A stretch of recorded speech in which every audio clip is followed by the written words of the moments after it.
1, 2, 1, 2.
got Alf Fraser, the angle portrait.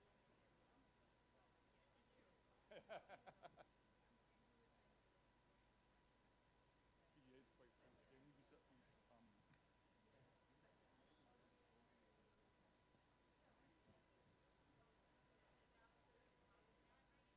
Hello, hello. We've got a health and safety video to play. Okay, Yeah. Do you want to give us the thumbs up on when you're ready to roll that? let's roll it right now. Cool. It's past.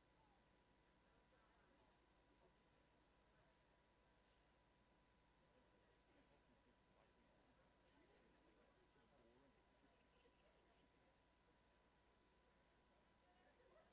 Nau mai, hara mai, ki te puna mātauranga o Aotearoa. Welcome to the National Library of New Zealand. In the event of a fire alarm, please make your way out of the auditorium using the aisle closest to you. Exit the building via the Aitken Street doors, turn right and right again on Molesworth Street, and assemble at New Zealand Rugby House. In the event of an earthquake, assume the brace position by leaning forward in your seat and placing your hands on the back of your head. Once the shaking has stopped, wait for instructions from library staff as evacuation may not be necessary. In the event of any other emergency, stay calm and wait for instructions from library staff.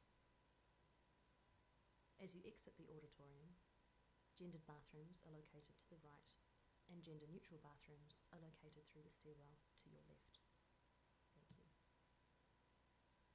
I nā katangi tētahi pūoho ahi, me puta atu i te taiwhanga kauhau mā te ara hikoi e tata ana ki a koe. Me puta i te whare mā ngā kuaha ki Aitken Tiriti. Ka huri whakamatau anō ki Molesworth Tiriti. Ka hu, ki waho i te whare o New Zealand Rugby House. I nā karu te whenua, me whakaniwha mā te rītaha whakamua i tō tūru, me te whakamau i o ringaringa ki te muri kōkai. Ka mutu te rū, me tatare ki ngā tohu a ngā kaimahi o te puna mātauranga o Aotearoa. No te mea, kaore pea e hiahiatia te whakawātea i te whare. I nā ka pakuru mai ko tētahi atu momo mate whawhatitata, me noho māri e, me tatari ki ngā tohu a ngā kaimahi o te puna mātauranga o Aotearoa. I nā ka puta koe i te taiwhanga kauhau, kei te taha matau, ngā whare paku āira, ā, kei te arawhata taha Māui, ngā whare paku i a kore. Ngā mihi. Kia ora, everyone, and welcome to ComicFest 2024. We are so excited today to be celebrating the wonderful world of comics here in our fine homeland.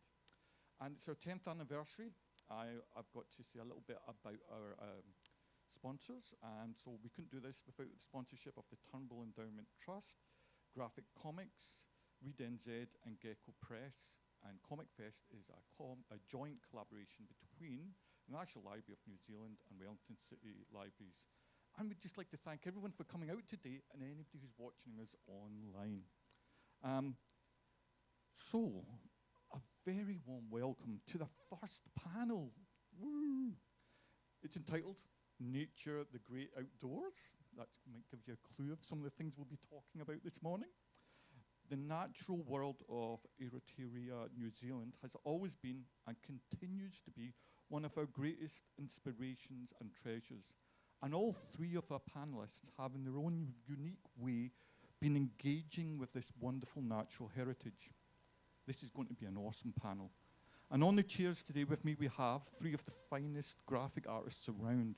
We have Giselle Clarkson, Lily Duval, and Sarah Lang. And I'm Neil Johnson. I'm from Wellington City Libraries. And it's my great privilege to be hosting this panel today. So I'm going to do a very brief introduction to all our fabulous guests, and then we'll get on to the questions. And I'll maybe leave about 10 minutes at the end if there's any questions from the floor. So if you want to be thinking about questions you might want to ask, please do so. So, Sarah Lang is the artist behind the illustrations, the award-nominated Sylvia and the Birds.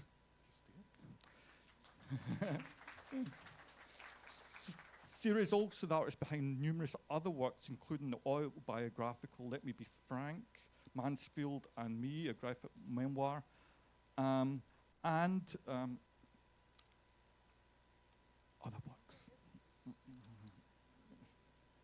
Yes, novels, The Fall of Light, a short story collection, Coming Up Roses, and she also does the graphic work for the iconic, legendary Arrow Valley video. I love the animations you do for those, Sarah.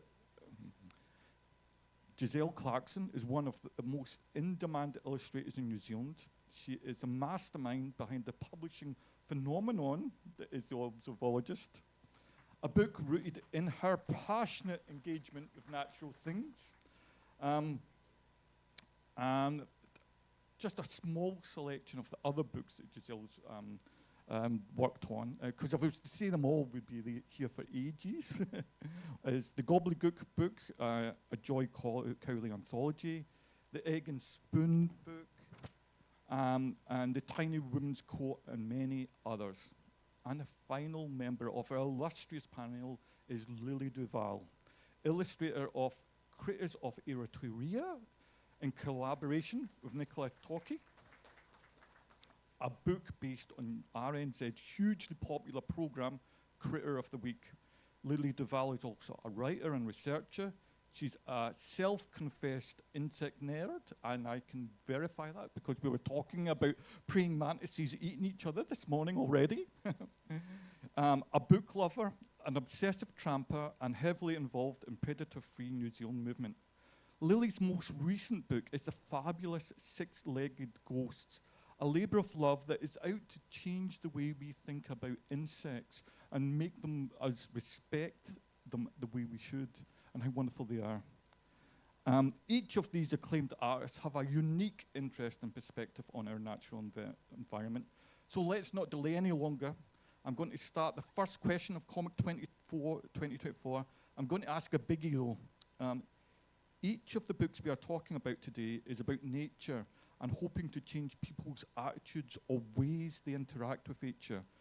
So, with that in mind, can I ask you about the power of comics and graphic novels to change the way people think about things? Sarah, do you want to kick the show off? Have I turned my microphone on? Yes. Yay. Yes. I think that we are living in dark times at the moment. Everything is quite kind of terrifying and bleak. There's all sorts of conflict. There's, climate crisis barreling down on us. But something kind of quite lovely about graphic work, and also just paying attention to our natural environment in general. It's actually like a really positive story. It's like actually very kind of joyful and heartwarming. And we've just had this amazing increase in biodiversity in the Pōneke region. I went for a little walk in the escarpment because I'm living in Paikakariki at the moment, and I just, like, every single time I saw a little copper butterfly, I just had this little burst of joy, and when I saw the tui and the piwaka kind of just like sort of like twittering and flying about me, I just had this burst of joy of the beauty and the solace and the wonder of nature, and how despite the fact that we could, be crushed by the thought of, all of these imminent disasters, there's a natural world of beauty which is worth us fighting for and noticing and, taking solace in. Thank you for that. And a thing that I thought about that was like how a lot of the answers to our problem lie within ourselves and how we think about things. Lily, can I ask you the same question, please? I'm a bit of a microphone novice, so forgive that. I think there's a few things around graphic novels and illustrations that really help the natural world, and I think for a lot of it, and it's just showing us things that we don't necessarily get to encounter. So, I mean, there's plenty of critters in this book that I've never met, and I've only met them in a photograph or in a conversation with people. And a lot of our natural world isn't necessarily accessible to everyone, especially because we're actually quite an urban country, And so if it's not possible to get out there, graphic novels can connect you to the incredible variety of life in Aotearoa. And then also it can help inform what you're looking at when you do get out.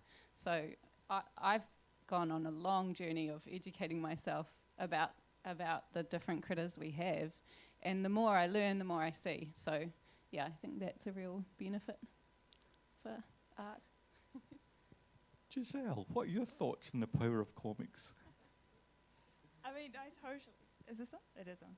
I totally agree with that. That it's even when you haven't met a creature, especially being able to use drawing instead of photographs and stuff to represent critters, and it's not about personifying them as such, but you are applying a sort of a personality to them. You're kind of giving them a value that may otherwise be easy to overlook, and it helps build this attachment and this bond with this creature, which hopefully is what leads people to see them in a new light. And when you're working with subjects like creepy crawlies, it's just changing people's attitude towards them can really influence how people view the world around them, how they see the environment, how they see themselves as part of nature, because it's not we're here and nature's over there, it's that it's really all around us all the time, and just paying attention to those details. You don't lump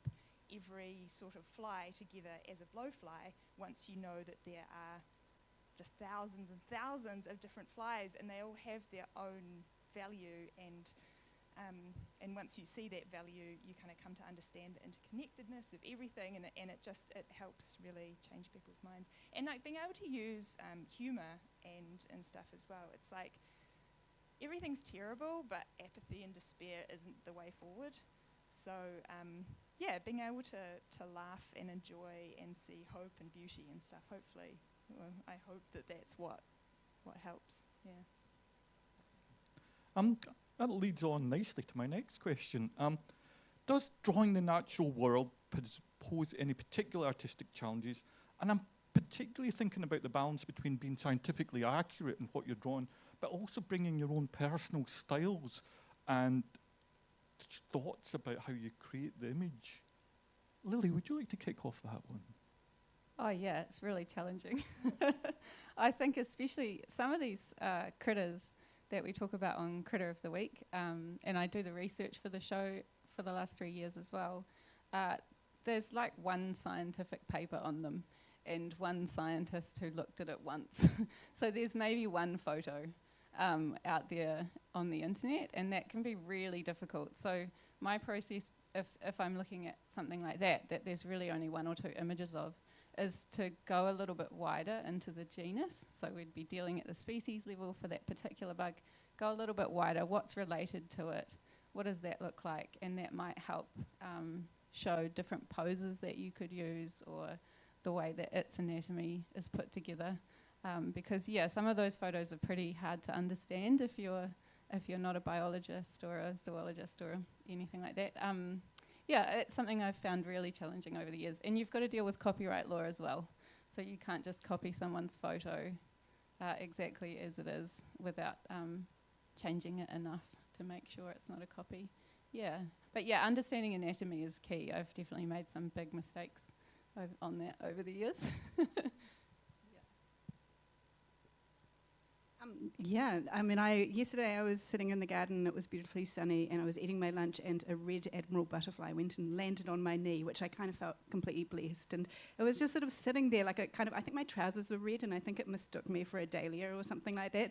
And it was just sitting there quivering on my knee, and, you know, like it just had all these tiny little hairs and this sort of like kind of very kind of like layer of sort of the dust, or just sort of like velvet. And I was thinking about all of the old collectors who had to kill everything in order to draw them, and just how like just when the life has gone out of it, how it's just a kind of a pale replica of it, and you don't get that amazing quivering life. But it did make me want to be an old school kind of botanist going out into going out into the Amazon jungle and Killing collecting butterflies. species, and but anyway, no, not really.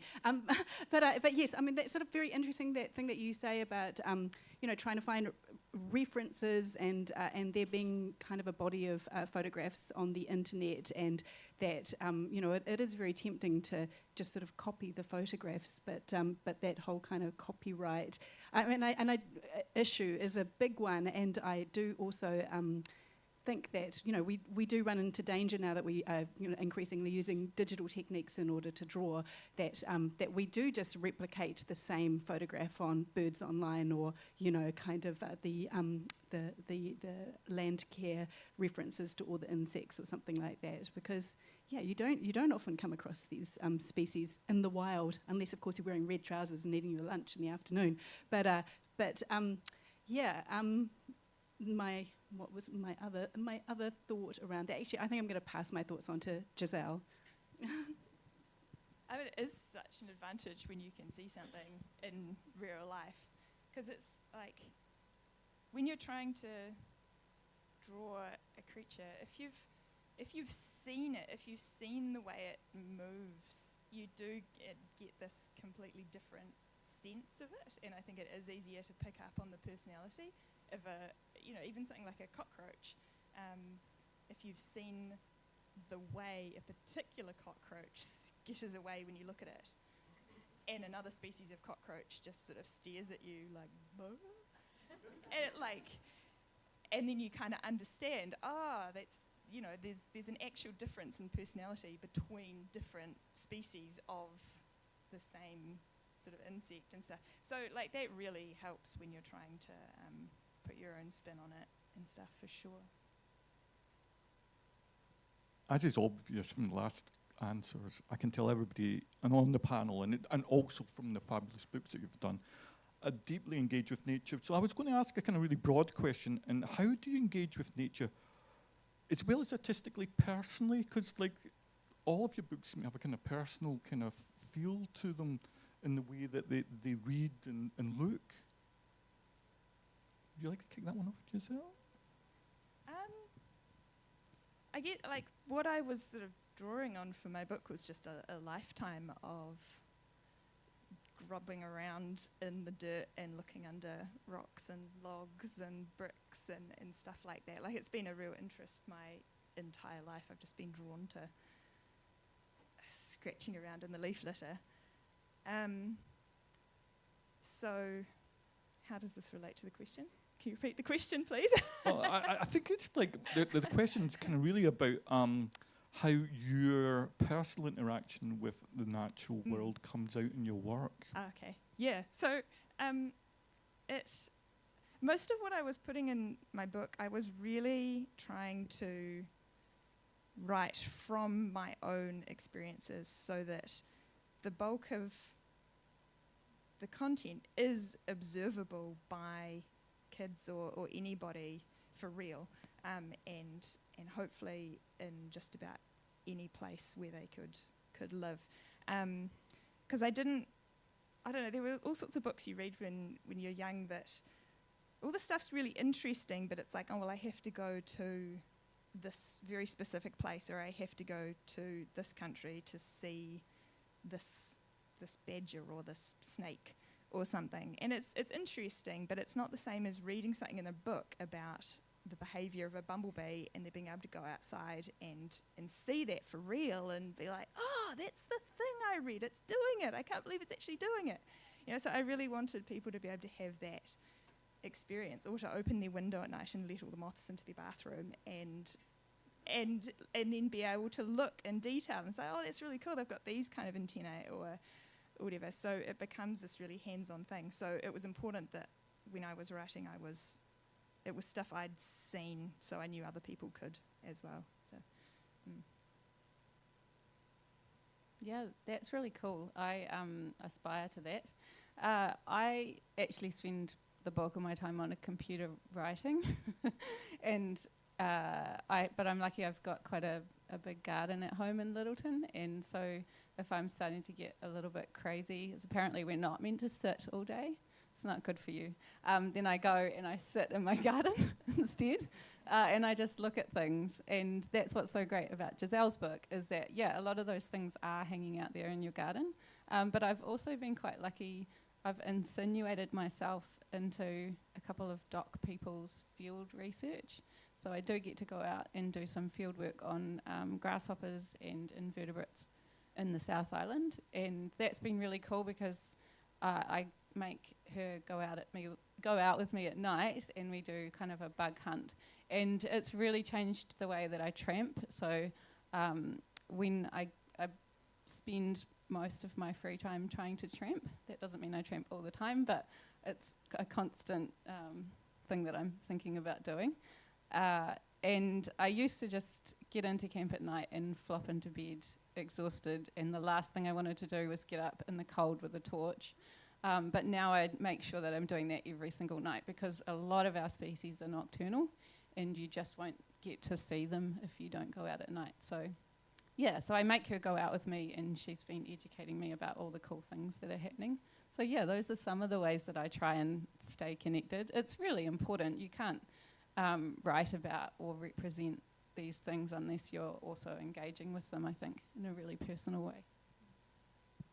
You reminded me of our mutual connection, Mike Dickerson, who took, when I was living in Karori, he took me and my kids out on a bug hunt down in Zealandia, or just at the gates of Zealandia, and we hung up a big white sheet, and we had our torch, and we shone the torch. He had UV lights and everything, and it was really exciting. My daughter is like deeply squeamish about bugs, and had to suppress her screaming at all these bugs that kept on appearing under the UV light. And I have tried to impart on her a love of bugs, but it is quite difficult for her to get past her kind of like shriek, there's a spider in my room, get rid of it now. And, anyway, that's just a little kind of diversion. My personal connection, I think when I was writing Sylvia and the Birds product placement, I had Joe, because I collaborated with my friend Joe Emini, who's a poet and prose writer, and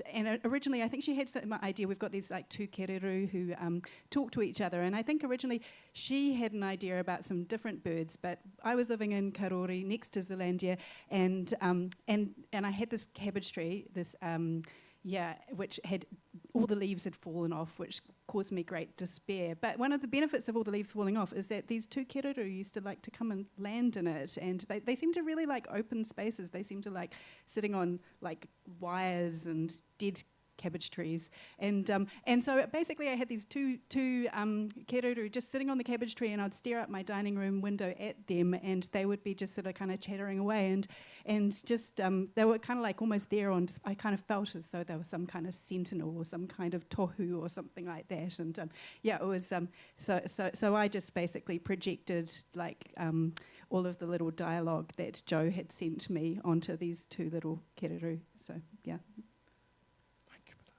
So we've talked a little bit about how important nature is, but I was going to ask quite a big question about how observing nature close up informs us about our existence. I mean, who we are in a place in the universe. The big stuff, because the small things represent the big things.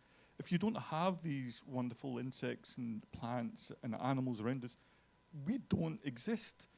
So Lily, could I throw that simple question your way? I'm going to try and remember a stat, and somebody can Google it and correct me. But I think for every person in the world, I'm so going to get this wrong, there is 1.4 billion insects. So each one of you, there are 1.4 billion insects. So in total, that equals something like 1 quintillion insects. And that's just insects. That's not spiders, that's not slugs. So quintillion is a 1 with 15 zeros. So observing this stuff, to me, it's just a big reminder that we have an inordinately huge impact on the world, but we're not the centre of life on the planet. There are so many things. I mean, ants are insane. There are so many things shaping the environment that aren't us. And I think that's a really nice reminder, because sometimes it can feel a bit overwhelming, the impact that humans have. But yeah, it's quite a cool reminder about how much is going on at such a tiny level. Yeah. Did that answer the question? I think so. It's a big question to I try just and love those answer. facts. Yes. I think that it's cool to, it's the same sort of thing, like thinking about how many of these animals there are that are so small. And sometimes it's hard to get your head around, but like I have this whole bit in my book that when I think about it, it still blows my mind. And so I really like telling it to other people. We're like the thought experiment of like how many animals could you fit up your nose? And it's a lot, like a lot of animals could fit up your nose. Like you could fit, I don't know, like easily 100 aphids up each nostril, like, or like ants if you could keep them there. Like a lot of them, not to mention something even smaller like tardigrades or whatever, that are just, it's a full-blown animal, but like it's microscopic. Like think how many tardigrades you could fit up your nose. Can I ask a question?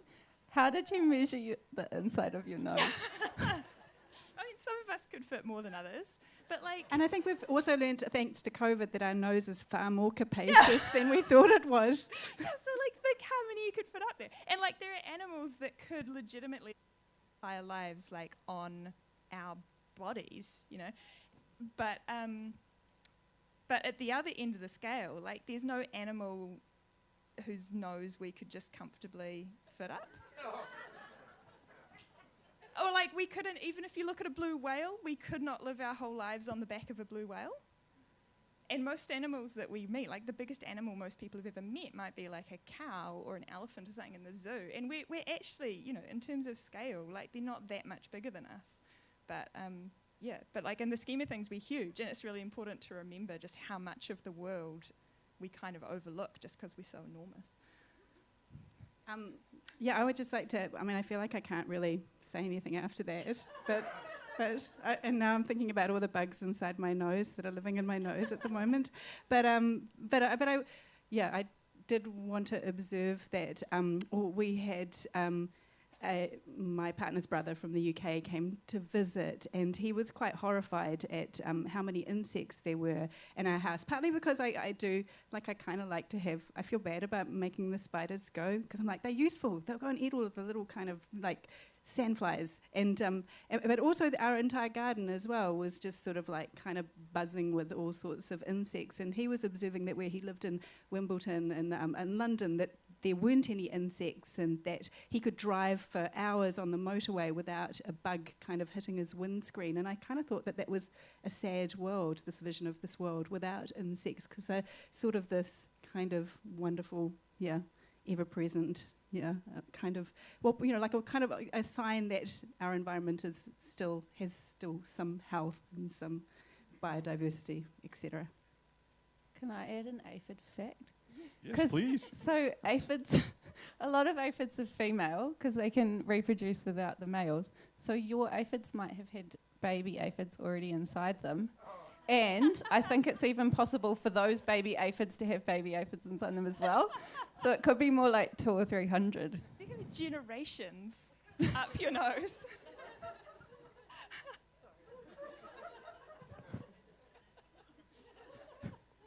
So, Lily, your book, Critters of Eroteria, is all about shining a light on neglected or unappreciated animals.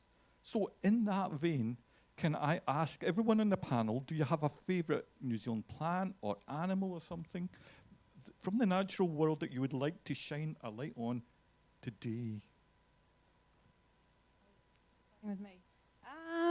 I can't choose. I normally talk about the Canterbury knobbled weevil, but I'm on a cockroach rant at the moment because I recently learnt that they're more despised than spiders. They're kind of like the number one despised creature in the world. And I'm going to shy away from the introduced species, which have some really like problematic names. So all around the world, actually I'm going to go into them. All around the world they're called the German cockroach, the American cockroach, the Asian cockroach. So none of them are actually from those places. So the German cockroach is actually from Africa, And if you went to another part of Europe, they might call it the Russian cockroach. And so 2 guesses why they're giving it those names, and that's because those are the countries that they didn't like for whatever reason. But cockroaches is really important. They break down stuff in our forest, and they're processing nutrients and making everything more available to other creatures and the forest ecosystem. And also, if you go out at night in any bush, you'll find our golden bush cockroaches on the trees, and I think they're really beautiful, and they're not interested in coming inside your house. So this is my plug for the cockroach. All about the cockroaches. Like, I feel like my personal, I really, really loathe it. Like, when I was doing research for my book and stuff, and you search for cockroaches, or you're trying to find out, how many different cockroach species are in New Zealand or something like that, and just page after page after page of results is for exterminators. And then I found the page of information on cockroaches in New Zealand on the Ministry of Health website, and the first sentence was, all cockroach species are pests. And I'm like, excuse you? Like, they are not, because we have these incredible special native ones, and there are just, there's thousands of cockroach species around the world, and there's very, very few of them come into our homes and could be considered a pest. So all about But, for myself, I think it's a similar thing. I feel really... I just have a thing for spiders. They just have such a rough time in people's opinions. Spiders are great. They're wonderful. And most of them, there's thousands and thousands and thousands of them, are just teeny weeny, tiny. Even a lot of the big ones, they can't even hurt you. They're not going to do anything. They're just really beautiful and cool and smart and hairy and colourful and just really sweet. It's like jumping spiders are a favourite. Just on that point about the pests, at my work I work for the EPA as a graphic designer, and also I get to draw lots and lots of bugs and species as part of my job, so that's a perk of my job. But they were clearing out the library, I know, tragedy, and they got rid of a 1976 insect pests of New Zealand, and the bumblebee was in there, which I kind of guess it is a pest to somebody, because I guess in the 1970s you got stung by bumblebees all the time because there were heaps more of them, but it was sort of funny kind of seeing that framing that in fact all insects were pests in 1976. So we've obviously reframed how we think about insects. Thank God. And I'm just trying to think. I hate to play favourites. I get all kind of anxious when anybody asks me to tell me what my favourite movie or my favourite song or my favourite book is. I just literally have a panic attack. But again, I'm just going to personal observation from the last couple of days. I'm a big moth fan. I love those the black ones with little white spots, and of course the puriri. But I was sitting at my computer, kind of going, God damn it, I have to lay out this bloody report, and that little toho, a little wax eye came and was eating the aphids off my hibiscus, my beautiful red hibiscus bush, and I just sat there and watched it, and I thought, that is a beautiful moment, and now I can go back to my extremely boring report and earn another couple of dollars. So, yeah. Thank you for that. Sarah, can I stick with you and ask you the next question? Can I ask about developing your own style or styles, and how that changes and evolves over time and differs from project to project? Well, I kind of first, came out as a cartoonist in the 2010s when I was drawing my autobiographical diary comics, and I never did art at school. I'm kind of entirely, well, I would say that I'm entirely self-taught, but I did do a year of drawing at design school when I was kind of a slightly older student. But I would say that if you look back at those drawings, they're quite bad. They're quite bad. I wasn't very good at drawing. And also I never used pencils. I just went straight to pen, straight onto the paper. I'm like, no pencils. I'm just going to go whoosh. I'm not going to do none of this. Back then, that back in the old days of the 2010s, so long ago, people were they were all kind of drawing in blue pencils and then kind of photocopying and then drawing again and then photocopying and getting light boxes and drawing over and getting the lines more and more perfect. And I was, so I was just yeah, I can't draw. I just might as well live with it. But I think I have over the years. I think I've got better at drawing. I'm not entirely sure if that's a good thing or a bad thing. Like I kind of like worry that by getting better in drawing, that perhaps I'm losing some of my essential drawing point of difference of being a bad drawer. And also now I have and because there is kind of when you are relatively quick at drawing, there is a sort of a life and a kind of a freeness about your drawing style. And I have in the past couple of years I've swapped to the iPad, which again is kind of a glorious tool. I love it. It's so portable. It's makes it so easy to use reference material and to kind of like change your lines and stuff like that. But it would also again, I do also worry that again my drawing style will become too refined. But then I also look at my books after they're published and I'm like, Sarah, you should have redrawn that. You should have tried harder. You should have redone that line. Why did you do that? Why did you let that go to print? So yes, it's a strange thing, this whole style business. I never actually set out to have a particular style. So, yeah. It's really interesting what you said about doing that, because I think I can tell your work immediately, but I can with both yourself, Lillian, and Giselle, just by looking at it in your books. I don't need to know. I can, that's Lily, that's Giselle, that's Sarah's work. And it is kind of like, is there such a thing as bad drawing? You know, it's like, I'm not so sure there is. It's just different. And that point of difference can sometimes be the strength. Could I pass that question over to this side of the chairs? I think I'm very similar to Sarah in my approach, really, and my style has evolved from a complete lack of patience to learn any real technique. And I'm very, I guess, quite impatient when I work in general. So I just want to draw in a flurry. Like I don't tend to do drafts. I don't keep a sketchbook. It's more like I have the image in my mind and I want to get it out on the page. And I've kind of made that.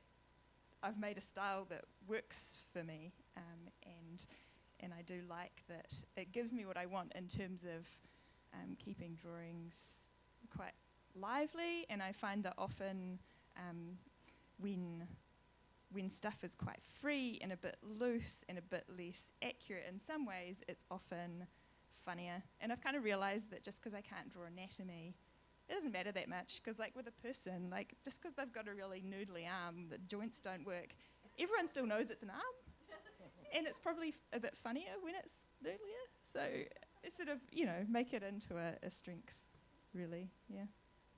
Yeah, I really like your noodly people. I think they're amazing. The style question's quite interesting. I'm self-taught as well, and I think a lot of self-taught or even professionally taught artists will have imposter syndrome for a really long time around even getting published or having your work out in the world. And I'm definitely still a little bit in that, to be honest. This book, the process was pretty interesting because I, for most of my life, have worked with watercolour on paper. And my own non-fiction book, Six-Legged Ghosts, is watercolour art, and it's reasonably accurate paintings of bugs. It's sort of nothing like this. And I did actually start with gouache and watercolour for this book as well. And we got about 20 or 30 images in, and then they turned around and were like, nah. Which was, that was pretty gutting. But the flip side is that it got me onto the iPad. My partner gave me his iPad, and I started playing around on Procreate. Is that what you're using as well? And for someone who's felt kind of locked out of the digital art world because people have got these tablets and the screen's there and your hand's here, and it's like, it's not intuitive for me. And I've tried to use Photoshop and Illustrator, and I'm just not that savvy. So the iPad was just a real boon. It was incredible. And I do a lot of drawing on the iPad now. I just find technology-wise, it's the biggest, it's the one that relates most to maybe more traditional forms of art. And I can see some people have got them in the audience. So I still do a mix of both. I still do watercolours and also drawing on the iPad. But the iPad, you don't have to buy paper. And you can go and like sit in the garden and draw, or you can go and sit in the sun. Yeah, it's quite wonderful. Excellent. So I think we're going to open the floor up to any questions. I think we've got time for a few questions before the end of this panel. Is there anybody? Just put your hand up. We've got fabulous roving mic people out on either side. Just put your hand up if you've got any questions, and we can.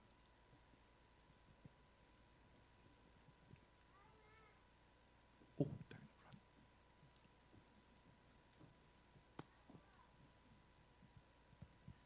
Thank you. It's been so much fun so far. This is actually quite a narrow question, but I'm just very curious with your last comment about the gouache being rejected. Like, what are they thinking, and what is it that's changing when, what's the feedback in that case? Yeah, so that's probably me not really answering the question entirely. And part of that was them kind of saying they didn't feel like the images were one style. So and I was wandering a little bit, and I probably shouldn't, a little bit like these guys, I get the sense we might all be reasonably impatient sometimes with our art. I'm very much like that too. I don't do roughs or anything. I just kind of launch in and want it to be perfect, and then I go, oh, why didn't I plan that more?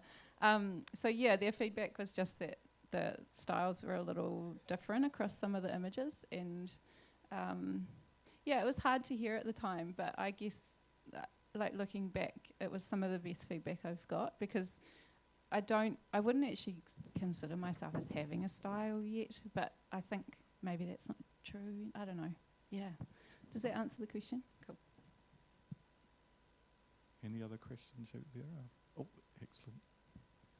Do you have any tips on anatomy in animals? Tips on how to draw mammals, I think it was. Anatomy. Anatomy. I would say that you just have to look at something really, really closely. And because quite often you look at something and you think, oh, I know what that looks like. And then you realize that you haven't looked closely enough. So for instance, I find myself quite often having to draw birds and just sort of like kind of zooming in on a photograph and realizing just how all the feathers, they kind of go in one direction and then they go in another direction, and they're long feathers here and they're short feathers here. And yeah, I mean, I just think it's just a practice of sitting and looking really carefully and just trying to replicate what you see with your pencil. But also, I mean, you don't have to draw everything as well. Like that would be, if you drew every single feather on a bird, that would just be exhausting. So you can just sort of kind of give the impressions of, of where things, yeah. Anybody else have other thoughts? Yeah, it's just looking. But if you want to teach yourself how to draw an animal, you have to look in like a really conscious way, because it's like we all know what a horse looks like, right? You can picture a horse, you know what a horse looks like, but then you try and draw one, and it just doesn't work at all. So it's like you can teach yourself how to draw a horse, but it's by like really intentionally looking at it, kind of tracing the lines with your eyeballs before you even put the pencil onto the page.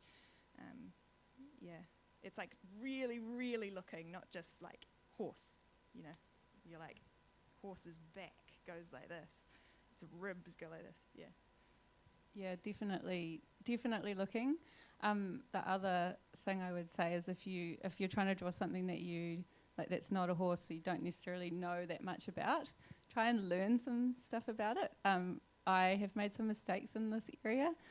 I was painting a grasshopper once, and I thought it was a baby on its back, and I typically start at the head and work backwards, and I got to the back. This is a little bit X-rated.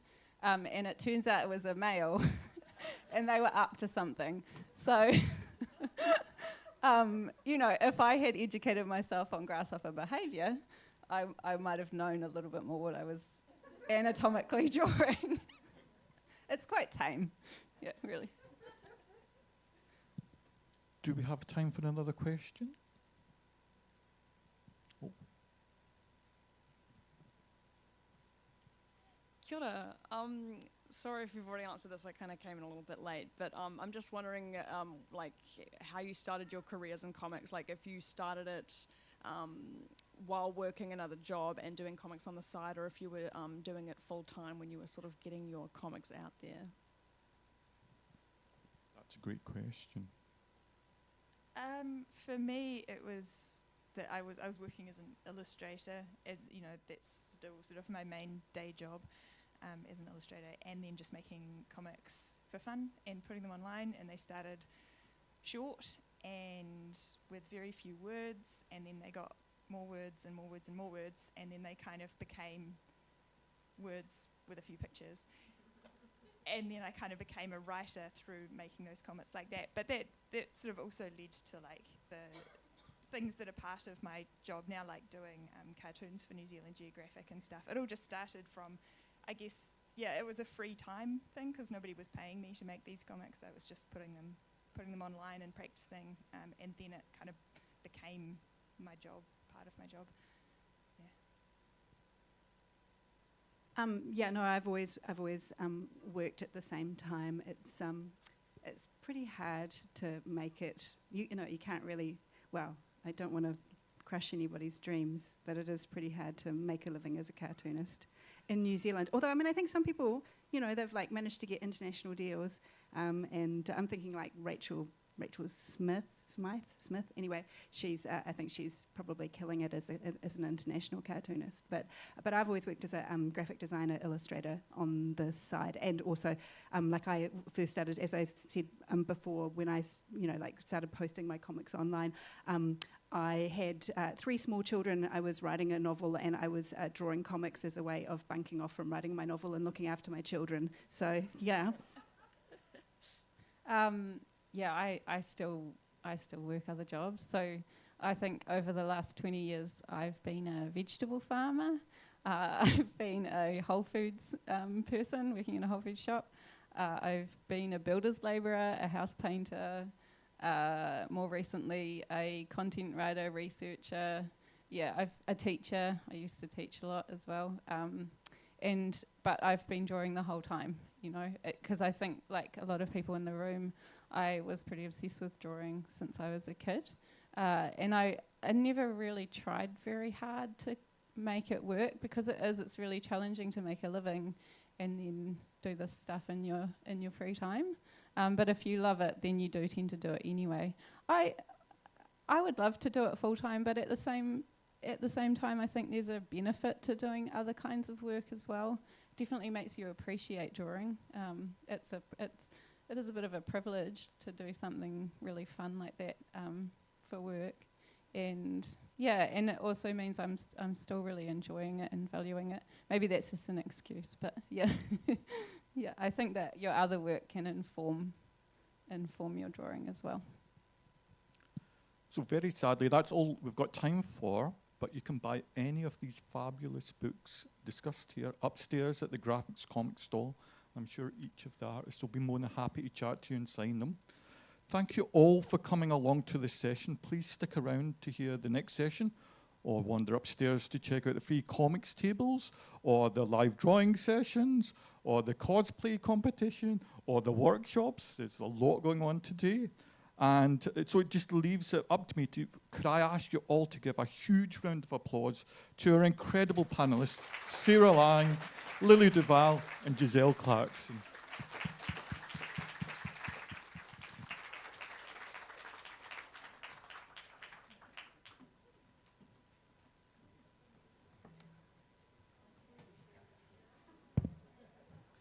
I'm also making an extra surprise announcement, that we've decided to put on an impromptu another workshop by Sarah Howell.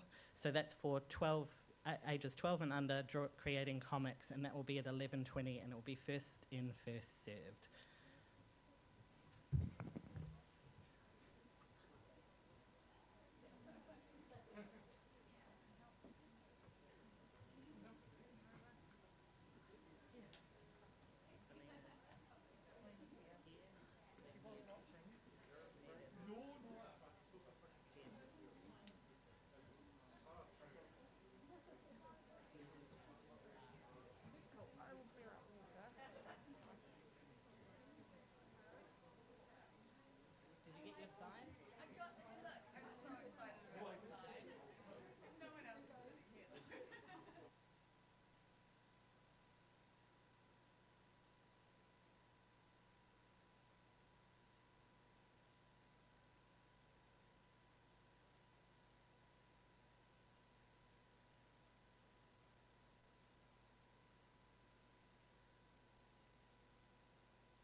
just having a bit of a chat. And I've also got Team Blue up with Sebastian.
Very short thing, and I can just describe it. So, All right. Yeah. We also have the box here. Perfect. Yeah. Yeah. Okay. All right. Find a seat. I'll tell Mark that we're all good, and then we'll do an opening.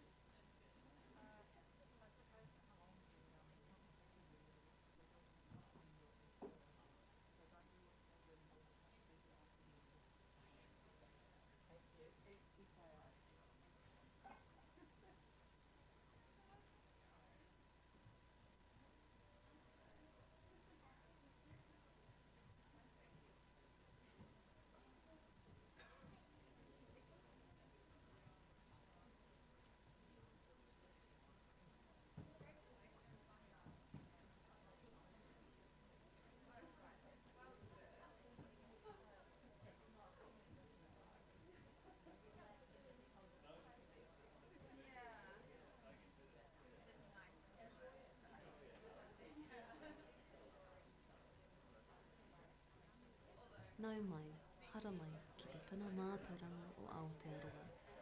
Welcome to the National Library of New Zealand. In the event of a fire alarm, please make your way out of the auditorium using the aisle closest to you. Exit the building via the Aitken Street doors, turn right and right again on Molesworth Street, and assemble at New Zealand Rugby House. In the event of an earthquake, assume the brace position by leaning forward in your seat and placing your hands on the back of your head. Once the shaking has stopped, wait for instructions from library staff, as evacuation may not be necessary. In the event of any other emergency, stay calm and wait for instructions from library staff. As you exit the auditorium, gendered bathrooms are located to the right and gender-neutral bathrooms are located through the stairwell to your left. Thank you. I nā katangi tētahi pūoho ahi, me puta atu i te taiwhanga kauhau mā te ara hikoi e tata ana ki a koe. Me puta i te whare mā ngā kuaha ki Aitken Tiriti. Ka huri whakamatau anō ki Molesworth Tiriti. Ka hui, ki waho i te whare o New Zealand Rugby House. I nā karu te whenua, me whakaniwha mā te rītaha whakamua i tō tūru, me te whakamau i o ringaringa ki te muri kōkai. Ka mutu te rū, me tatare ki ngā tohu a ngā kaimahi o te puna mātauranga o Aotearoa. No te mea, kaore pea e hiahiatia te whakawātea i te whare. I nā ka pakuru mai ko tētahi atu momo mate whawhatitapa, me noho māri e, me tatari ki ngā tohu a ngā kaimahi o te puna mātauranga o Aotearoa. I nā ka puta koe i te taiwhanga kauhau, kei te taha matau, ngā whare paku āira, ā, kei te arawhata taha māui, ngā whare paku ia kore. Ngā mihi.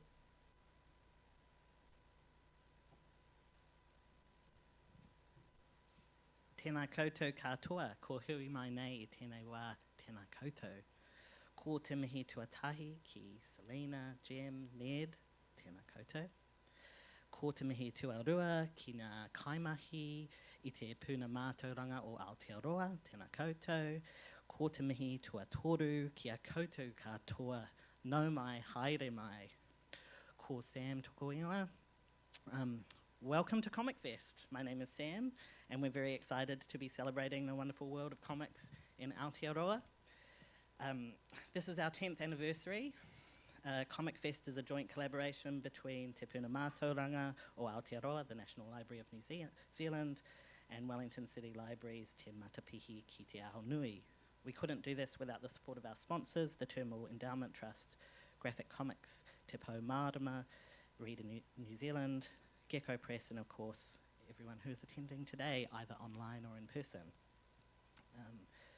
We want to remind you that not only is there a full day of comic events here all day, but our wonderful friends at Te Hereranga Waka, Victoria University of Wellington, and Wellington Zine Fest are continuing the comics celebration all day tomorrow with the Comic Studies Aotearoa Symposium and the Comics Zine Market from 10 a.m. to 4 p.m. at the Wellington Faculty of Architecture and Design Innovation. Welcome to our panel on finding your own style. I thought everyone could introduce themselves and say a little bit about the comics that they make, and then I'll ask you some curly questions, naughty questions. And towards the end, we'll take some questions from the audience, and we're going to have a lot of fun. Jim, do you want to start us off?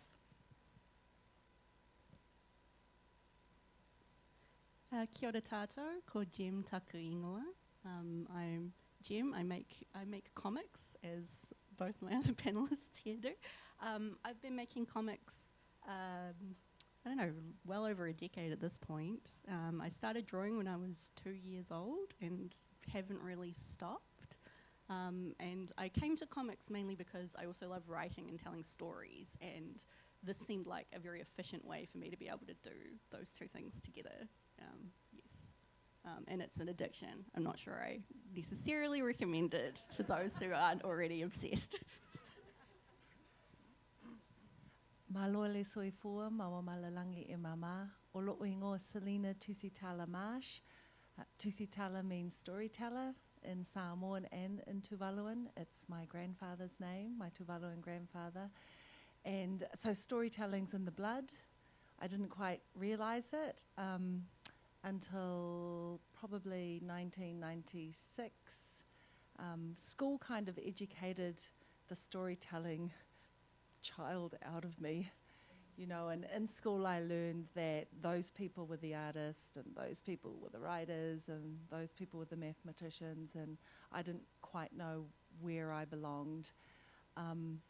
But one of my earliest memories was sitting down and Dad had brought home a copy of Spike Milligan's Bad Jelly the Witch, and I just fell in love. I fell in love with the visceral way that stories could be told and drawn, and I remember tracing his hand-drawn lettering with my fingers and the curls and the little figures in the margins, and accidentally, deliberately, a seed was sown early, and thank goodness it got a little bit of water and a little bit of sun later on and sprouted into Mophead.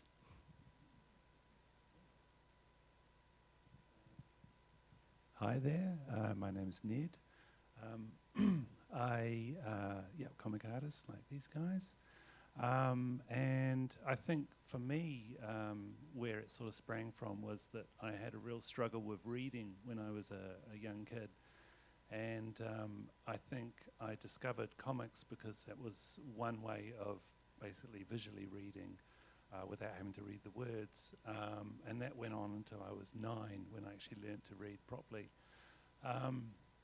But the seed was sown, and I've always loved very graphic forms, and I was a graphic designer for a long time. And I think that kind of reflects in the styles and the sort of the expression that I get out of my comics, and the stuff that I look for in other people's comics too. It's a very kind of a visual language in itself, and yeah, that's my beginning. I love hearing people's origin stories. Is because today is about developing your own, is about finding your own style. Is this your style something that has kind of sprung forth from you, or something that you've been intentional in creating? I'd say a little bit of both. A little while ago, I heard the idea that your style is actually the mistakes that you don't train yourself out of, and I really liked that idea. That actually it's the things where when you first look at them, you're like, oh, I can't draw the eyes quite right, all right, the nose isn't really sitting how I want it to, and these things that we can feel really sort of self-conscious about, but actually that's the point of difference, and that's the thing that might actually be something that others are enjoying about your work. So something conscious that I have been doing is thinking about the ways that my mark making lands on the page, and how is it that I can work with my mistakes in order to actually feel confident in them. So my little goal for this year was, because I feel like as artists we can often look at our work, and a part of the process is to constantly be in critique with yourself. And so my goal for this year was to be happy with the work that I'm making now, like find the joy and the enjoyment of the kind of artist that I am now, and be happy that the work that I'm making, only I'm the one that made it. So that's what I want. That's the goal that I'm going into most of my drawing this year, is to be like, even if I'm still looking at it, being like, oh, I don't like the way that this expression's landed, or these eyes aren't quite right, or the anatomy's off. Am I the only person that could have drawn this? And if the answer is yes, then it was a success. Good answer. I remember when Mophead came into my life, and she just kind of splashed out on the page, and one of the things that struck me in the panel before this one with Sarah Lang and Lily Duval and Giselle Clarkson. Where they all said they were self-taught, they all said they were impatient, and they all said they don't really spend that much time doing draft work. And I just thought, I found my people. I found my tribe. I thought I was the only fraudulent graphic memoirist in the room, but I wasn't. So I initially drew Mophead, and then I walked that kind of razor edge between having a look and seeing what other styles are out there, because I don't want to get caught in just my one way, and seeing if it could add richness to my own style. But of course, then I fell into this wormhole of comparing my version of Mophead with the myriad other fantastic artists out there, and I kind of lost hope. Like, I just thought, well, she just died right there on the page. She hadn't even been born very long. And then I just let it go and brought it back to, okay, it's not about the business of comparing or who can draw the best. It's about that line that we've all got inside of ourselves, that unique line that only our hand kind of intuitively, instinctively creates on the page. And in What Not You Got, one of the naughty questions kids ask Dr. Mophead in various ways is, how do you find your own writing and drawing style? And the knot that I included in there, because that's kind of collage from their actual knots, the kids spelt style S-T-I-L-E. And so I went off on a whole kind of sheep jumping over styles and different coloured sheep and shaped sheep. But then I pulled it back to here, because, as one famous monk whose name I've forgotten, I'll come back to it, said, follow one thing all the way to the end and there you'll find everything. Suzuki. I only remember Suzuki because I love Suzuki Jimneys, but sorry, it's... and so it's like kids get to write and draw their own hairstyle, the way that they wear their hair, their most favourite way. And then the creative exercise gets them to think about how might their writing and drawing style be part of their own hairstyle, however they wear it. So it just got them to think about it differently, because my style is very much Mopheady. That's cool. For me, it was very intentional coming up with my style, because originally, like many people, I was copying other people.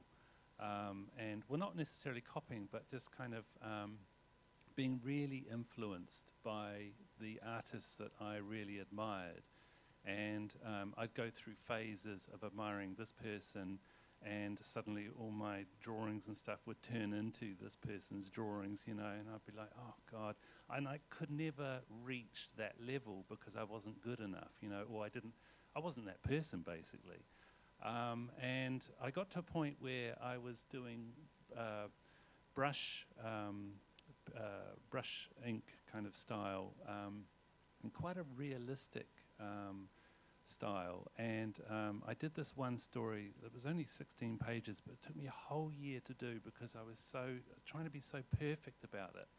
And it kind of almost destroyed me. And I thought, after that, God, I've got to come up with something that is way easier than this. And so I intentionally designed my style to be simple, so easy to do.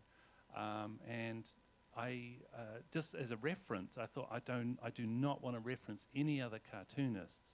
So I had a look around the stuff that was around in the flat that I was in, and I had some books on Mexican pottery, and also old, like, vintage tin toys. And what I noticed about these things was that you had like a form, and say like a very basic, like modular form made out of clay or made out of metal, and all the detail for these characters was painted on top. So you could just draw a very whimsical kind of character and then stick all the detail into it, and each drawing would look slightly different, and it wouldn't have to match up, but you could still tell it was the same character because all the details were the same, And I thought, oh, this is great, I've cracked the code. And the funny thing is, like, from that point up till now, I've become more and more kind of anal about it. And and kind of they're becoming more and more realistic, and they're taking longer to draw, and I'm turning back into that person I was, but within this kind of like very simple style. So I don't know if it's completely worked, but I've got my own thing going on, which is kind of cool. And the other thing is like lettering, like hand lettering and stuff like that. When I was at school, I used to draw, my hand lettering was tiny. It was like really small, and I don't know why it was so small, but one of my teachers said, you know, like, have you ever thought about like drawing it slightly bigger so that people can read it? And I was like, it was like, you know, boom, in my brain. So and also, like, I'd seen somewhere else, someone had drawn, their handwriting was uppercase and lowercase.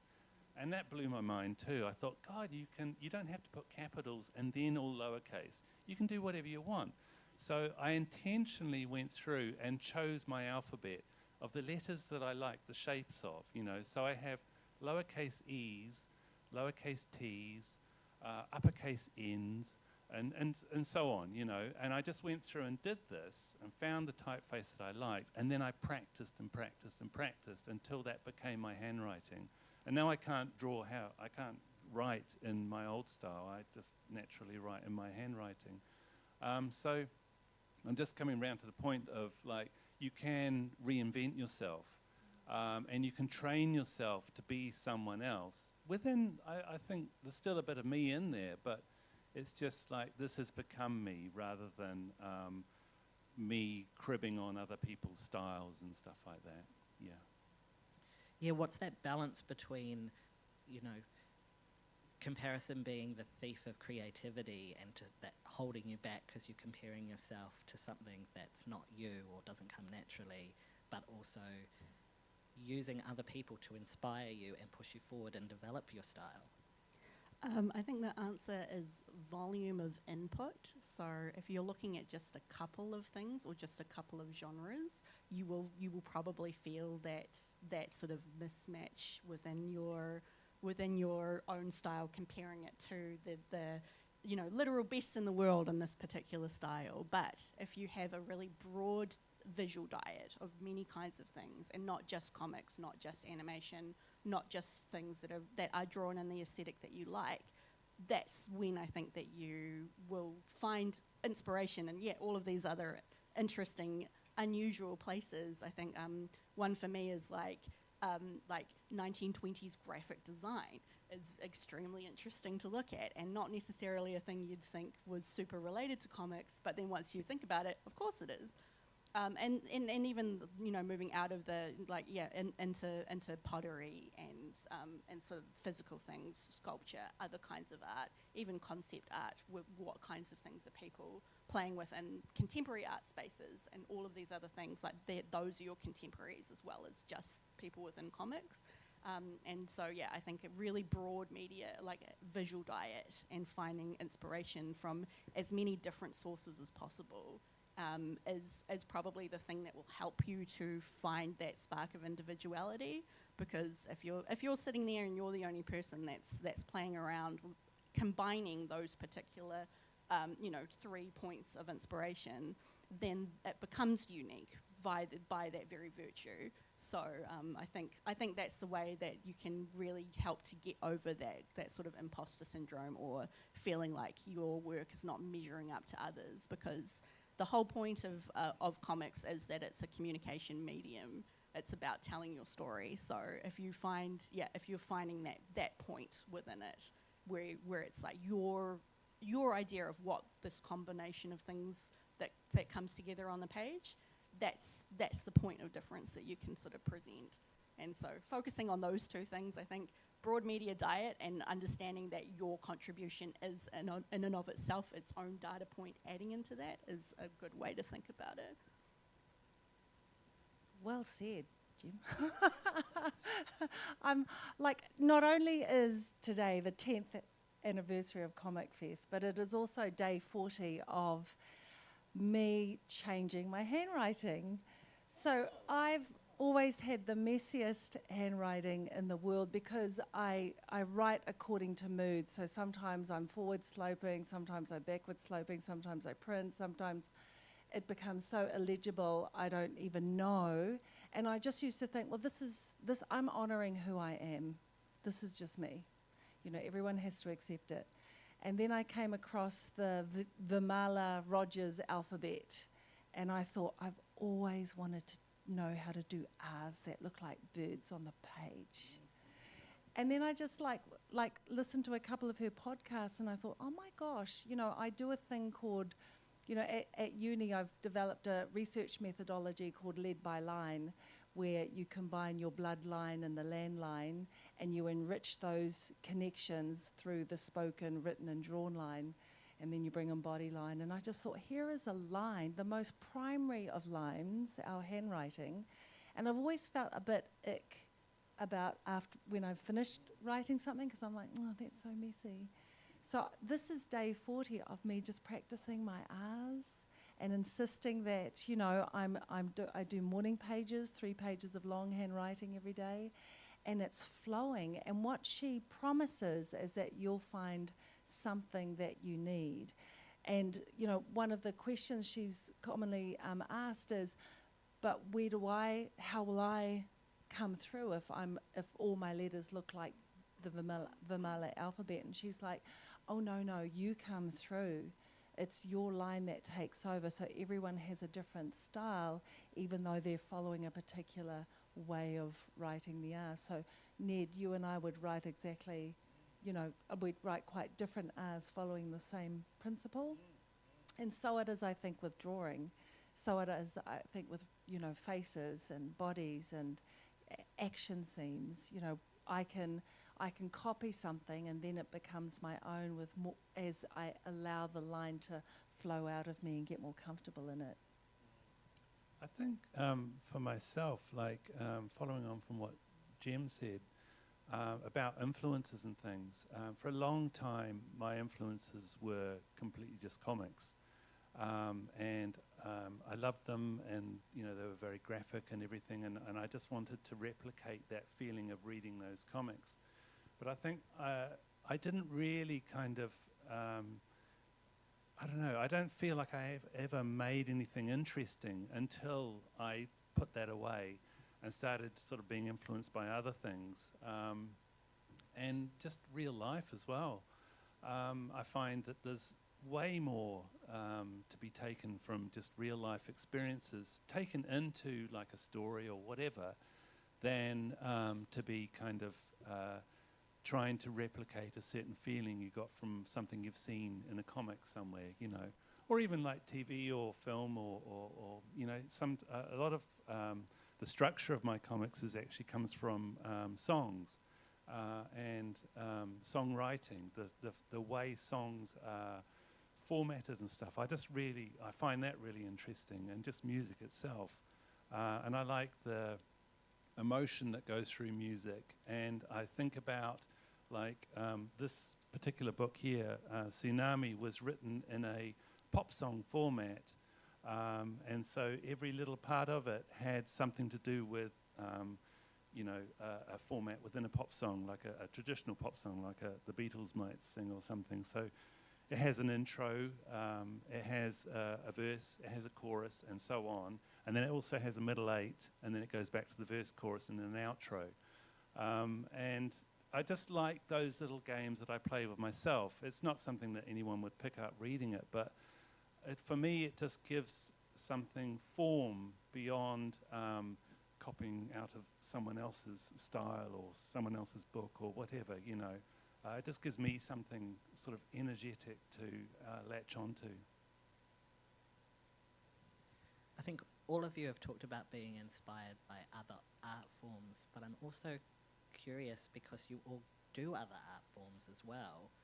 Has, you know, animation or poetry or D&D inspired or evolved your own comic drawing styles? Or vice versa? Yeah, I'd say there's definitely it's definitely a bit incestuous in that kind of a space. Like, that's a cross pollination of sort of concepts and ideas. You know, I do think that there's a lot that comics have in common with poetry, just by their very nature of the way that they're structured, especially for short comics. A lot of the short comics that I used to do, I do kind of consider them to be sort of visual poems that just happen to be told in both words and pictures. And so yeah, I do think that the other things that I do creatively definitely feed in and around each other. Yeah, I play Dungeons and Dragons. I know, big surprise. And I definitely do find that the work that I put on the page and within that sort of collaborative space for others can also flow into what it is that I'm doing with comics, because yeah, it's inherently a communicative media. It's about how do you share, how are you telling stories? Because it's like if I'm doing something that's just for me, that's not. I don't really think that that's comics. That's just me sort of in my own space doing something for myself. Like everything that I put out, it's with the intention of me having a conversation with the reader. It is not just a solo activity that I'm letting you witness. And so I think that's always something really important that I'm trying to make sure is in my work. And so all of my other forms of creativity, whatever shape it takes, it's the shape that feels the most appropriate for that story. So if it happens to be drawn, then that's great. If it's just prose, then that's great. If it's poems, that's great. If it's songs, that's great. If it's a Dungeons and Dragons campaign, that's great.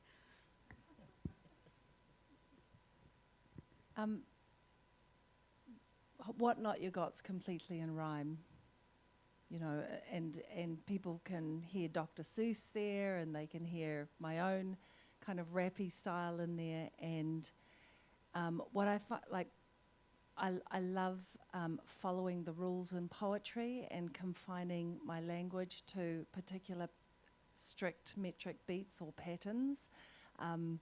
And then I love breaking out of that. So I found that really useful for structuring What Not You Got. But I do remember, just to pick up on Ned's and Jem's ideas about copying and then bringing it back to your own style. Once Mophead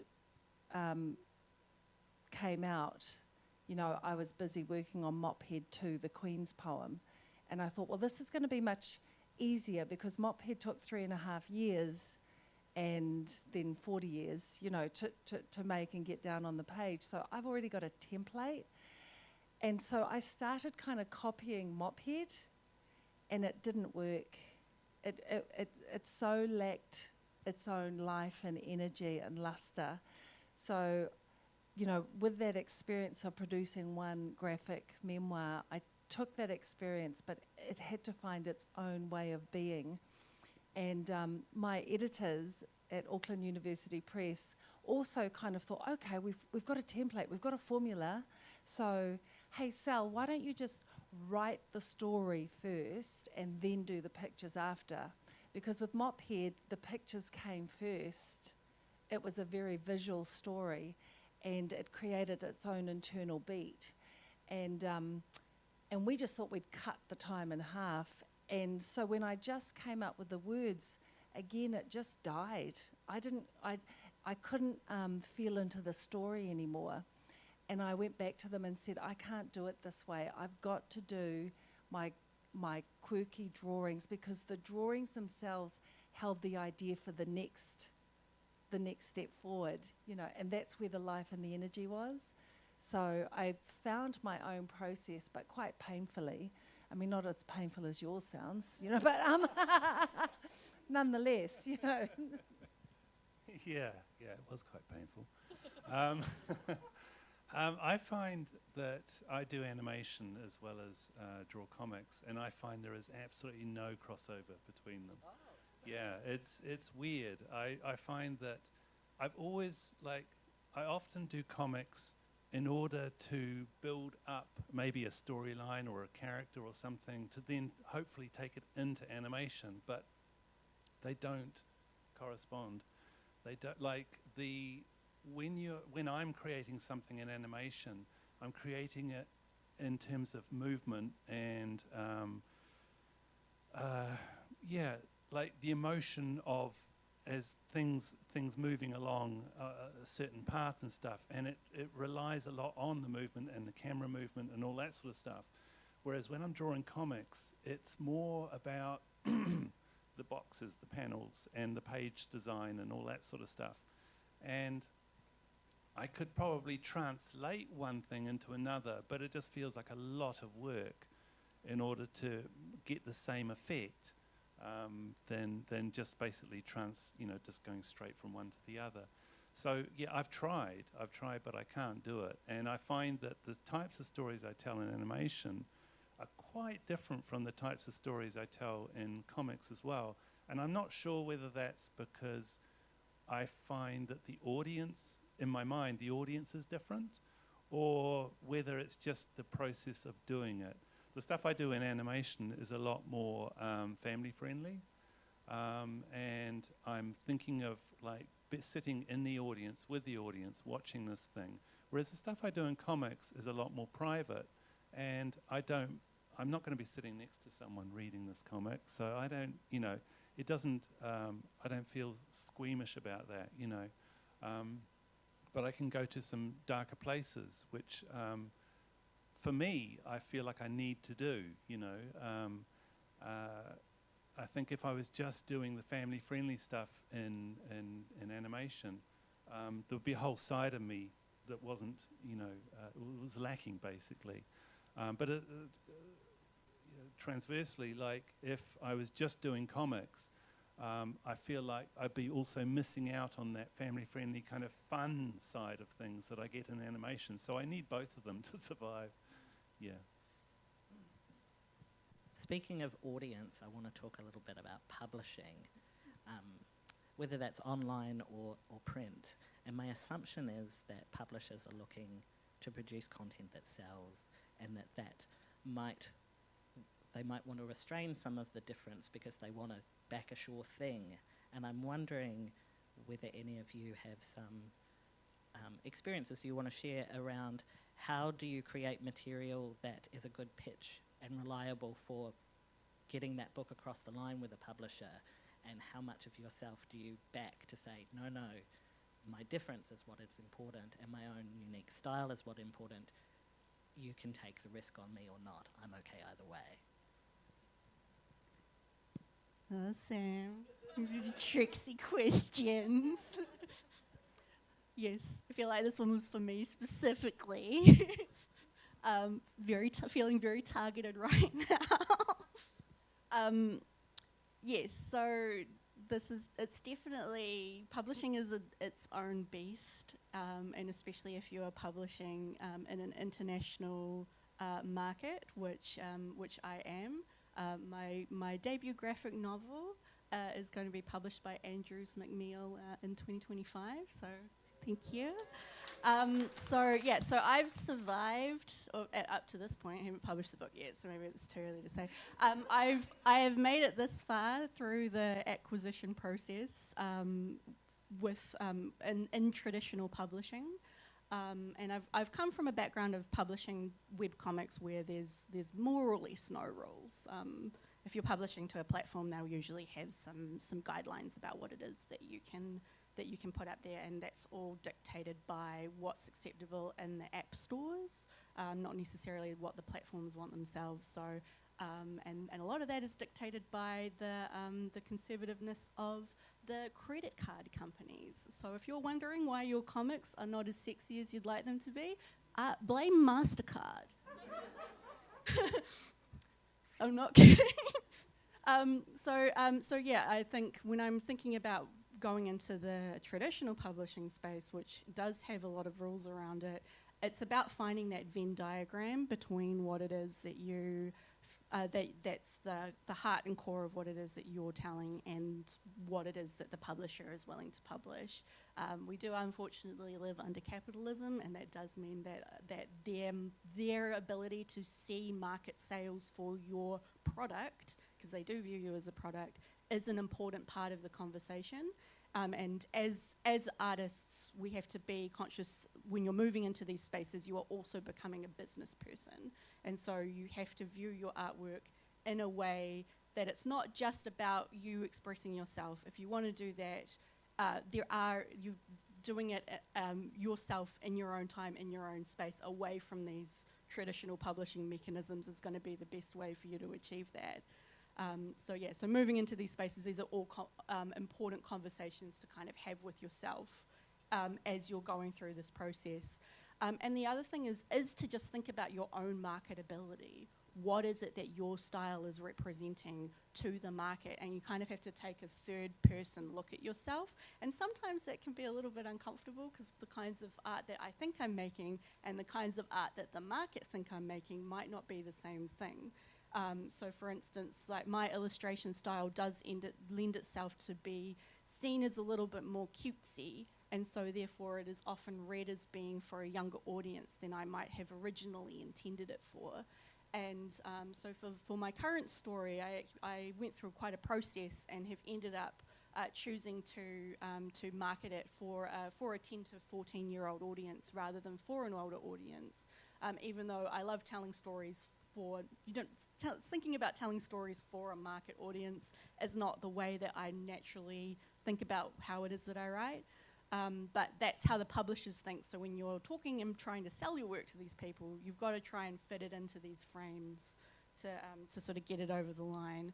So it's about finding that Venn diagram match. It's about taking that hard look at yourself about where it is that your stuff sort of fits, and being comfortable with the decisions that you're choosing to work in that space. I think the thing that I found, especially when I chose to move into the middle grade market, I set a promise to myself was if I drew them at this younger age and I hated it, I wasn't going to do it, and I was going to go back to just drawing adults, and that was going to be it. But I drew them, and it was so cute, and it actually made a whole lot of things fall into place about the way that I was feeling about my story and actually about my art overall. Like I was having a lot of anxiety about the way that my work looked and the fact that it didn't look like other comics for adults in the market. And when I decided, actually, I'm just not going to write for adults for a bit. I'm going to write for kids. I'm going to write for 12-year-old Jem and what she would have wanted. It really helped me. Like a whole lot of stuff just really felt like it fell into place around what it was that I was doing. So it seems weird to say that that a capitalist market decision actually helped me feel more comfortable with my art, but it's true, and I'm like a lot happier with the version of the story that I'm currently working on with my editor than any previous iteration that I've worked on to this point. So there is there is a pathway forward through all of this stuff, and I'm actually extremely happy with the direction it's taking so far. So sorry for the really long answer, but this was also specifically targeted at me, Sam, I believe. So I feel like it's relevant. It's something that I think about a lot, but I think it's something that all three of you probably have some quite interesting things to say and from quite different perspectives as well. But yeah, it was a little bit. Yeah. So everything that Jem said, and because did you hear her summing up? Like just like that's so great. Okay. My story is a bit different. My identity with my publisher was as a poet, and so when I went into my publisher's office to share the latest kind of poetry collection, he was, of course, really kind of enthusiastic about it. Actually, it was a memoir. It was prose, and it was a memoir, a poetic memoir, so again, blurring the genres. And when I became poet laureate, my toko had comprised of 11 pieces, and I was the 11th poet laureate. So each chapter was a less than 1,000-word poetic meditation on each of those pieces. And they all told the story of how I was Tusitala Kapora, which was the name of the toko carved on the body, Tusitala, the long, slow-burning flame, and each was a poetic meditation on how I hold the fire without burning out. And so the structure was there, it was half written, we're really enthusiastic, and I was about to leave his office when I literally stopped in the middle, like in the doorway, and I turned around and I said, I've got this really kooky thing I've been doing. Would you be interested to see it? And he was like, yeah, come sit down. And so I pulled out a very old iPad, and I showed him the first kind of iteration of Mophead. And his first response was, we don't publish children's books, but this doesn't feel like a children's book only.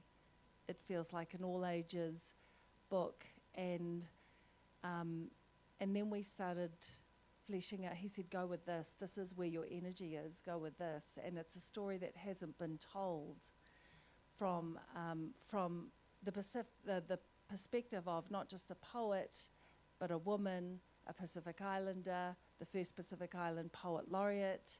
You know, I had the narrative arc, which was very visual when it struck me. So I used to be called a mop head at school, so I could see that old stinky mop. And then I saw the toko, you know, the symbol of the office of the New Zealand Poet Laureate. And I thought that to create a storyboard from getting from there to there was everything. And so as I developed Mophead, and it was coming along really beautifully, I thought, like Sam loved the story, and then we sat down a few meetings later and he said, we could get a professional illustrator in to draw this.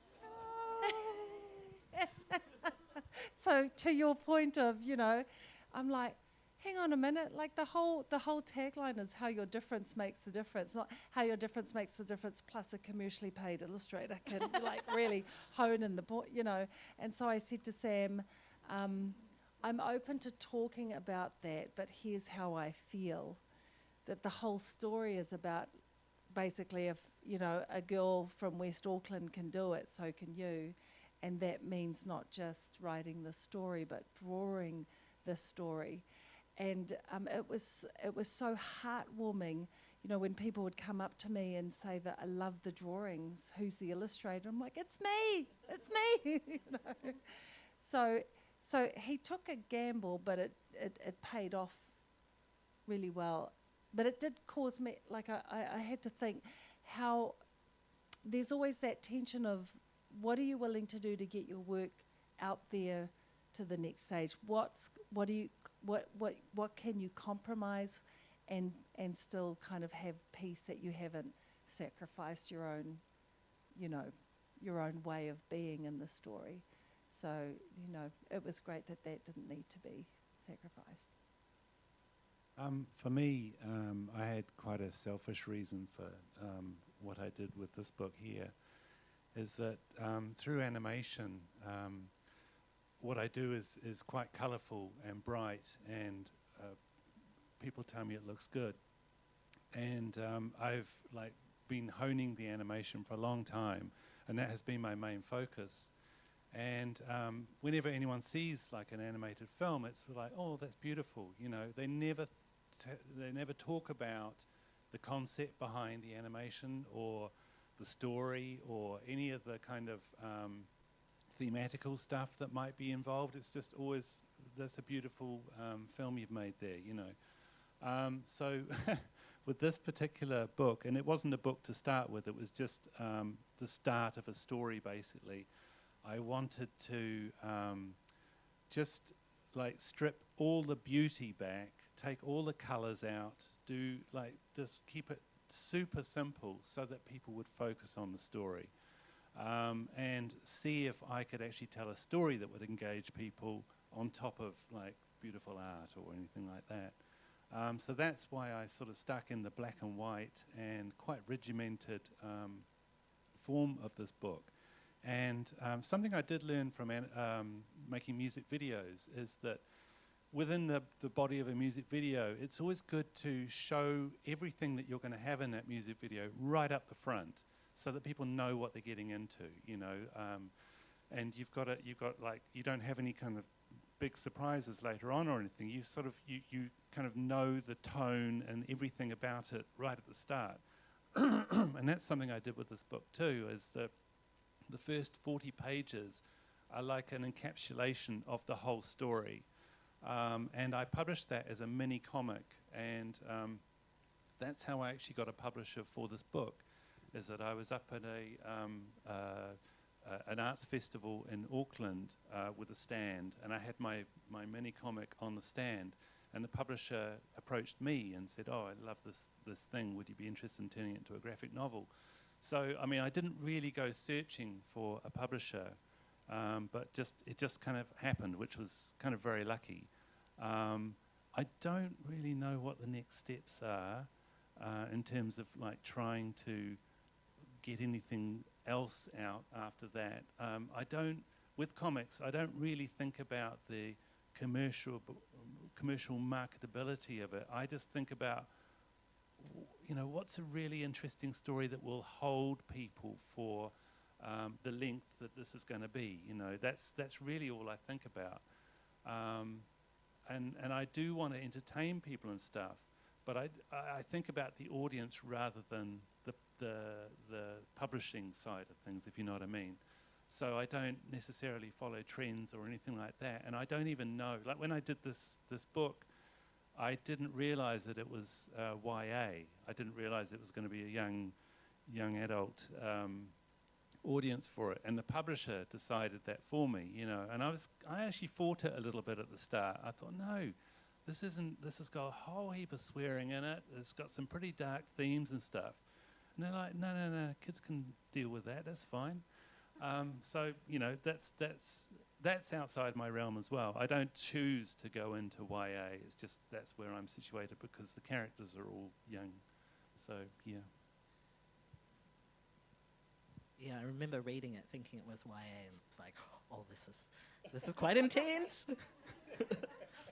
I have a page full of questions, and I feel like I've asked like 3, but we're running out of time, and I wanted to throw it over to the audience to see if there was any questions from the audience before we wrap up.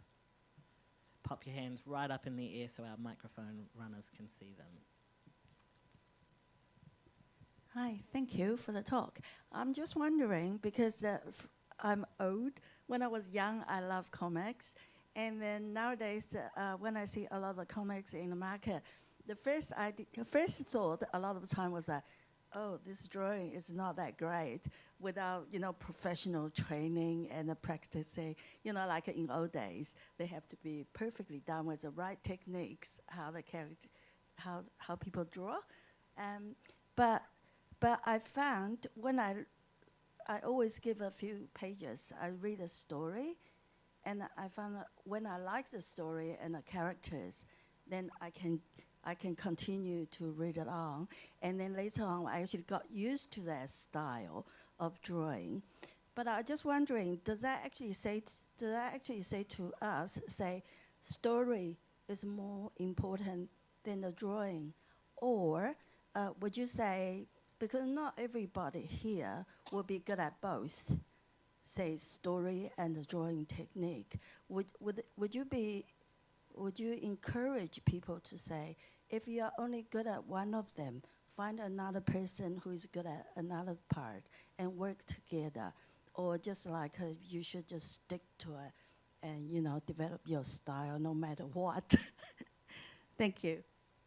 It's a good question. I think it really depends what it is that is driving you to want to create stories and comics in the first place, and also I think thinking about what it is that an illustration is doing, what is the comic panel actually doing? Because I think thinking about comics as being drawings and illustrations that are designed to be beautiful is actually missing the point. A comic panel isn't a drawing. It's not an illustration, it's language. It is designed to communicate something. And there's so many different ways that we can communicate. And so you don't necessarily have to be the best artist to be an incredible comic artist, because the point of comics isn't to be have the most technical skill within an illustration. It is, how is this communicating? And that's probably what you're feeling as you read through these stories and realizing that that you're being gripped by them is because the person is being able to communicate what it is that they need with those illustrations. So I would encourage most people, if you love the drawing part, if that's something that is giving you joy, even if you are not completely happy with the drawings that you are doing, I think that it's still absolutely worth pursuing, because that's your individuality, that is you on the page, and that as long as it's legible, and I don't mean like I don't mean tidy, I don't mean without mistakes. I mean, can your reader tell what it is that you mean with what it is that you've put on the page? And if that's the case, then you're a comic artist, and that's great. So I think that would be my answer to that. Yeah, and I'd also ask, what do you want to do? You know, and collaborations can be so fruitful and so rich, and if it's the act of creating with the energy of someone else, then do that, try that. But I also agree with Jim, making a chapbook just out of a page of A4 and just giving it a go, doing the illustrations and the story and completing something, and then kind of standing back and seeing, did that work for me as a reader and as a maker? So it all depends what kind of story. I get led by the story first and foremost. There's an idea that I want to explore and convey and communicate. Yeah, thanks. Yeah, I personally come at it from the emotion side of it. There's something I want to get out emotionally, and I explained before that I didn't learn to read until I was 9, and I feel like drawing is the way of doing that, and drawing in sequence, I find that's more natural to do that. So if you feel that, then, you know, pursue it, whether your drawings are, in your eyes, rubbish or not. You know, I think you will get there. And yeah, I agree with everything else these guys have said too. Amazing. I'm so sorry, I did the cheering in a poor way, and then we've run out of time for questions. If you have questions for these wonderful artists, they will be available throughout the day. You can also buy their books upstairs in Graphic Comics, and come along to our other panels. The next panel is Expanding Horizons. There's food here, there's live drawing, there's workshops. Stay around, it's going to be great, a lot of fun. But thank you to our wonderful panelists. Can you give them a round of applause, please?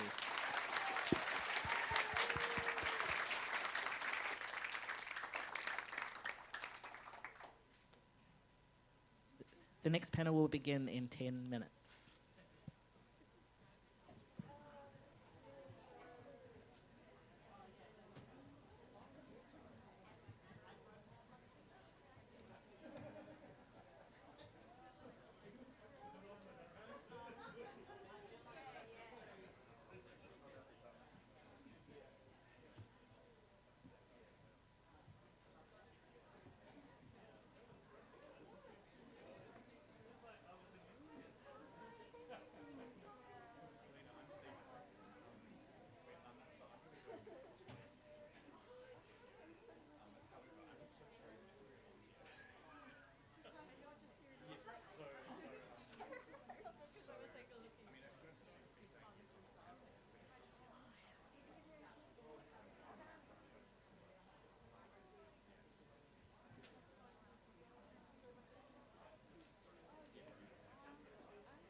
filming one. And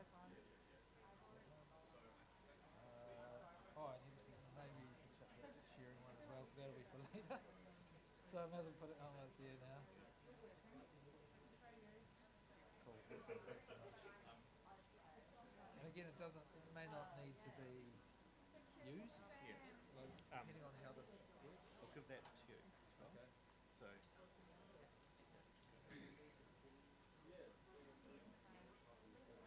So if you want it up, just I'll be listing there. They'll just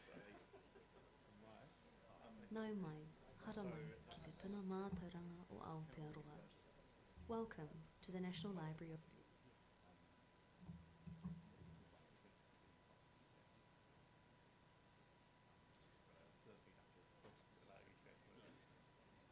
Okay.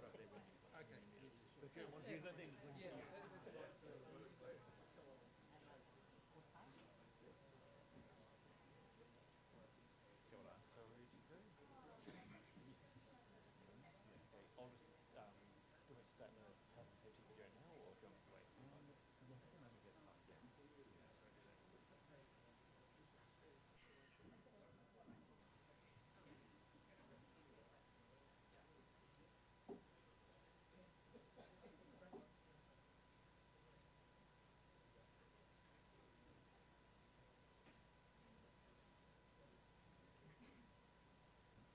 Nau mai, hara mai, ki te puna mātauranga o Aotearoa. Welcome to the National Library of New Zealand. In the event of a fire alarm, please make your way out of the auditorium using the aisle closest to you. Exit the building via the Aitken Street doors, turn right and right again on Molesworth Street, and assemble at New Zealand Rugby House. In the event of an earthquake, assume the brace position by leaning forward in your seat and placing your hands on the back of your head. Once the shaking has stopped, wait for instructions from library staff as evacuation may not be necessary. In the event of any other emergency, stay calm and wait for instructions from library staff. As you exit the auditorium, gendered bathrooms are located to the right and gender-neutral bathrooms are located through the stairwell to your left. Thank you. I nā katangi tētahi pūoho ahi, me puta atu i te taiwhanga kauhau mā te ara hikoi e tata ana ki a koe. Me puta i te whare mā ngā kuaha ki Aitken Tiriti. Ka huri whakamatau, ka huri whakamatau anō ki Molesworth Tiriti. Ka hui, ki waho i te whare o New Zealand Rugby House. I nā karu te whenua, me whakaniwha mā te rītaha whakamua i tō tūru, me te whakamau i o ringaringa ki te muri kōkai. Ka mutu te ru, me tatare ki ngā tohu a ngā kaimahi o te puna mātauranga o Aotearoa. Nō te mea, kaore pea e hiahiatia te whakawātea i te whare. I nā ka pakuru mai ko tētahi atu momo mate whawhatitapa, me noho māri e, me tatari ki ngā tohu a ngā kaimahi o te puna mātauranga o Aotearoa. I nā ka puta koe i te taiwhanga kauhau, kei te taha matau, ngā wharepaku a ira, a kei te arawhata taha maui, ngā wharepaku i a koe. Ngā mihi.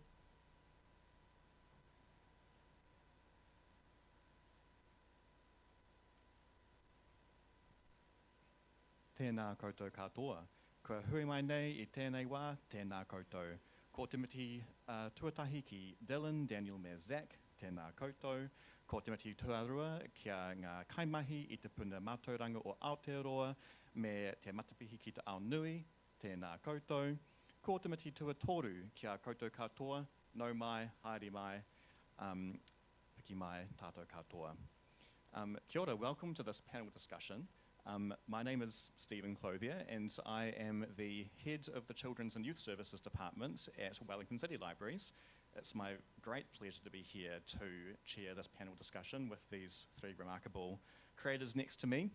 The theme of this panel discussion is expanding horizons. Exactly what that means we shall find out in the course of our discussion.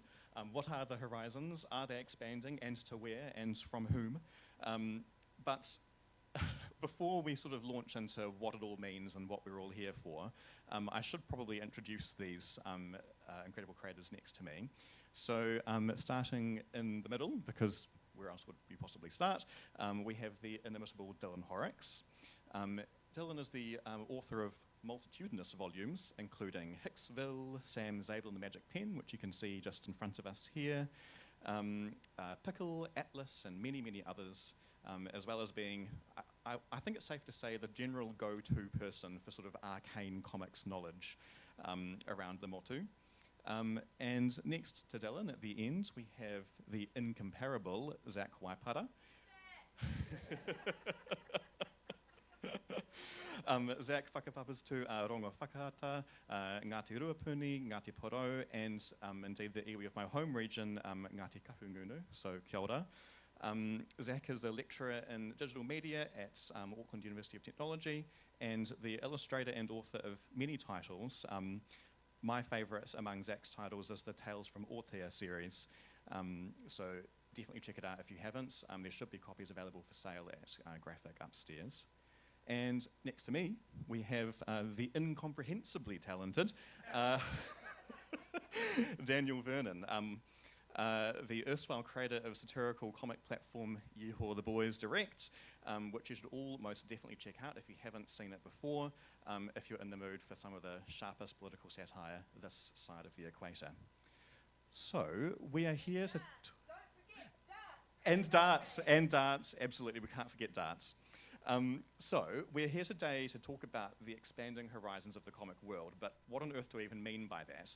Now, I want to sort of talk as little as possible, so I'll sort of try and set the scene a little bit for you.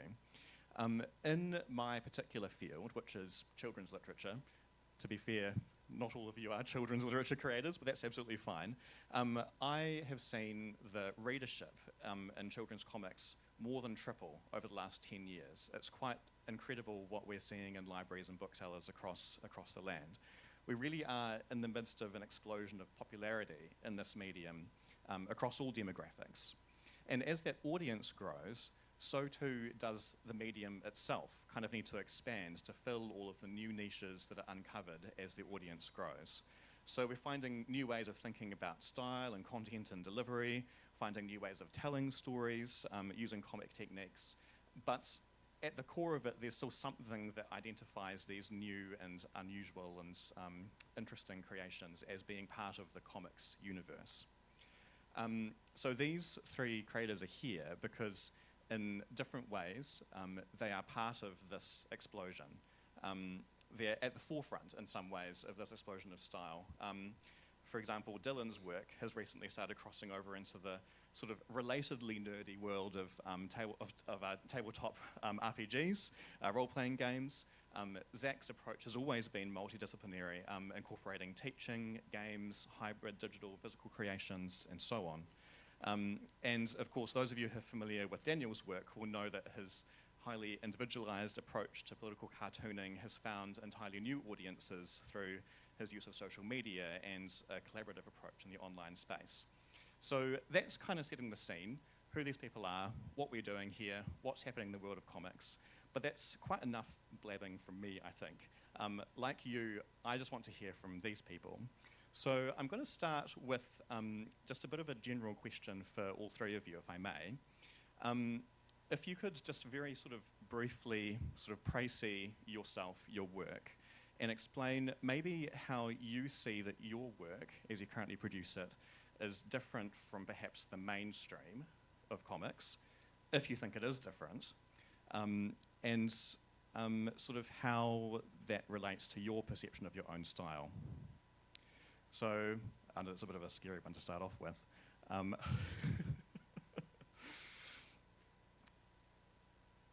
Daniel, for me personally, I guess with political cartoons, I think with social media and especially Substack, there's more freedom to tell a story or a point of view outside of a dedicated space in a newspaper, which I think can be quite restrictive for anyone trying to just have to hone something into one cartoon. I think there are more talented people that can do that than I can.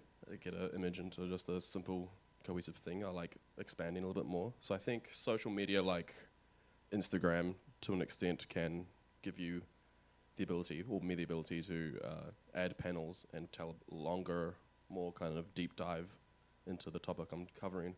So I think with technology like that, and then the fact that it reaches more people and people can say, oh, this is how I'm feeling, and it expands a bit more than just print media, and also can have a life outside of being reshared, because unfortunately some of the topics that I cover do boomerang back around in their relevancy, unfortunately. But yeah, so I think having that, like an archive of things as well. And personally for me, like 4 years of creating political cartoons, it's quite become a bit of a little like time box for me. If I scroll down and be like, oh man, there's the stuff that I created during COVID, and then there's other events that have happened, and how much I've changed, and how much the content that I'm making and the topics I'm covering have changed or not changed. Yeah, I think that's quite an interesting sort of observation, is that, you know, the traditional world of political cartoons, I guess, first of all, they're often quite short, and while they might be serialized, the individual, you know, episodes, I guess, would be in, you know, consecutive publications of a particular, you know, print medium like a newspaper, whereas in your chosen field, you have much more freedom to tell longer form stories and to have the episodes, if you like, be much more contiguous, right? You can see them all at once, rather than having to wait for, you know, next week's paper or whatever to come out. Yeah, it makes it much more responsive to what's happening in the world. Cool. Dylan. It's almost a little weird being on this panel, because I feel like such an old man in comics in this country. When I started publishing stuff in the 1980s, and over that time, I guess I've done comics that were very mainstream. I mean, I wrote Batgirl for a while for DC Comics, so for a while I was part of that extremely mainstream world of commercial superhero comics, which I never really liked. So, but it paid the bills for a few years. And it's funny, I mean, I feel like I spent much of my life as a cartoonist trying to get people to take comics seriously, because they were so fringe and marginal, and they were just considered trash. And these days, that battle's been won, and everyone's taking comics seriously, and they're winning literary prizes, and everyone's reading them. And so now I've just moved on, and I'm all about role-playing games now, Dungeons and Dragons. So the comics I'm doing at the moment are kind of partly exploring that, and different ways of thinking about what storytelling can be. I guess I'm expanding my own horizons a bit at the moment by learning to draw digitally, which I know Daniel's everyone else is way ahead of me on this. But the thing I'm doing now, I'm drawing digitally, partly because I need to understand how that works. But the other thing, the biggest thing for me, is actually that I'm teaching now. So I'm teaching at Vic here in the School of Design, and I get to see the amazing comics that these 19, 20-year-old students are both drawing and also bringing in to show me.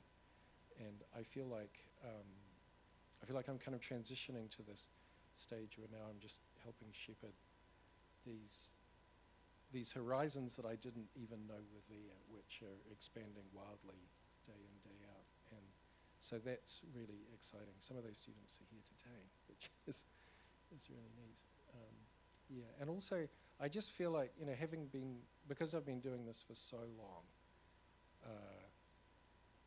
I'm always excited about the fact that it's a field that can never really be pinned down. It's always shifting and evolving and morphing, and it's such a different field to how it was 40 years ago, honestly, just incredibly different. So much better, so much more exciting.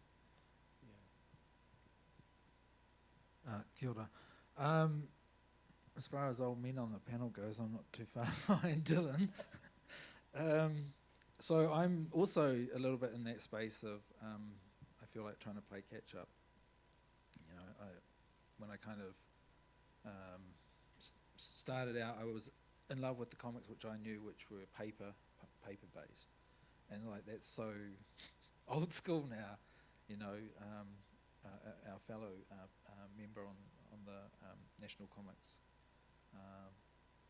panel, Kay, has talked about just telling new creators, don't even bother with print. Just forget about it. Just go straight to digital, and the print stuff will come, you know, in time.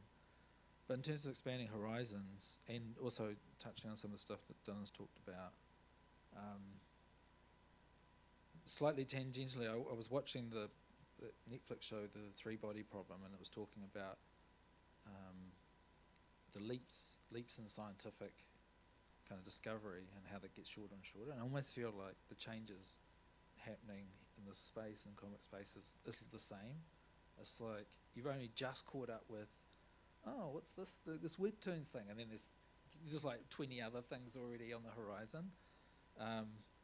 But it does mean that it's really exciting, I think, and it behooves us to sort of, you know, make efforts to try and keep up, you know, with all the changes that are going. Having said that, I've always my output in comics is probably lesser than some of the other stuff I've done, but I think I've always worked in combinations of some kind of words and some kind of pictures. So I do a lot of picture book illustrations, but I did infographic stuff, and there's a nice crossover between all those things. Even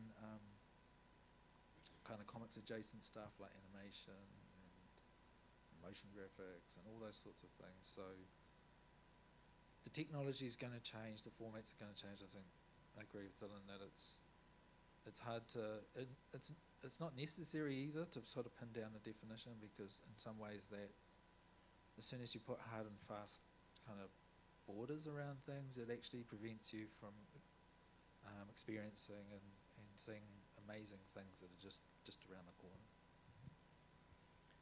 This kind of actually leads me to a question that I was planning on discussing a little bit later in the panel, but I think it's a natural place to arrive at it now.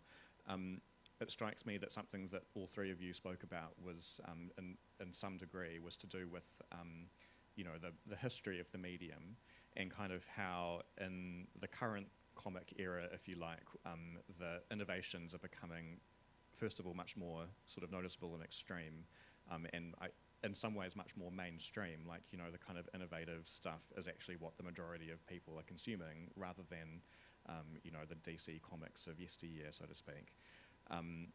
Do you think that there is still some germ at the core of what they call comic or graphic novels that kind of remains consistent throughout all of these innovations? Or do you think that the medium has changed so much in, you know, the last 5 to 10 years that it bears, you know, no relation to what came before?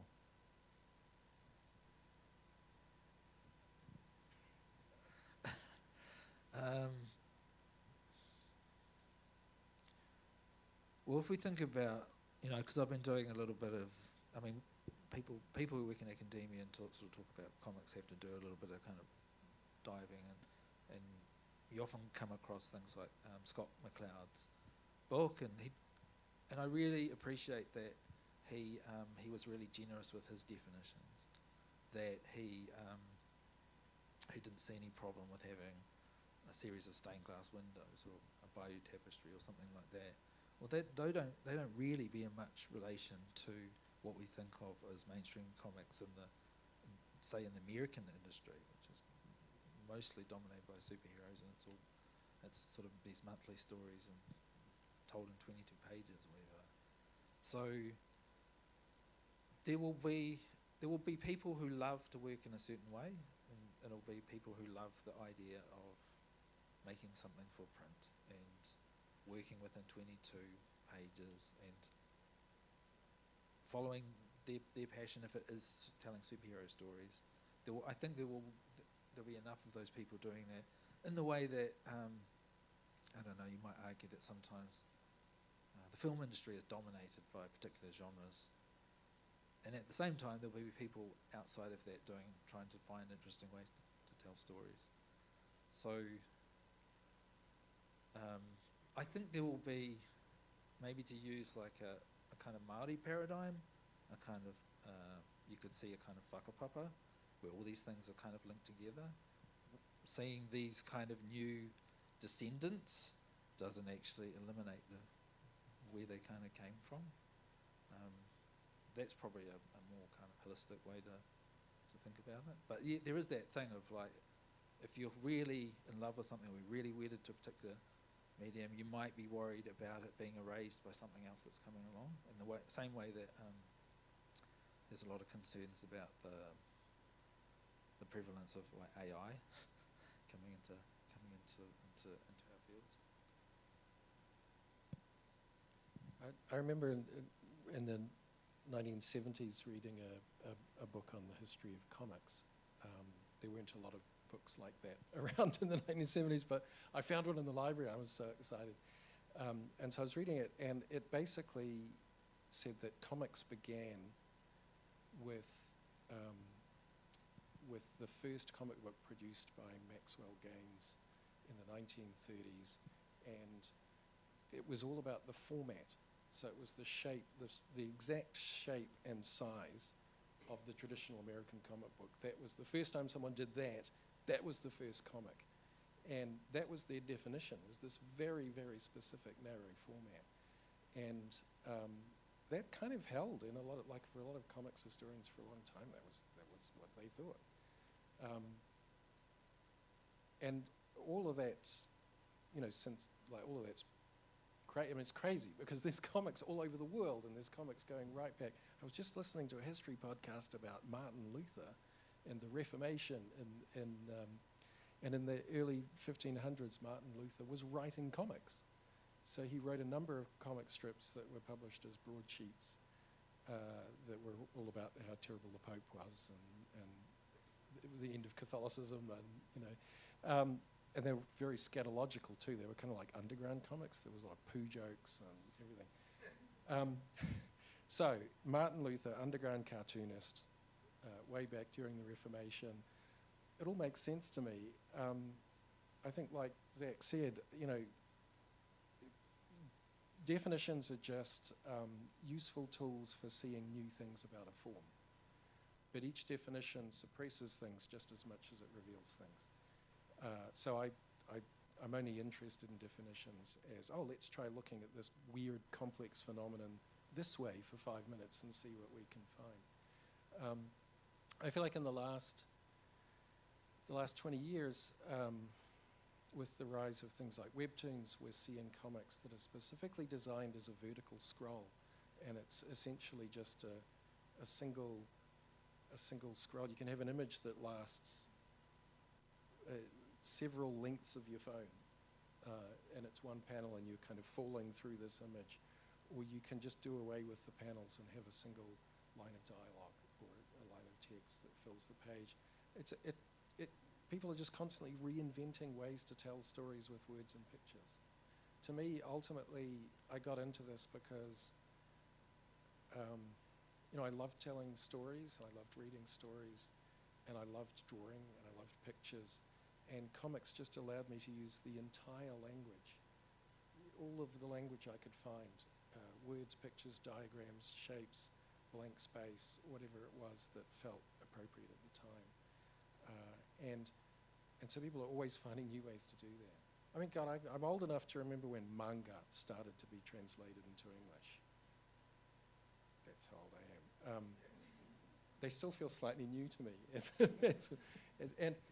And one of the things that was exciting about that was here was a whole comics tradition that had developed in conversation with the Western comics tradition, but only a few people were aware of that conversation. And so there were radically different ways of telling stories visually that at the time, when we started reading them in English, it was like, holy crap, can you do that?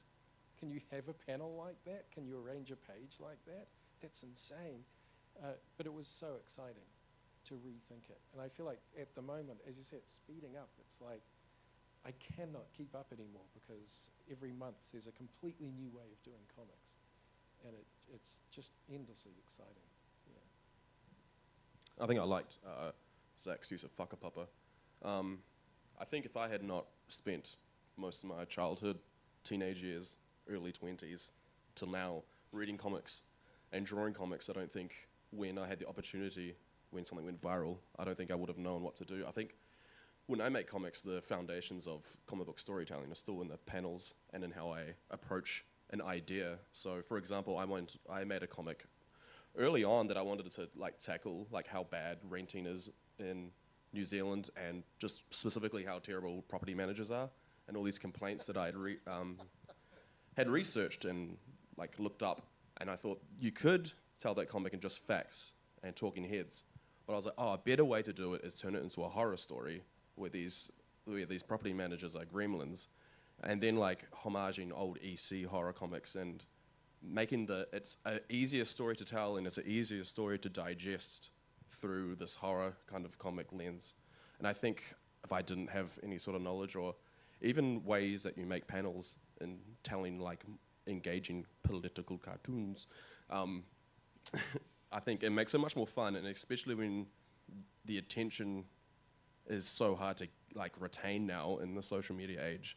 I think inventive ways to tell stories, whether they be political or not, are still rooted way back in some of the things that I've read. Mad magazines, so drawn into my cartoons. I loved that when I was growing up. So the whakapapa of what's come before is still important to tell, because a bunch of just boring laid out panels aren't going to engage anyone. Toby Morris is probably the best example of how well he's a comic book fan, and his panels, the way he lays them out and tells a story, is so just captivating. So I think if you still don't have those foundations and that history, I don't really think you're going to see it beyond when us old men have passed away. Toby's the guy who can take a diagram with all those facts and figures and somehow make it incredibly compelling. Yeah, and I guess as well, you're sort of, tapping into many decades of kind of a cultural understanding of the way that stories are told visually, right? So if you're sort of still making reference to, for example, some of those paneling techniques that you were talking about, you are able to sort of use a bit of a storytelling shorthand in a way, to sort of convey your points to the reader much more quickly than you otherwise would. That's kind of, I think that makes a lot of sense to me in terms of, how your work is building on what's kind of come before. But it does kind of, I guess, raise a question for me, which is if we eventually reach a sort of stage of the comics readership where maybe there isn't that same sort of cultural understanding, your Western sort of, DC Marvel comic understanding of the way that, comics, quote unquote, should be panelled.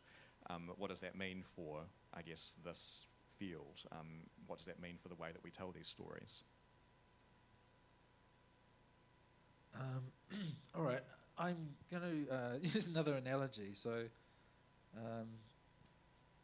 my daughter's about 16 now, and she doesn't like any of the things I like, that's normal. But also the way she consumes media is just, it's like on another planet. I often don't know what's going on, but that's probably just my age.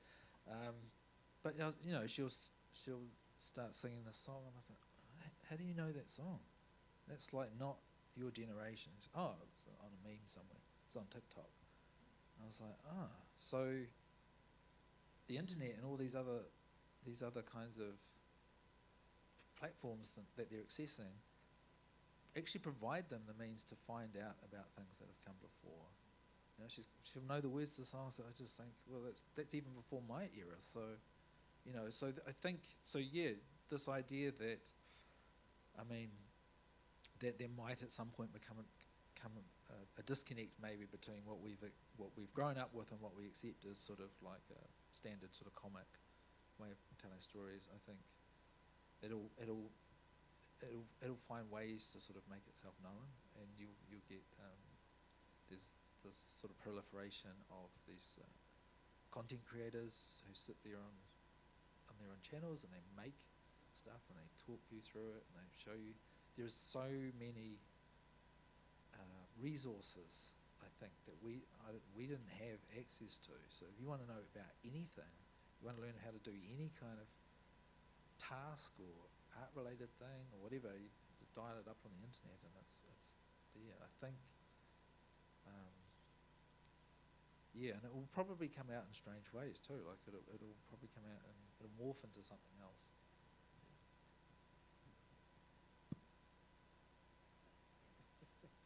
Yeah, I don't think it's going anywhere. I think, like you said, like there's younger kids coming into it quite a lot. It's also used in teaching a lot more. I think as we learn how to, like, not everyone learns the same, and how visual learning is quite a big thing. And I think, if anything, it's going to be used but distributed across bigger things. Whether or not that affects Western comics and superhero comics, people are going to love superheroes. I don't think it's going anywhere. And those movies need the comics to keep finding ideas, I think. But yeah, no, I don't think it's going to go away. Now, if anything, it's just a larger volume of history to read and go back into. If anything, like the very early, like comics, you could see how boring they were, and then as soon as they got different artists and different storytelling, like across the board, even up to now, it's still incredible. And I think it's just passing on the torch and not having the same old fogies run the show for all the time. Yeah. I feel like there's, you mentioned TikTok, and I'm really fascinated at the moment by the way TikTok is changing how we think about telling stories with video. Like, you know, I grew up watching 90-minute movies and 30-minute TV shows. But then there were music videos and ads. But TikTok is giving you just like here's a story in 1 minute. And I find that really, really interesting. Like, how does that open up new ways of thinking about telling stories with images? But comics have always had this vast array of formats like that. So you could tell a story with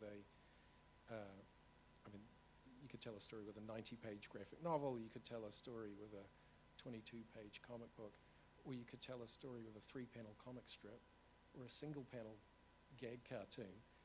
You know, there's all sorts of ways to do that. So there was always this vast array of ways of applying this form. And it just keeps expanding. I find it really interesting, cartoonists like Julie Delport, who's a French-Canadian cartoonist. Her books are like reading a sketchbook, but they're intensely personal sketchbooks, and she's processing stuff in her life. And there is a structure and form to it. She's shaped it into a narrative book. It's absolutely comics, but there's no panels, and there's very rarely a speech balloon.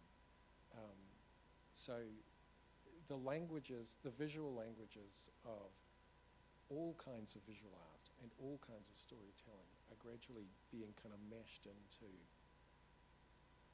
one great big field of telling stories with words and pictures. And we don't need to worry about whether there's, you know, whether drawing lines and borders between the different forms feels to me ultimately pointless.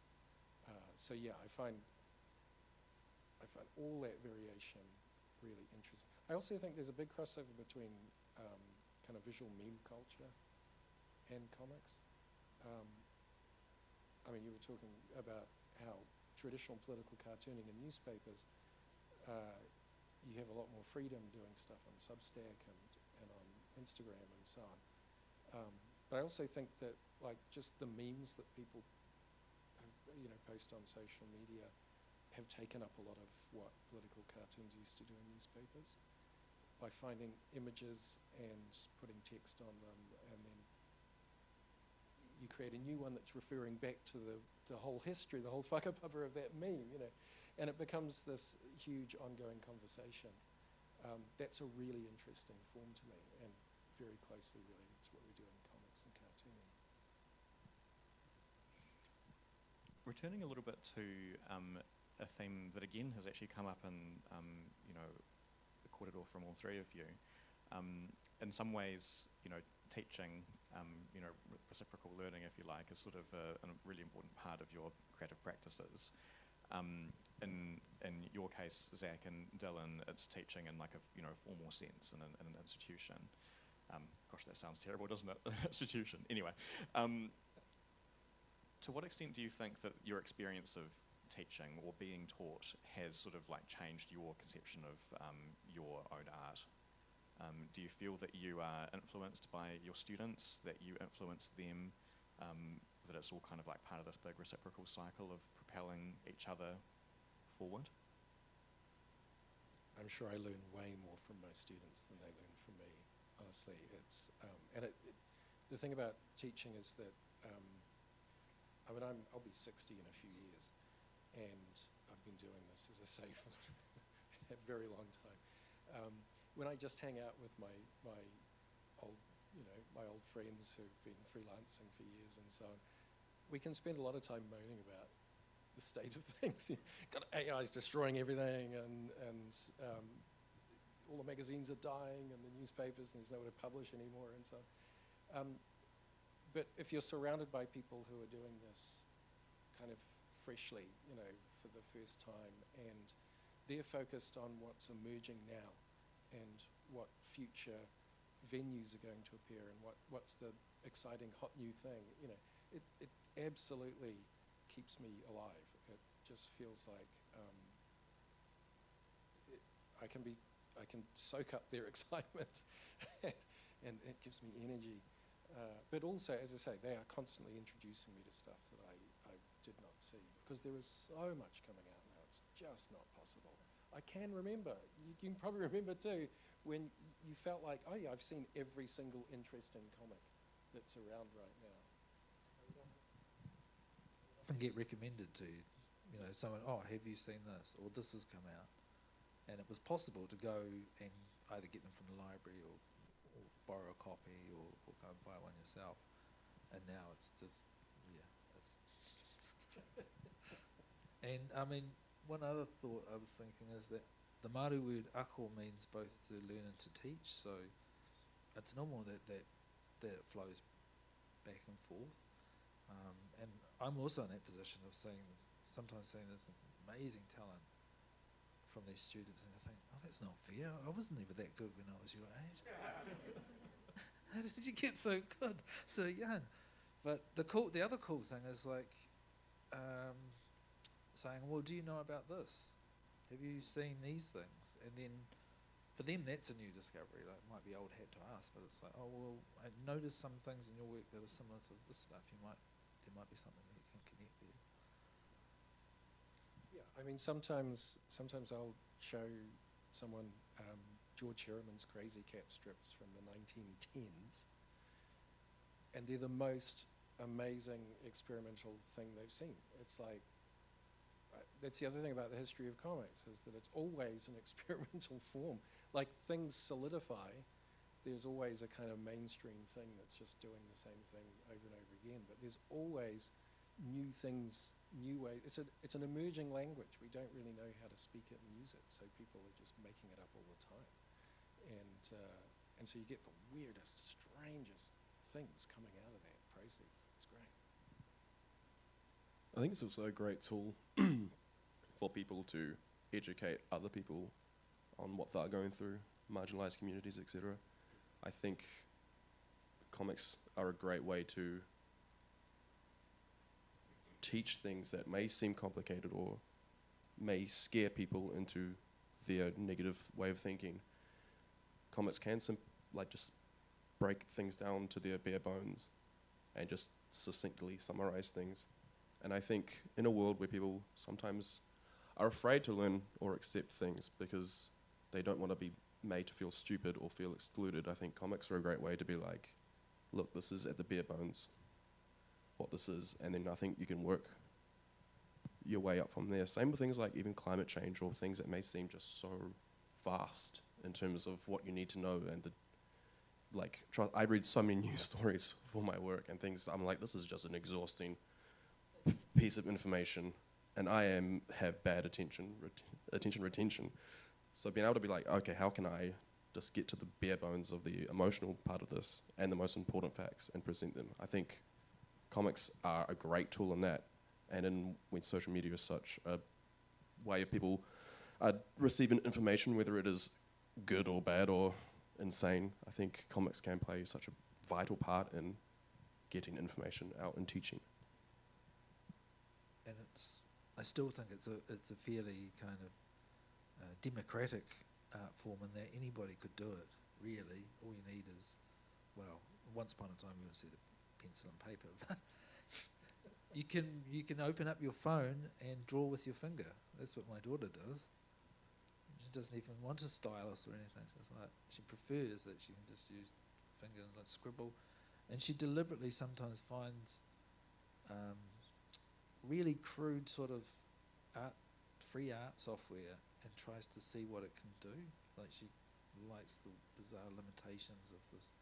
Oh, it only has 3 colours, or it only allows you to paint in pixels or something. And I was just like, okay. It kind of reminds me of this is going to age me, but Ellie Brosh and the Hyperbole of and a Half comics, and how they're all produced just in Microsoft Paint, like on a Windows 95 PC, like, you know, and that's exactly what she's trying to do, is to, you know, use the limitations in a sense, you know, the self-imposed limitations to kind of generate a new kind of creativity. Yeah. All right, I could ask questions all day, but you're all here. So I think that it's time for us to take some questions from the audience. I've got some lovely folks with microphones, hopefully roaming the stairs. So raise your hand nice and high, and somebody with a microphone will come find you momentarily.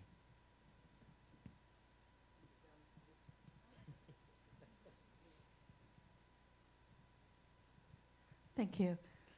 I should really let other people ask questions. But anyway, I have this burning question to ask about, well, 2 of my sons are into comics and love drawing, which they should be here, not me. But anyway, I was just wondering, because someone touched on AI, and we all know what GPT can do nowadays. You know, I have seen quite a few examples from some academic, the professors, so that they can write story, they can write novel, even poem, and create artwork.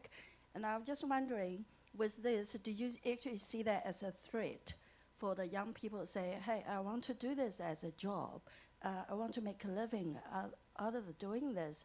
Or, I mean, do you, to be parents, I'm not even sure I want to encourage them to take this as their career, future career, but of course I shouldn't say anything. They should do what they love to do, but you as a teacher, educator, and you know the field, would you just encourage them to do it at the side as a hobby? I think they should do what they are passionate to do. It's the most fulfilling life you can have, is to do something that you want to do. On the question of AI, I mean, you're right to worry about it. Most people are. The reason we should worry about AI is not what AI can do.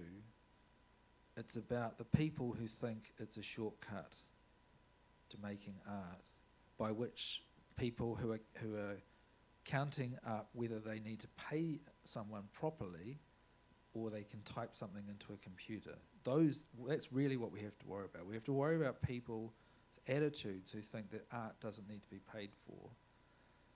The second thing about AI, which is many people don't understand how it works, and I'm not a scientist either, but this is my understanding of how it works. And if you were downstairs this morning, you would have heard me rant about it. You know, AI is supposed to stand for artificial intelligence, but I don't believe there's actually any intelligence behind it, because what you're doing is you enter a word or a prompt or into a search engine, which then scrapes the internet or a database of images that also have those words in their caption. It grabs all those images, and what it produces is an average. So if you want something to be average, you can use AI. Does it produce good work? Sometimes it's startling in the stuff that it produces. The other flip side of that is, if you don't know anything about the fundamentals of art making or storytelling, using AI is not going to help you become better. So you've got people producing work, putting it out there and not realizing that there's anything wrong with it in terms of, I don't mean like ethically wrong, I mean, you know, the example is, why does this person have 8 fingers on one hand? And the answer is because the AI took 1,000 photos of people, and in some of those photos you could see them with one finger or no fingers or 5 fingers, and it averaged that, and that's it. Just all it knows is that there's something squiggly at the bottom of people's arms, and so it tries to approximate. And I've seen people using it within a professional environment. You go to some sort of presentation and there's an image up there, and then you look at the image and you go, does anyone have a problem with the fact that their faces are all melting? No one thought to double check that image, because to the people who picked that image, they're actually visually blind to the fact that there was anything wrong with it. It spat something out. They don't have any kind of understanding of art, so they're like, oh, this looks good, and good enough to put up on this professional slideshow. Maybe I've said too much. The AIs are listening to you. AI also steals from artists, so that's pretty evil. Also, I don't like it.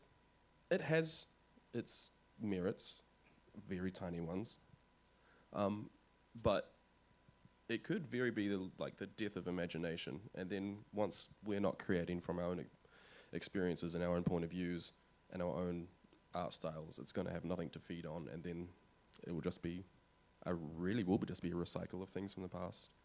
So I would encourage always to start off technology when doing storytelling. I didn't have the internet until I left home. I never had an iPad until I was 24. I'm 30.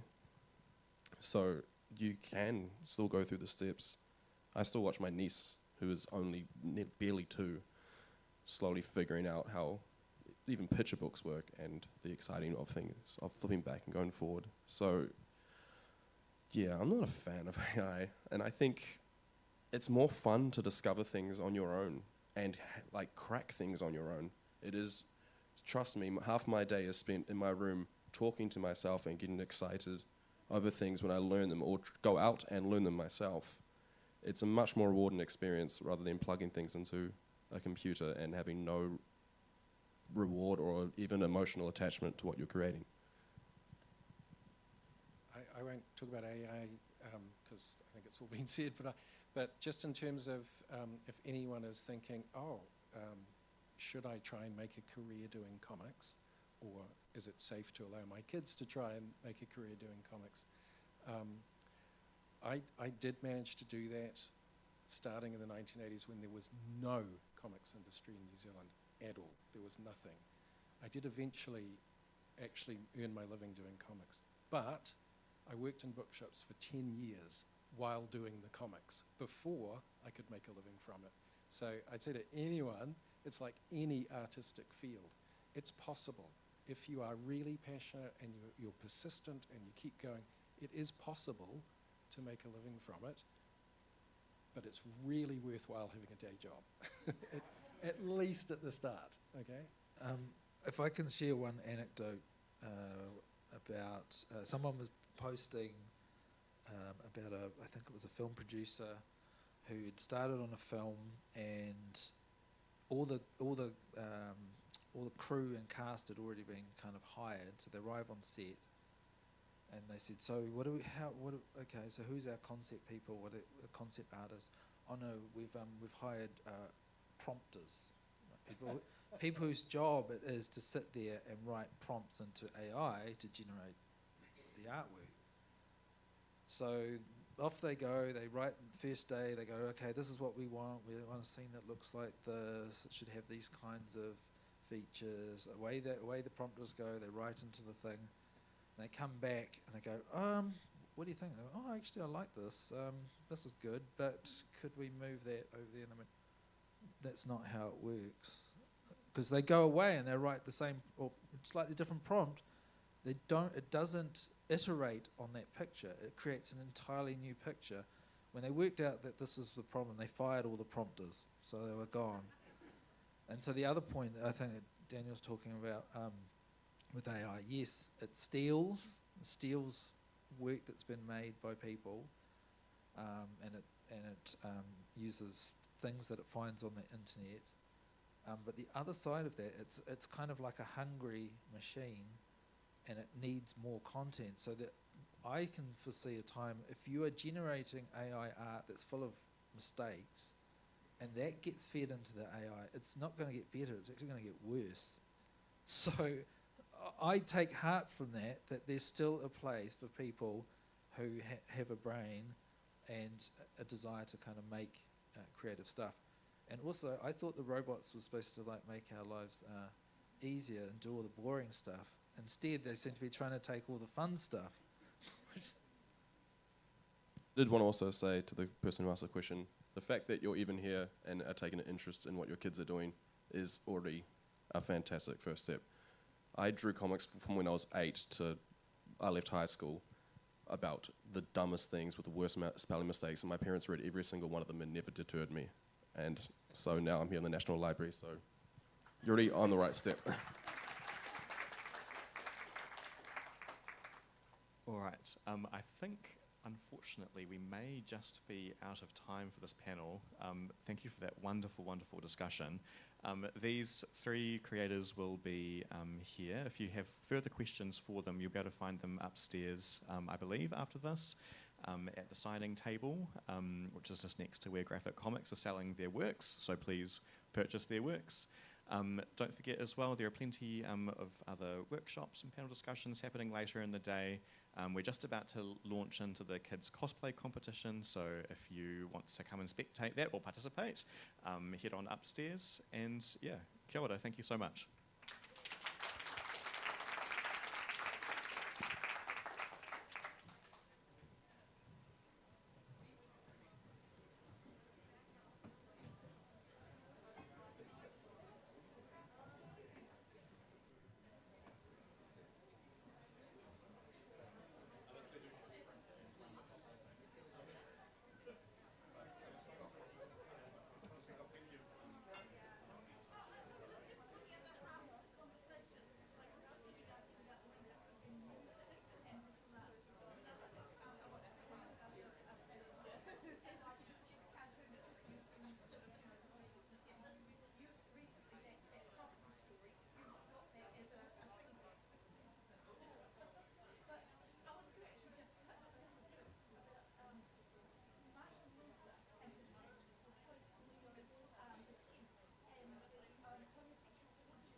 the metal men?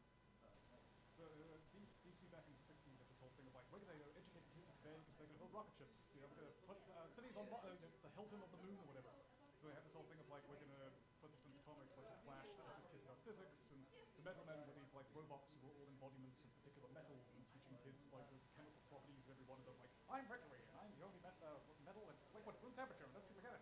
You know, like with personalities that are referencing their properties, they have these crazy science fiction adventures where they would use their properties to save the day, and it was they would explain like what they were doing as they were. It was we have one copy. I work in the library. We have at least one copy of like a volume of their adventures. I mean, get an idea. But it's like it's a mix of like it's both an adventure and a story being told, and you're explaining the premise. Or make a school bus.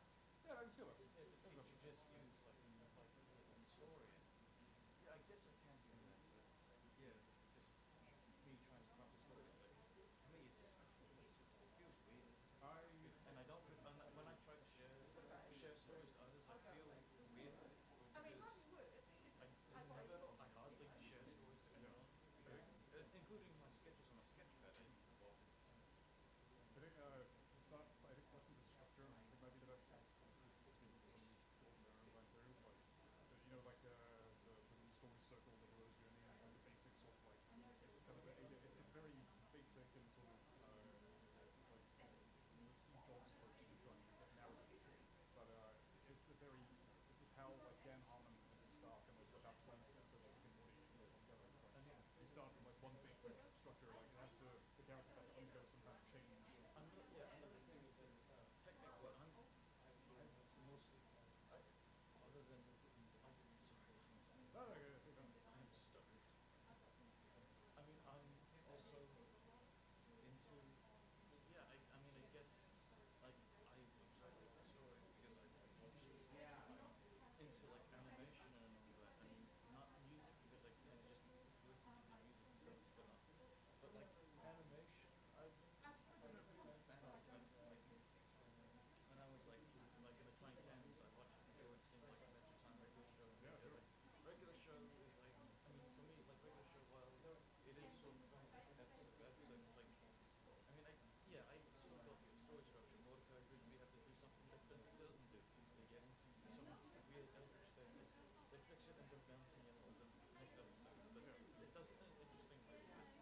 And I also got like stories like I want to write like personal stories like I've seen Lucas and Silver books and graphic novels like Owen Rogers' Final Space. I got into a while ago. Yeah, I've actually got structural issues and annoyances with that one versus I admire the path that they make. I mean, like Rogers because I mean the network put their show in like limbo and everything. Yeah, I mean that's the whole thing where you're creating for a body or that's you're turning left to bottom. You're holding no whatever story you want, however you Like want. the thing is if I get paid cash, is it feasible to stay independent? Because as much as I admire Owens' works, I don't want my characters to become unreachable legally and like unreachable, unusable legally, like with like with Gap or with the Final Space. I think that's a question for several years. I think like now we should right the freedoms we have basically are like I said, holding the robots like just make what we want to make and then hopefully it's like my favorite adage to explain this is where there's a scholarship artist with moments for some of the old whole line that's saying like in the future everyone will be famous for 15 minutes. Oh, isn't that the Andy Warhol one? It's a riff on that Andy Warhol quote, yeah. But the idea that like because of social media everyone is constantly putting something out into sort of inform their own way, like has their own links. Like everyone gains their own specific audience, like and that's just how everyone operates and it's creating not as just whatever.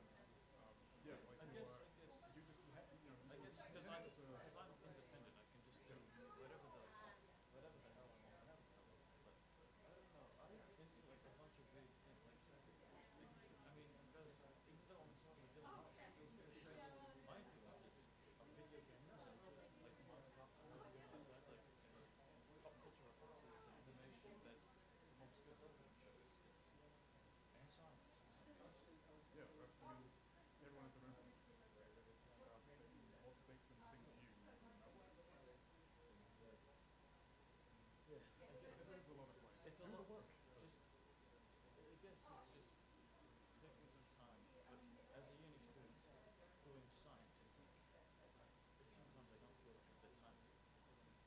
so was I, and I spent time trying to like draw comics for sailors.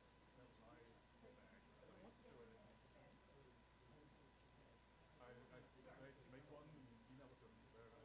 I just design it for comics for season 2, so you know they're pretty accessible. They're always looking for like they got pages to fill, man. Like nothing stopping me. Hey,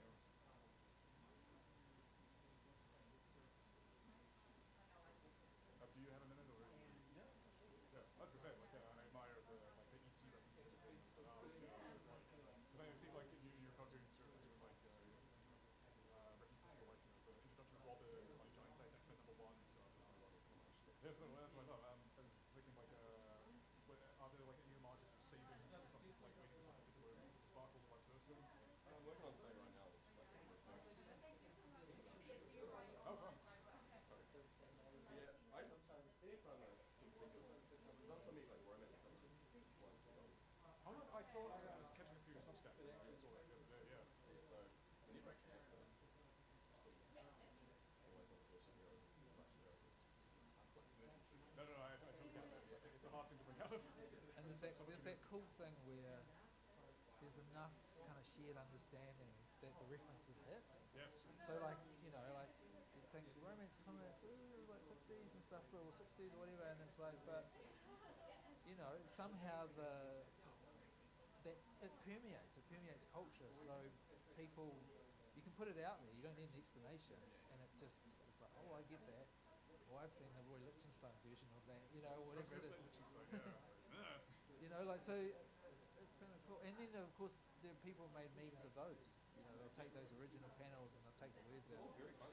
Yeah, no, exactly. It's very, very funny. Extremely, like, of the time, quite sexist, but, like, to a point where it's quite funny. I think it's what's great that we have a version of modern day comic. I mean, you know, like, who knew the whole Spider-Man thing, the pointing Spider-Man, or the slapping Robin? Yeah. It just gets changed. The text just gets changed out and changed out and changed out. Yes, I think we're supposed to be upstairs. We shouldn't keep it next to graphic.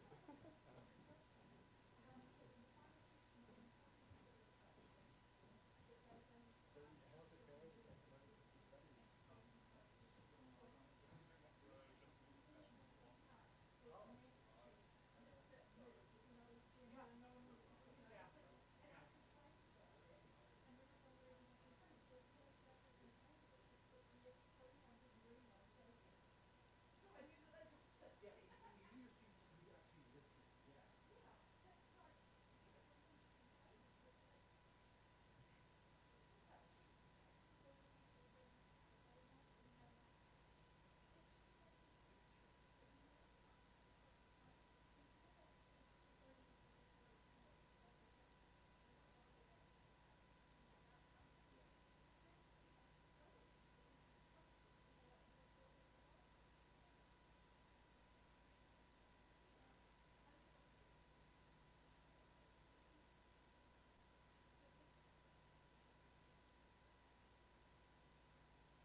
nau mai, hara mai ki te puna mātauranga o Aotearoa.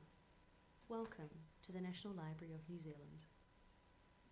In the event of a fire alarm, please make your way out of the auditorium using the aisle closest to you.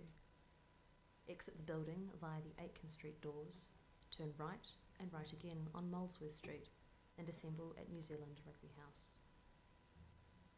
In the event of an earthquake, assume the brace position by leaning forward in your seat and placing your hands on the back of your head. Once the shaking has stopped, wait for instructions from library staff, as evacuation may not be necessary.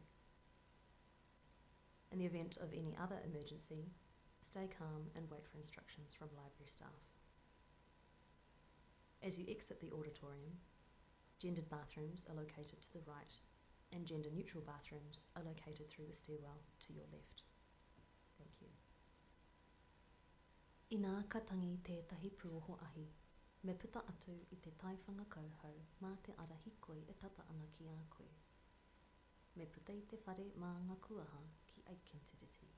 Ka huri whakamatau anō ki Molesworth Tiriti. Ka hui, ki waho i te whare o New Zealand Rugby House. I nā karu te whenua, e whakaniwha mā te rītaha whakamua i tō tūru, me te whakamau i o ringaringa ki te muri kōkai. Ka mutu te rū, me tatare ki ngā tohu a ngā kaimahi o te puna mātauranga o Aotearoa. No te mea, kaore pea e hiahiatia te whakawātea i te whare. I nā ka pakuru mai ko tētahi atu momo mate whawhati tata, me noho māri e, me tatari ki ngā tohu a ngā kaimahi o te puna mātauranga o Aotearoa. I nā ka puta koe i te taiwhanga kauhau, kei te taha matau, ngā wharepaku āira, ā, kei te arawhata taha maui, ngā wharepaku i a kore. Ngā mihi.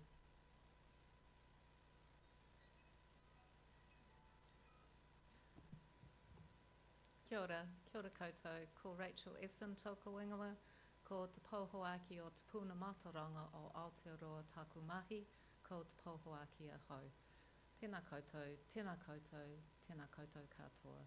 Kia ora, I'm Rachel Essen and I'm the National Librarian, and I absolutely leapt at the opportunity today to be able to introduce our speaker, Selina Tusitala-Marsh. It's not the first time I've introduced Selina, and I hope it won't be the last. Welcome to ComicFest 2024. We're so excited to be celebrating the wonderful world of comics in Aotearoa. And it's the 10th anniversary. How amazing is that? Let's hope that we have many more anniversaries to celebrate. It's a collaboration between Wellington City Libraries, Te Matapihi ki Te Ao Nui, and Te Puna Mātauranga National Library. And we also couldn't do it without the support of our sponsors, the Turnbull Endowment Trust, Graphic Comics, Te Pou Marama, Read New Zealand, Gecko Press, and of course everyone who's here. So thank you so much for coming.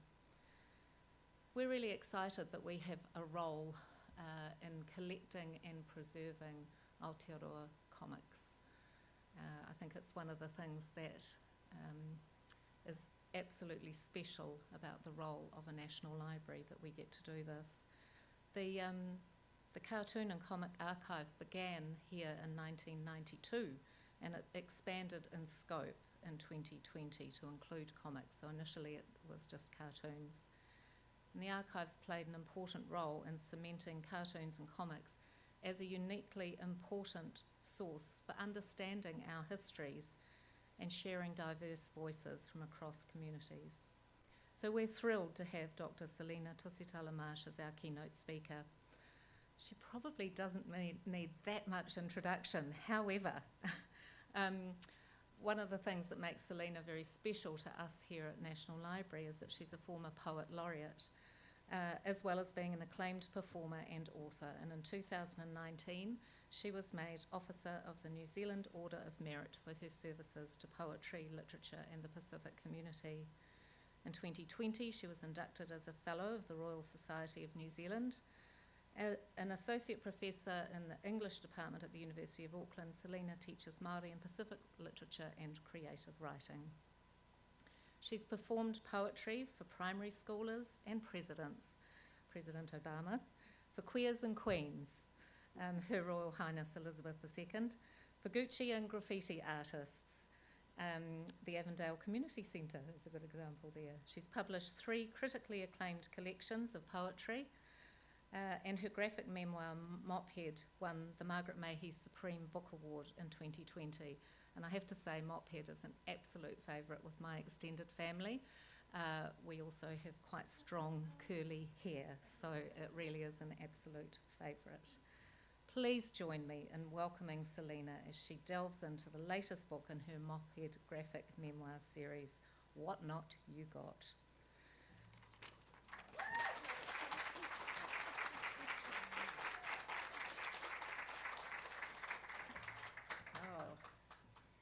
Malo le soifua, maua malelangi e mama, o loo ingoa Selina tusi talamash. Boy, like usually when I get invited to keynote, it's like that's the one thing I do that day. And if I have to go on a panel, it'll be the next day. And if I have to judge a cosplay competition, it'll be on the next day. And I very seldom get to do all 3 back to back. And I've been here since 9:30 because I couldn't stay away from these panels. I'd found my tribe, you know, other people who tell stories through their lines. And it was just like, oh, this is so sweet and delicious. And my 3 takeaways from the panel, one of the panels this morning is that, and that was with Sarah Lang, who I've written a poem all about because I'm slightly obsessed with her style, Lily Duval, and the other Giselle, sorry. Thank you. I didn't even hear what you said, but you know,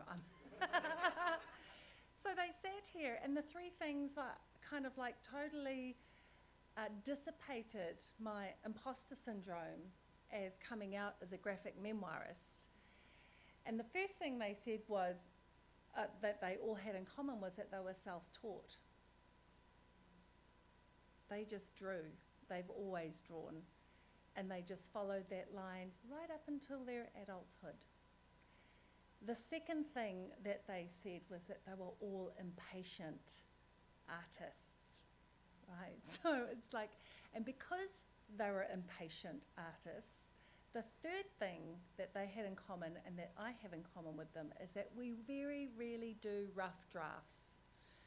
Very seldom pencil out something and then apply the ink. We just kind of like, don't have time, 20 minutes, let's go now.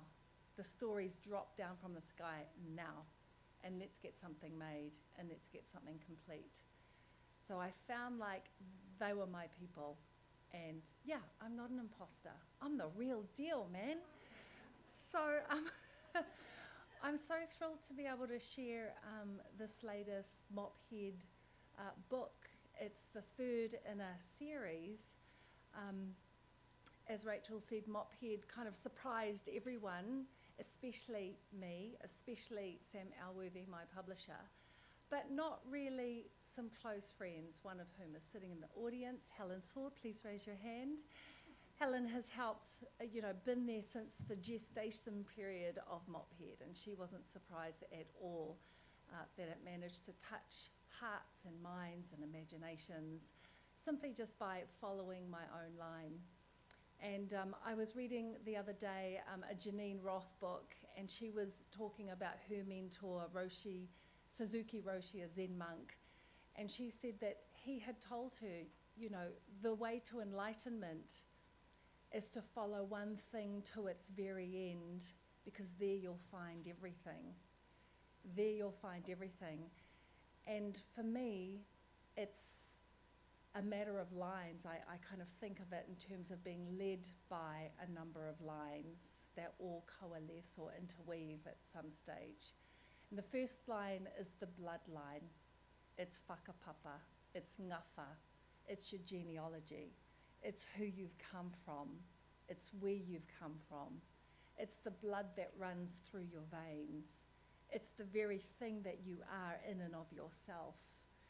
And you know, I grew up thinking all the real stories were out there somewhere beyond who I was, because I couldn't see myself reflected in that literary mirror as a brown girl growing up in West Auckland, going to the Salvation Army and the St Vincent de Paul's and filling my cardboard box full of books and just kind of ravenously reading any kind of books, any kind of genre, it didn't matter, and drawing and writing at the same time. So bloodline for me, for Mophead, was, well, who am I? This is my chance to explore my Samoan, Tuvaluan, English, Scottish, French lines, how they create my world around me, how I wanted to, as Audre Lorde said, Toni Morrison said, just write the stories I wanted to read. And so Mophead didn't come from out there, it came from within the bloodline. And I connected that bloodline to my landline, where we are in the Pacific. Aotearoa is the only country in the world to give their poets laureate toko toko, these carved walking sticks. That's the story that the world needs to hear. That's the story that our kids need to hear in our classrooms. So I followed that landline all the way to Samoa, all the way to Westminster Abbey. And in following that line, I leaned upon the spoken line, the written line, and the drawn line. So those are my 5 primary lines, to be led by line. And now I've added body line, and I've added love line, and you know, it's an amazing thing to be able to come to the page and be able to tell your story. So that was Mophead and Mophead 2. And when I thought about the third Mophead, I had kind of the third book already drafted out, you know. Mophead was really successful, and so, you know, I thought, well, that took only 45 years to write. Hopefully the second book will be a bit quicker. And my publisher and I thought, you know, we know what we're doing now, so maybe we could half that time, because Mophead took about 3 years to come out, so maybe we could half that time. And they had advised me, really well-meaning, like, why don't you just do the storyline first and then do the pictures later? Because Mophead was led by the pictures, led by this character with crazy, wild, naughty hair. But when I did that, when I led by the written word, I got stuck. I realized that actually my process is to be led by the drawn line first. Because once I kind of created a character and she occupied this space, it was like there were gems and suggestions and ways forward to go to the next page. And so I learned from that experience that while always be open to feedback and other people's experience and wisdom, you must come back to your own instinctive way of knowing, your own inner line. And so with this third book, I had in my head already drafted up Mophead in the Mutt. And it was about the rescue dog that I picked up 3 years ago. And I'm kind of like humming along and doing this storyboard, but something kind of felt a little formulaic about it. And I thought, yes, it's a good story, it's a worthy story, but actually, what is my inner line saying? And what it was saying was, everything, you already have everything you need. And the story's right under your nose. And you've done all this work as Poet Laureate and all this engagement with schools, and there's some unfinished business there. Because kids write to me, and I cannot write to them back. It's just beyond my capacity. And the more I started going into schools, I would get kids to write down their questions, so at least they've felt like they've shared it with me and I could read the questions later. And so over 2 years, I collected 2,000 naughty questions, from ripped out pieces of refill to post-it notes to, you know, the back of lunch paper sometimes. And a lot of them would be addressed to Dr. Mophead. And I thought, wow, this is amazing. And there'd be the kinds of questions like, Dr. Mophead, how do I know my poem is good? All the way to, Dr. Mophead, how do I know I am good? Dr. Mophead, how do I hug my dad? My mum has cancer, how can I help her? And suddenly I felt like I'm so out of my depth here, because like I'm a doctor, but of literature. I'm not like a, you know, in the clinical sense. And I felt a bit scared because it was like, well, how do I advise on mental health issues? And I'd bring it to the attention of the teachers, and, you know, there would be other discussions around that. And then I thought, well, who am I again? What's my bloodline? What's my landline?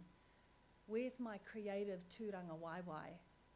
Of course, it's in the tusitala, the storyteller. And so the way I could answer these naughty questions was by creating another Mophead book. And that was the genesis of this book. So out of those 2,000 naughty questions, I identified 27 categories of questions. And I said to my publisher, I'm going to answer 27 different kinds of knots. And he said, can you just cut that down to maybe 9? And Helen was of the same mind, you know, 12 is a good number, 9, 12, 15, now you're starting to tip it, you know. And so I chose 11 representative knots, and I answered them as Dr. Mophead, which was to prescribe a creative writing and drawing exercise to help get rid of their knots. Or so I thought, because it's like, actually, have I gotten rid of my knots? Do you ever get rid of some knots? Sometimes you just need a little bit of loosening.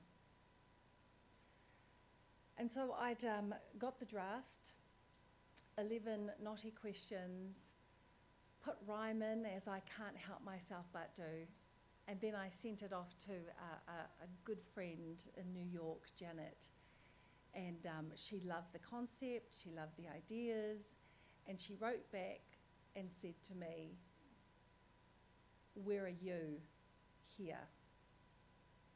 These kids have been vulnerable with you.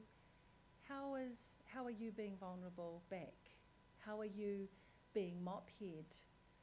And one of the ways people resonate with my work is because I'm there on the page and they can identify with me. And so Janet was asking me to get vulnerable. So I went off and did what any academic would do. I researched Brené Brown's Power of Vulnerability, saw all her TED Talks. I was like, yeah, I'll stand on my vulnerability. But actually, I knew exactly what Janet meant when she wrote back. And I was going through my own knot, and it was getting tighter and tighter. And the way that I loosen my knots is to write and draw, create and make. And so that knot is in here. But it posed a dilemma for me, because my knot was also my family's knot. My story overlaps into other people's stories. And what right did I have to tell their story by telling my own? And I thought long and hard about it. And as a poet, you know, I can hide things through metaphor. So I talk about quite personal things that people who I'm talking about have no idea that I've outed them, because only I know. But you know, that whole process is very cathartic. And I decided I had to lay it on the line and tell my story, my true story, and just follow the line and see where it would lead me. So 3 years ago, I left my marriage, my partner of 33 years, and I needed to write about that whole process. But I have 3 beautiful boys, and I have my ex-husband, and I had to protect them as well as do my thing. And so I wrote about it. My knot bookends the kids' knots. And when the book came, well, I showed them the draft, and then when the book came out, I sat down with them and I said, how's everyone feeling? Oh, they're boys, did I say that?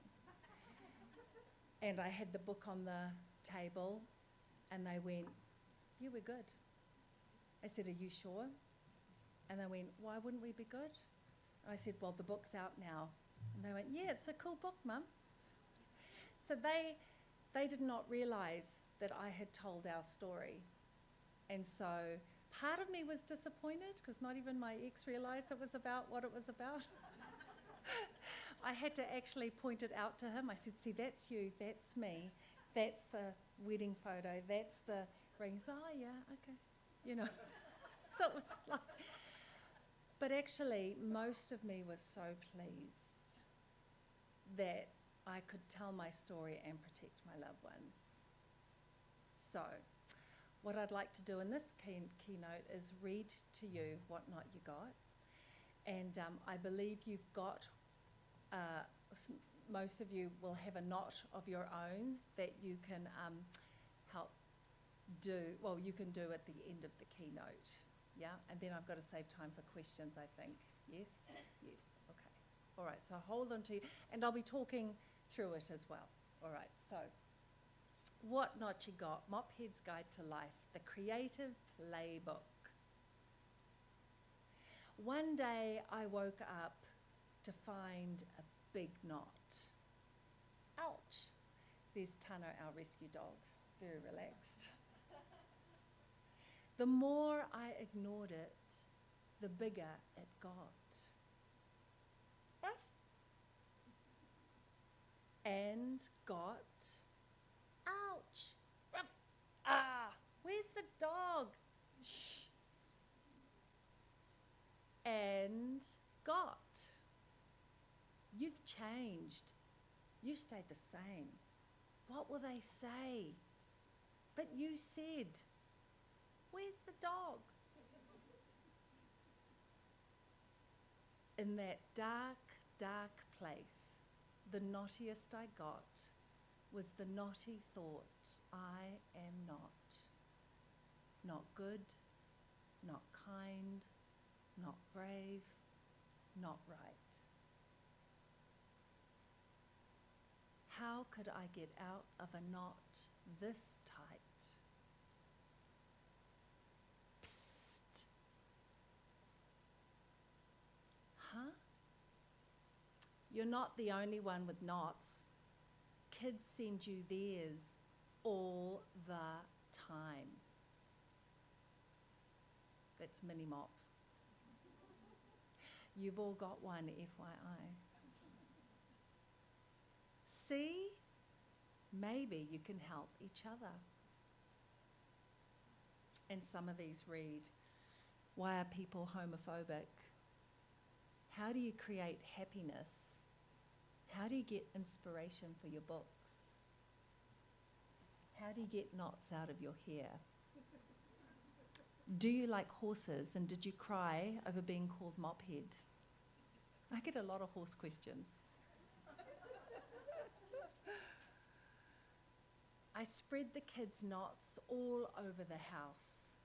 I wrote my replies. Was this a way out? Maybe. What's the first knot you got? Knot 1.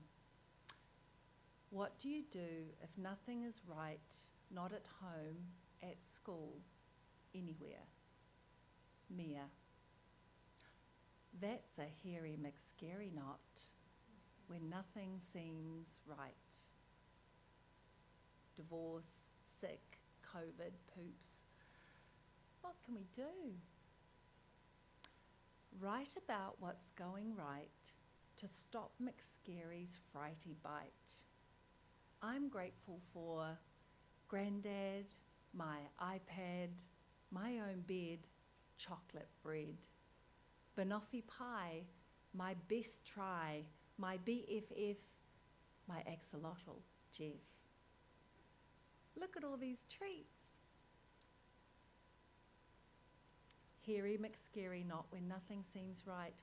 Treat yourself anytime. Write good stuff. Make it rhyme. Now you try. So gratitude is one of the anchors, right, in mental health and well-being. And my thought was, I want kids to practice that in a fun way. And 2 weeks ago, I worked with 10 coaches from the Sir John Coohan Mental Health Foundation who are helping take MOPHEAD into the school curriculum, our primary school curriculum.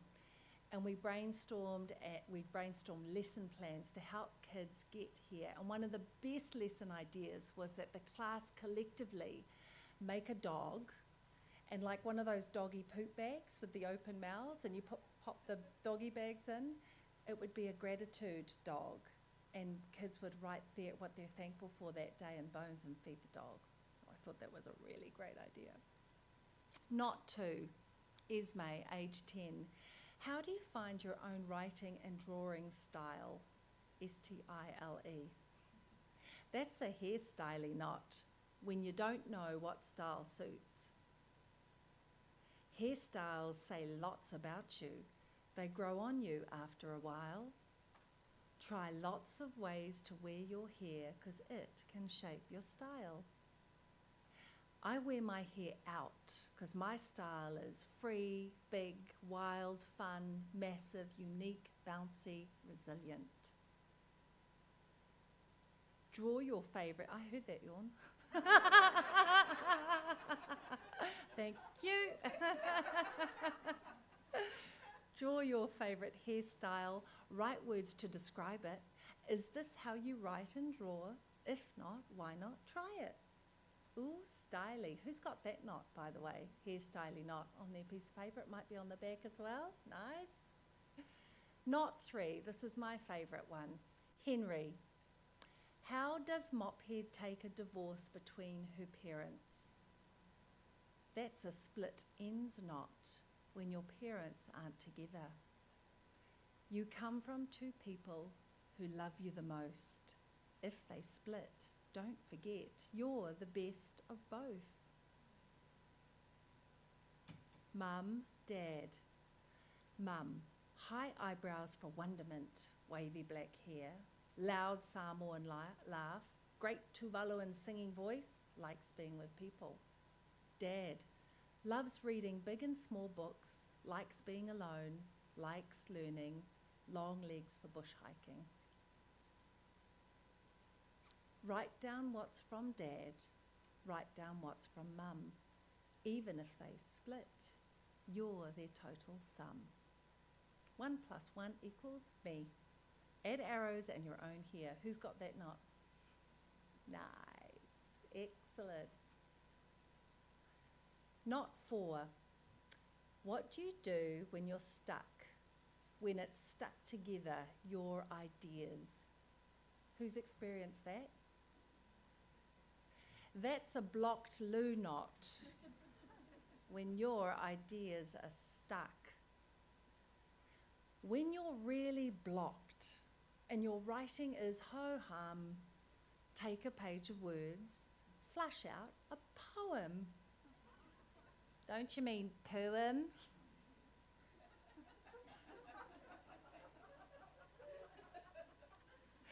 She cracks me up every time.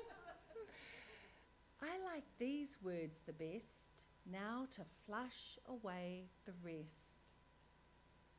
To fish good things, chant black lightning names. Look what poops up. Blocked loo knot when your ideas are stuck. Circle words you like, join them to make a line. Flush out to float up, a poem of your design. Use any colour you like.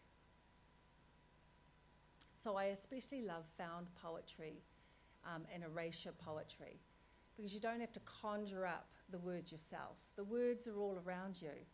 And it's quite a safe exercise for people who are especially scared of poetry because they just simply choreograph the lines on the page.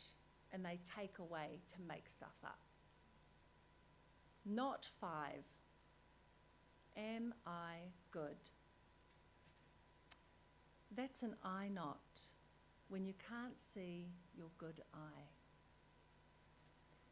What you are drawn to also draws you. If you look closely, your yummy seeps through. I'm drawn to chocolate. Chocolate is sweet, brown, rich, yum, fabulicious, a treat. So am I. I am sweet, brown, rich, yum, fabulicious. Write down the thing you are drawn to.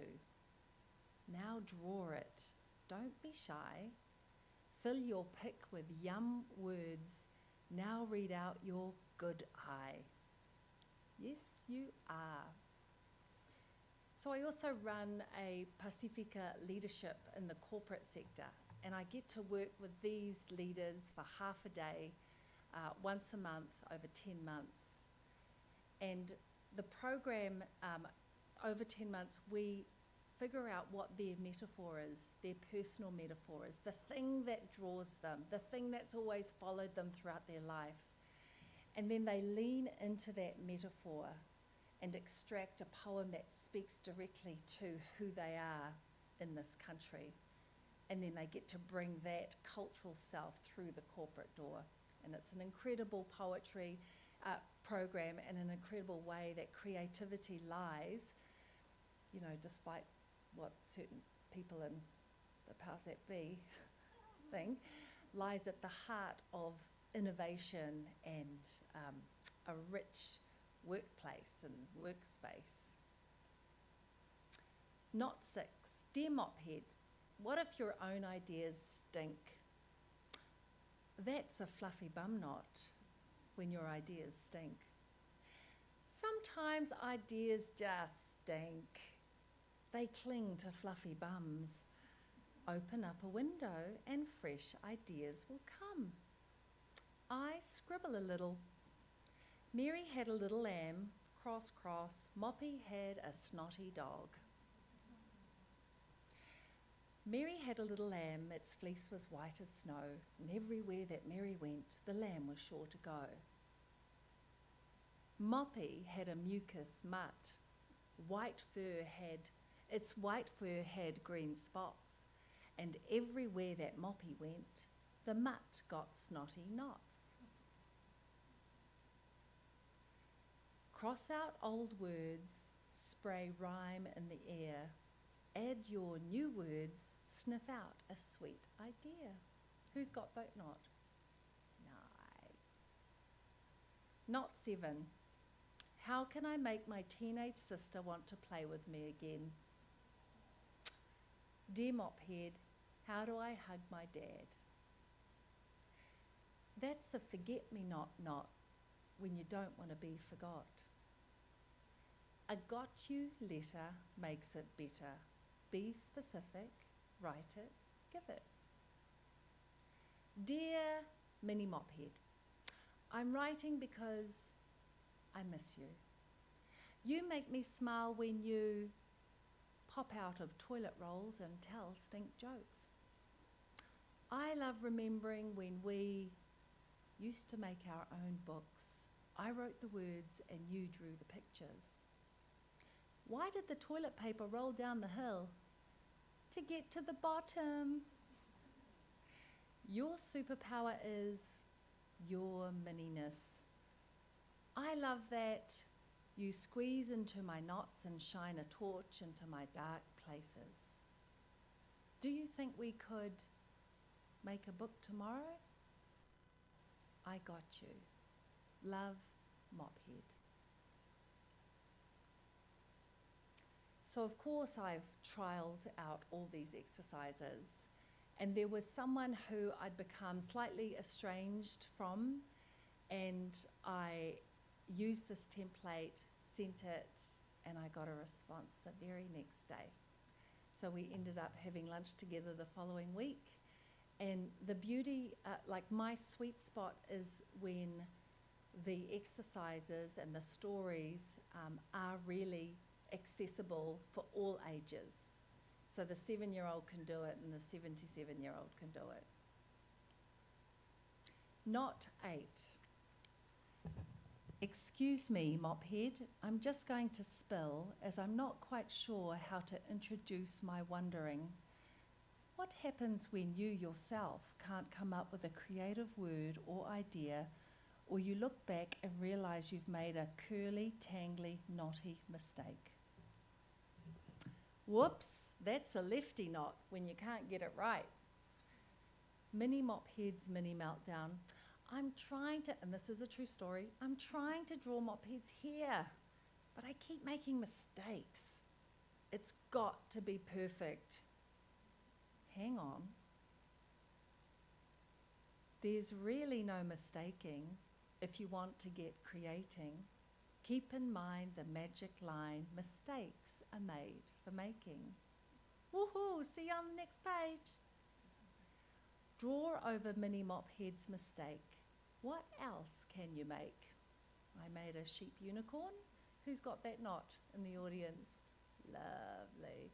And I'll be doing this knot with 2,000 kids at the Auckland Writers Festival in the Kiritakana room. We'll see what we come up with. Knot 9, Lily. What if people don't like me? Room 15, age 11. Why do people sometimes have to be so judgy? That's a heart knot. When you worry no one likes you. Eep, the writing's on the wall. When you don't feel liked, when you feel all judged, enter your maze of amazingness to find the ways you're loved. I love my dog Tana, he's a Staffy Cross. I love it when my family has movie night with popcorn and brownies. I love it when my friends hug me, call me, write me nice letters. I feel great when people like my stories. People say I'm good at rhyming my words like cheeky birds. I laugh out loud when my dog farts and my cat gets a fright. My best feature is my hair, because it's half mums and half dads and all me. Don't be scribbled on. Write on your own wall. Take a turn to relearn. You're amazing after all. Knot 10. Dear Mophead, how do you not get a frenemy? Micah. Oh, that's a snot knot when you're stuck in a sticky situation. The way to not get a frenemy is to be the friend you want to see. Oh, you got a snotty. Here you go. Map of a frenemy. Loves how you wear your hair. Plays with your hair. Listens to you. Sees you. Nenemy. Tells people that you're not wearing the latest stuff. Listens to mean things about you. Says mean things about you. And if she's in a bad mood, watch out. Again, true story. This is my tribute to my frenemy in primary school. The one who came up with the word Mophead, the nickname Mophead. And that followed me into Form 6, and it hasn't affected me at all. When picking your friends, follow your nose. Be the kind of friend you want to have close. Pick a way to get unstuck. I see, I listen, I give, I stand up for my friends when, I share, I feel. So that's when I'm a good friend.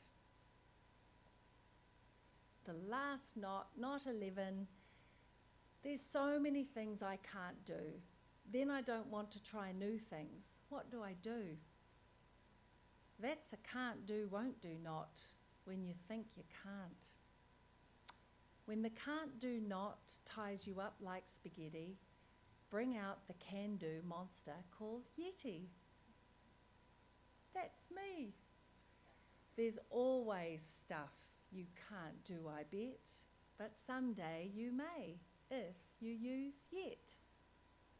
I can't open up cans of spaghetti, yet. I can't fly to see my nana, yet. I can't finish my story, yet. So of course, that's the growth mindset for kids, right? What are your cans of can't? Write them here. Let it spill, then add yet. Say it out loud, you'll do it, I bet. So in my Pacifica Leaders program for corporates, middle managers, we do one exercise every month, and it's incredible how healing and cathartic and helpful it is. Worked out you're not yet? Not yetty.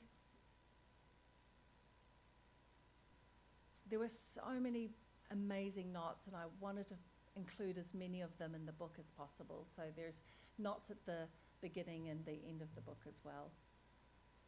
So I took the knots to school, and we talked a lot. Kids, what knots you got? Doing too much not. So these were actual answers that I recorded. Doing too much not. I'm unspecial not. No one understands me not. My brother is annoying not. People say I'm weird not. My mum has cancer not. Not good at maths not. I don't know my dad not. Don't fit in not. How do I know I am me not. Everybody acts like I'm invisible not. Forget my words not. Poor planet not. I wish I had a horse not. Yeah. People call me fat not. Am I a real Pacific Islander not? Can't forgive myself not. I regret it not. Why am I always the bad guy not? I'm the least favourite child not. It's a lot, eh? And a lot. Kids, then what do you do with your knots? I game. I tell my mum. I walk my dog. I get mad. I write a bit. I nap. I pat my cat. I eat chocolate. I go for a run. I find my little brother. I ignore it. I pick my nose. Real deep. I read. I siva Samoa. I tell my teacher. I find my big brother. I drink koko Samoa. I talk to my BFF. I Google. I joke. Together we worked out what to do with our knots. What helps? Naming helps write it. Writing helps draw it. Drawing helps share it. And sharing just helps. Ha ha, poop. What knot you got? I don't know yet. What about you? Same. Pen? Paper? Ta, see you Wednesday. When I got home, I looked at my knot. Ouch, hold still. I named it. I drew it. I wrote about it a lot. The more I let loose, the knot loosened more. It didn't go away, but it wasn't as sore. Whee! On Wednesday, hey, what knot you got? I'm working on a story. Naughty nice. The dog who never barked. What about you? Same.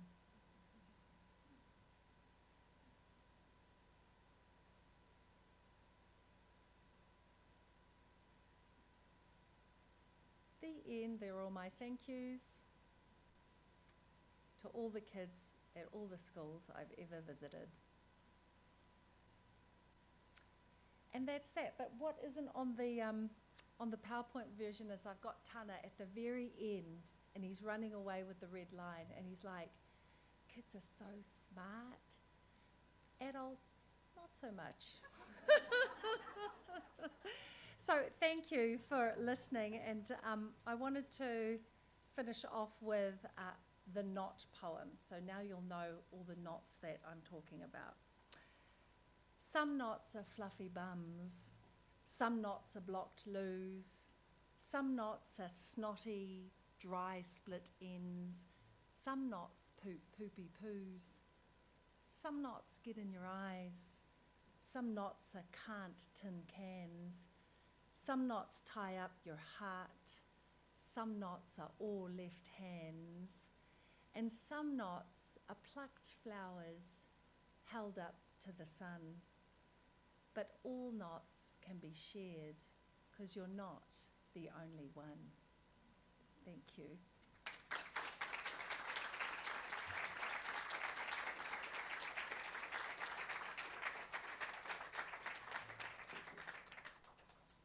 So I've been asked to leave time for questions, and so if anyone has a question for me about my process or response, there's some people over here.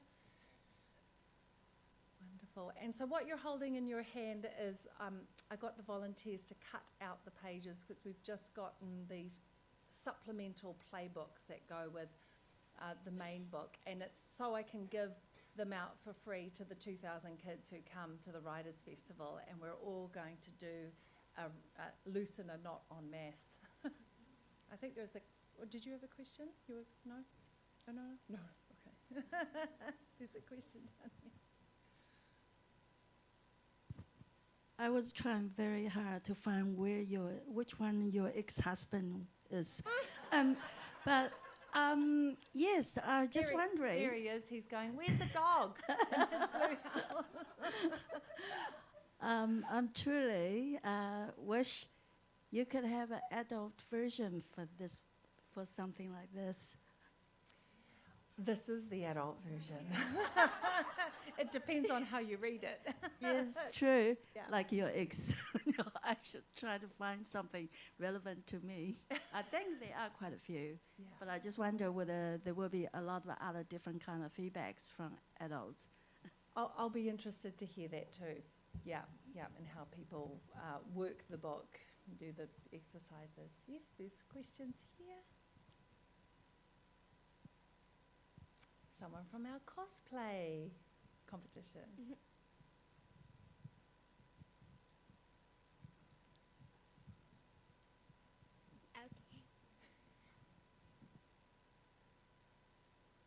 Okay.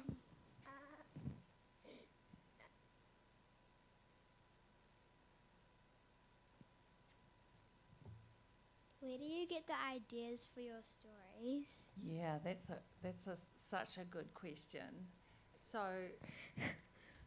I just look at my own life and I see what's happening inside it. And, you know, because we often think, oh, all the good stories are out there. But actually, what did you do today? And how can you write it and draw it in a way that's kind of interesting? So I also read a lot too. So reading these knots inspired me. And my stories also come, like for me, I saw a need. Like I could not write back to 2,000 kids, you know, to help answer their knots. But I could write a book that could be in the library, or their parents could buy it, and then they'd have some answers if they shared some of those knotty questions. Yeah, so for me, the stories are inside me, and also I can see that there's a need outside me. Thanks for asking the question. Hello, the yawner. I was tired. My question is, what schools did you go to? Good, yeah. Well, I was born and raised in West Auckland, so I went to Avondale Primary, Avondale Intermediate, and Avondale College. And that's why I think I was chosen to, as the poet, to have their words graffitied on Avondale Community Centre, because I'm like, Avondale hard, yeah.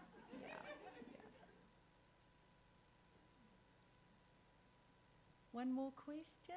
Anyone like to pose a question? Yes.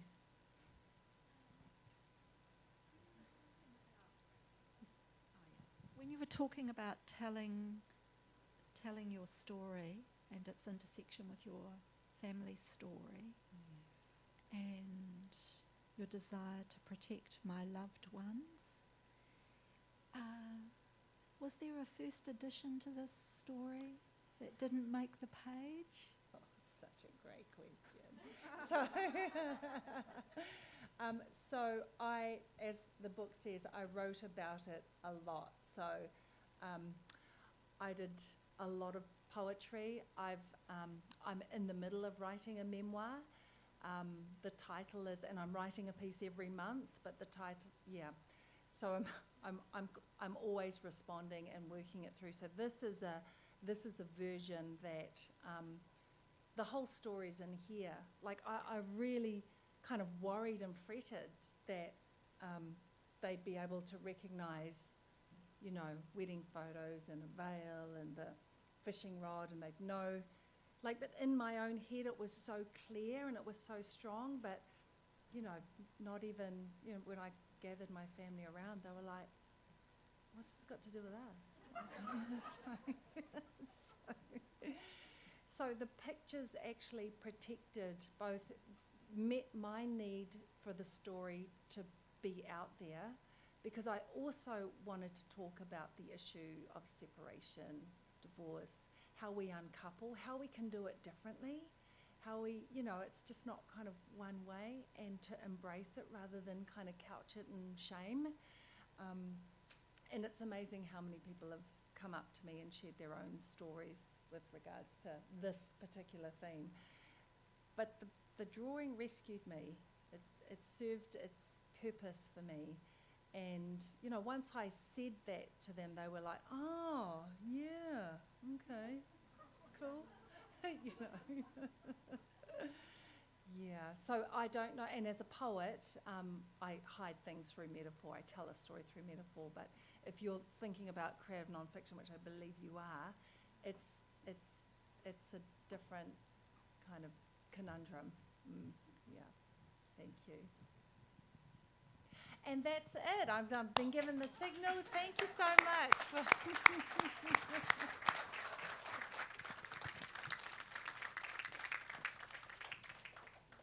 Buy the book. I'll be signing out there, I believe. Am I? Cool. Yeah. I'm just going to sit out there and sign.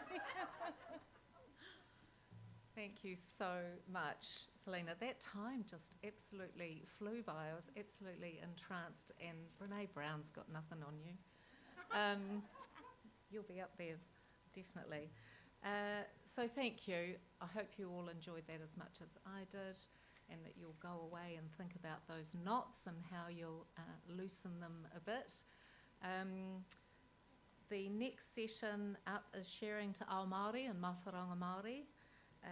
And where is that? Upstairs? Here. It's here. Great. And as Selena said, there are copies of her novel, graphic novel, for sale. So please, the sale table is up on the ground floor. And don't forget to fill out our feedback form so that we can keep improving and having amazing events like this. So thank you so much, and please join me once again thanking Selena.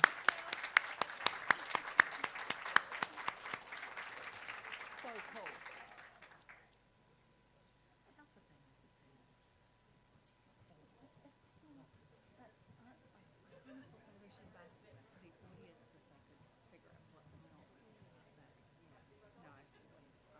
And this doesn't actually show that there's a wedding ring right in the corner there, so I'm like, what an engagement. Very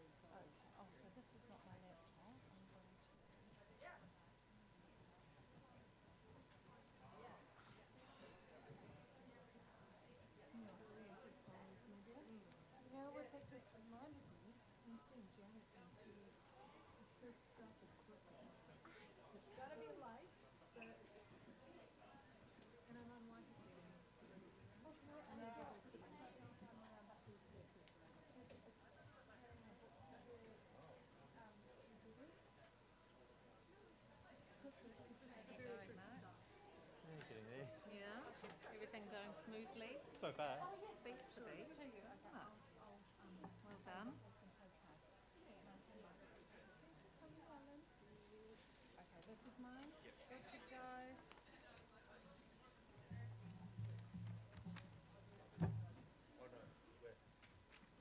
You go there, you go. Yeah, I'll go upstairs. Okay, I'll wait. Okay, thank you. I'm going to sit in this one, and then I'll come up. Will you be around? We're going to go shopping down Lantern. There's some food. No, but you're sorry. Okay, okay. Right. That was really convenient.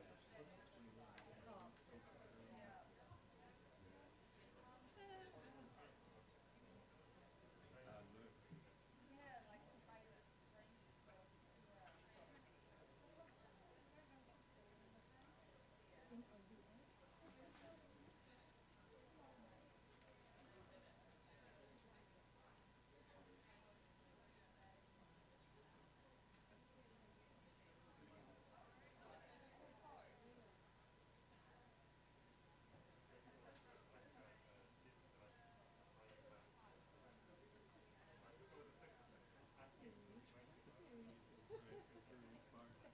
She's like 21.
Just wondering, so which button actually forward? But how do we get it? I do it. Oh, Play a video first. that's right. You did say that. Sorry. Oh, that's the health and safety one, right? Okay. Cheers. Thanks.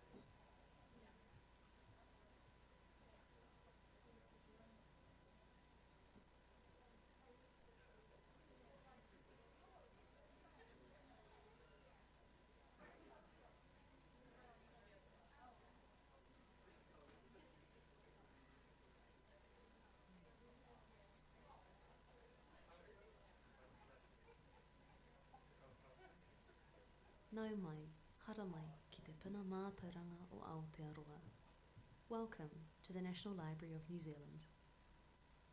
In the event of a fire alarm, please make your way out of the auditorium using the aisle closest to you. Exit the building via the Aitken Street doors, turn right and right again on Molesworth Street, and assemble at New Zealand Rugby House. In the event of an earthquake, assume the brace position by leaning forward in your seat and placing your hands on the back of your head. Once the shaking has stopped, wait for instructions from library staff as evacuation may not be necessary. In the event of any other emergency, stay calm and wait for instructions from library staff. As you exit the auditorium, gendered bathrooms are located to the right and gender-neutral bathrooms are located through the stairwell to your left. Thank you. I nā katangi tētahi puoho ahi, me puta atu i te taiwhanga kauhau mā te ara hikoi e tata ana ki a koe. Me puta i te whare mā ngā kuaha ki Aitken Tiriti. Ka huri whakamatau anō ki Molesworth Tiriti. Ka hui, ki waho i te whare o New Zealand Rugby House. I nā karu te whenua, me whakaniwha mā te rītaha whakamua i tō tūru, me te whakamau i o ringaringa ki te muri kōkai. Ka mutu te rū, me tatare ki ngā tohu a ngā kaimahi o te puna mātauranga o Aotearoa. No te mea, kaore pea e hiahiatia te whakawātea i te whare. I nā ka pakuru mai ko tētahi atu momo mate whawhatitata, me noho Māori e, me tatari ki ngā tohu a ngā kaimahi o te puna mātauranga o Aotearoa. I nā ka puta koe i te taiwhanga kauhau, kei te taha matau, ngā whare paku āira, ā, kei te arawhata taha māui, ngā whare paku i a kore. Ngā mihi.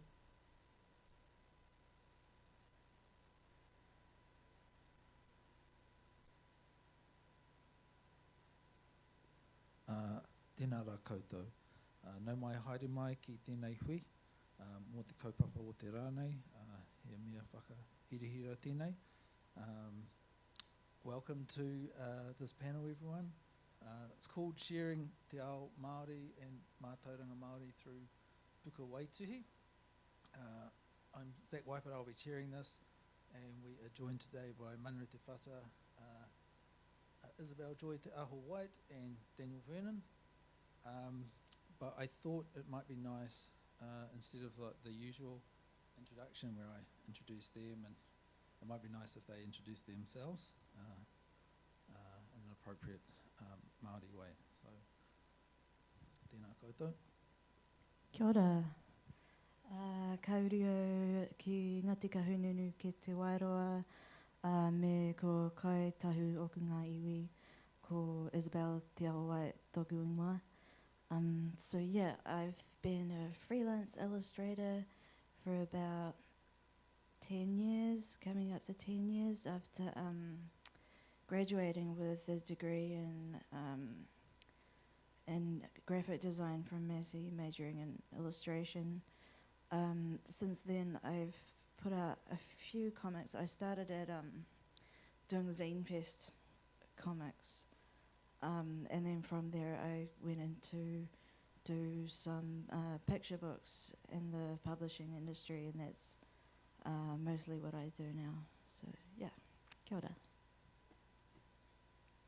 Kia ora. I'm Daniel, Ngāti Kahununu ki te Wairoa as well. I run a page on Instagram and Substack called Yeehaw the Boys, which is political cartoons and just very New Zealand lens look at life. I did not study any sort of graphic design. I studied theatre at the University of Auckland. So this is a very career kind of left turn, but I've loved comics since I was little, and I'm very grateful to be doing this for a living. So yeah. Kia ora. Kia ora koutou. Whakalofalahi atu ki matolosi. My name's Moanaroa Joseph Te Whata. I'm a Niuean Māori illustrator, animator. I started out in animation, working at Burchant, and I've been doing it for the last 20 years, mixing between animation and illustration with a bit of design as well. And yeah, I started working on comics. I think I first published my first comic when I was about 21. And that was, 20 years ago now. So I've done kind of a mix between mythological comics and then stuff about just being an urban Māori, being raised in South Auckland, and also done a bit of stuff for the Pacifica community as well, and around climate stuff and just a whole lot of different stuff. It's really, we'll just go into it. Kia ora koutou. Ko wai ahau, he uri ahau I te tai rāwhiti, ko Ngāti Porou, ko Rongo Whakaata, ko Ngāti Ruapani, ko Ngāti Kahamumu hoki, oku iwi, ko Waipara te whānau, ko Zach Toka Wingoa. I think we've got a bit of East Coast representation here on the stage today. I'm also Ngāti Porou, and I was about to say, for some reason we seem to be dominating over here. But that's all good, so we're all whanaunga here. And that's the important part of us introducing ourselves, what we call whakawhanaungatanga. So it's not just about us making connections amongst ourselves, but if there's people out there who maybe whakapapa to those various parts of the motu, that's a way to connect in as well. So kia ora.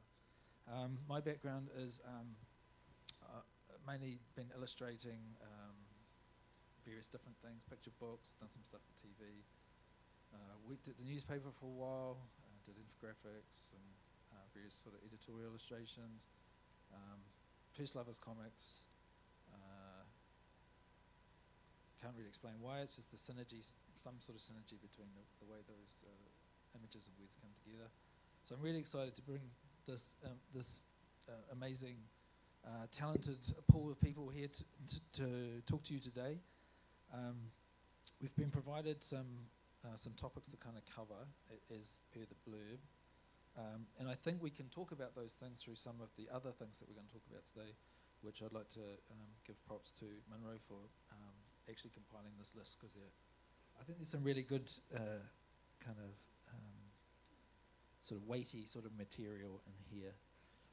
So in addition to hopefully touching on things Māori, things from Te Ao Māori, things like mātauranga, or what is mātauranga, what makes it specific to Te Ao Māori, things like pūrākau, which Manu's already alluded to, through retelling of mythology, and then tikanga, which simply means, if you look at the root word of tikanga, just means to do things in a certain way, in the correct way. So it comes from the word tika, to be right. And I think we'll actually, through weaving through some of these things, we'll be able to touch on a lot of that stuff. So the first topic that I thought we might kind of touch on here is cultural revitalisation through comics, and that might be more or less relevant to our members here, depending on the work they've done. But maybe if you just want to sort of talk about how that maybe is intersected with your work.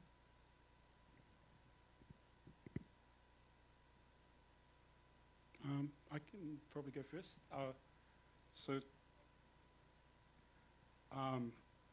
I didn't get raised with, I was born and raised in Auckland, and I didn't really get raised with much of the culture, or at least the language. So this is probably one of the first comics that I drew, and I was kind of more focused on like experiences that I had growing up, and just growing up. That story of being an urban mixed Māori, it wasn't until my nana passed away that I started thinking more about telling our stories especially from our home, and that led towards learning more of the myths and the folk tales as well. Then I eventually got into this place called Kiwa Digital, who they did some apps that had language. You could switch between English and Māori and different things, and this is like 5 different versions of the Rangi and Papa that I've done on different comics and stuff. The one for Kiwa was up top, and that first one was Te Aho Wahine series, which got thrown out because we didn't follow the tikanga, and what we didn't do was we didn't get the storytelling told by in Māori first and then translate into English. We didn't go through Elder. We kind of played with the story a bit. I didn't do any of the storytelling. I was just the illustrator on it. But they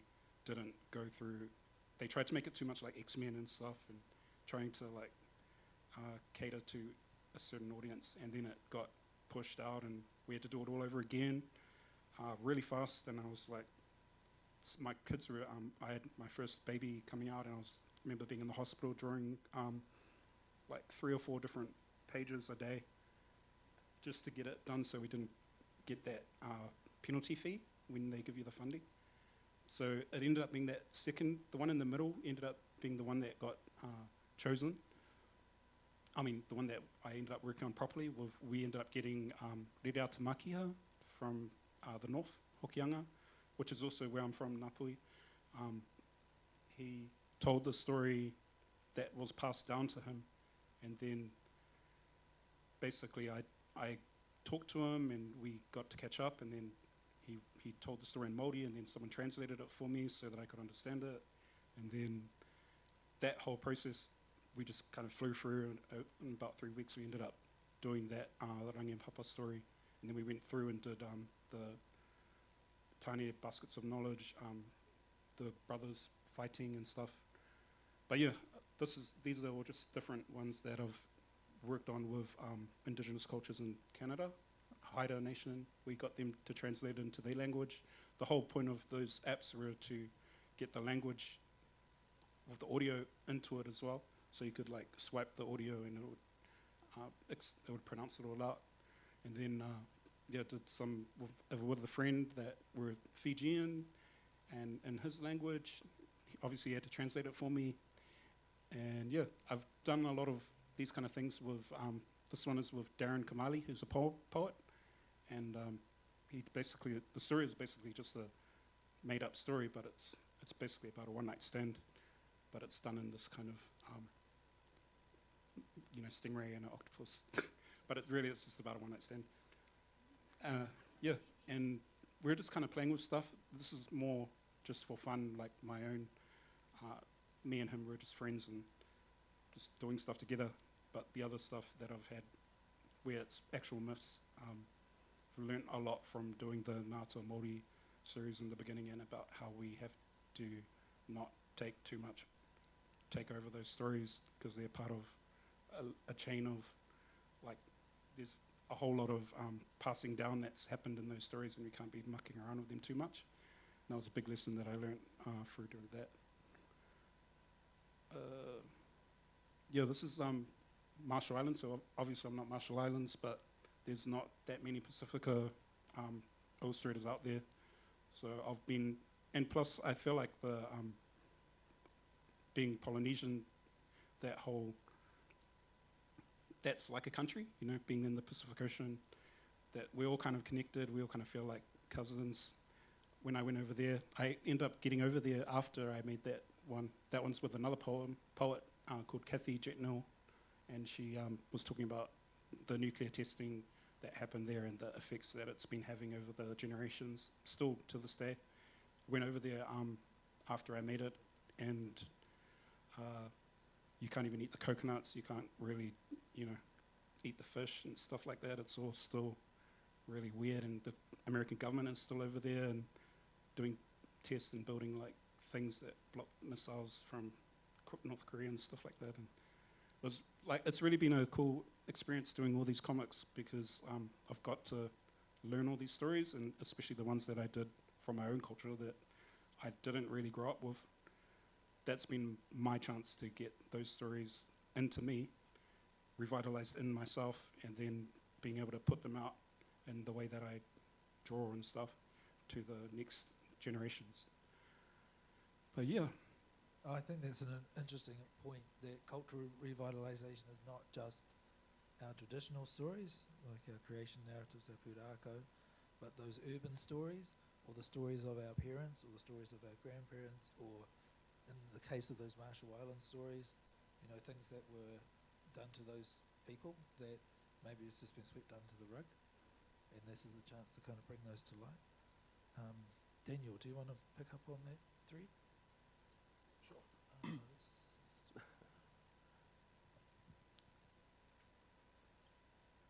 Sorry, come too fast. That's good. I think my experience with creating comics has drawn me closer to my heritage and my journey with Māori, with language and everything. I grew up in a place called Paeroa, which is a predominantly Māori area, and a low decile school of about 300 students, also predominantly Māori. But I think in small towns, and I think now with a lot of perspective, like I never cared. I knew that I was part Māori, but I always referred to it jokingly as part Māori, or would joke as like, I'm 1/16 Māori. I never connected or had the opportunity to until I went to university, which I will say is a privilege to go to university and learn. And then it's the classic thing, I think, when people are like, oh, how do you get to where you are? And it's the thing of writing of what you know, and it's the hardest lesson I ever learned. As soon as I started connecting to Māori and started just actually writing from my own experiences growing up and what I've gone through and stuff, I was like, oh, I'm actually passionate about this, and I have a new lens, and a lens that people can connect to. I remember reading I think you did a piece of it, was it your grandmother? A really personal piece. I thought it was really moving. That's the other thing, is it grew me closer to my family. I got to learn about my grandfather, especially, and my great-grandmother, of what happened to them and their experiences growing up, and why our heritage did just get cut off, and the education, the language did just stop at the certain point, and why it was lost, and how I ended up joking around at school about being a quarter Māori and just ignoring or not wanting to learn the language or anything because I thought it was a dying language.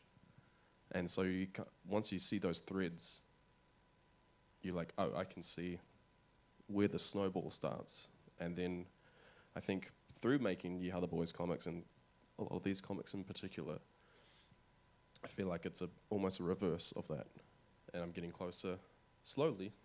And the great thing is, I'm learning things that I love, what I loved about my childhood. Like, Māori are funny.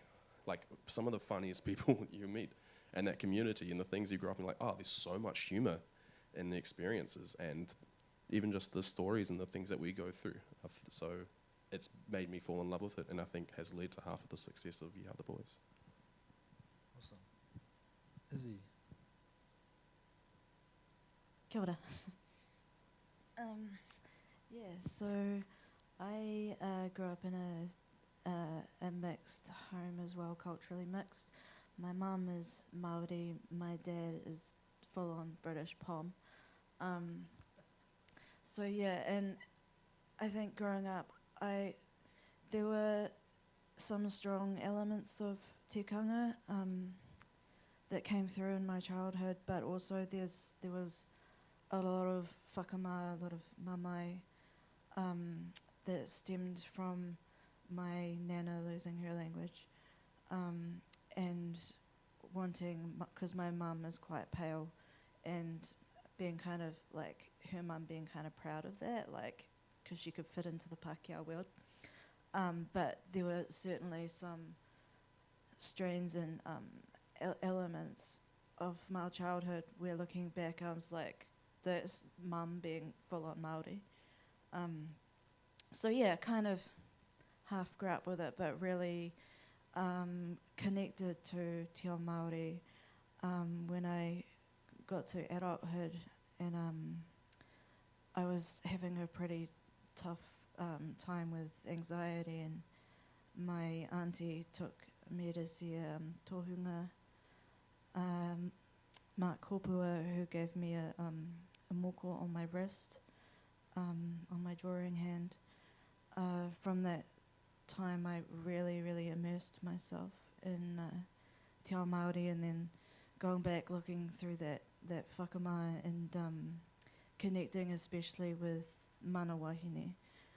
So my first comic that I did was telling the story of Papa Tuanuku, and then, yeah, that's the first one I did.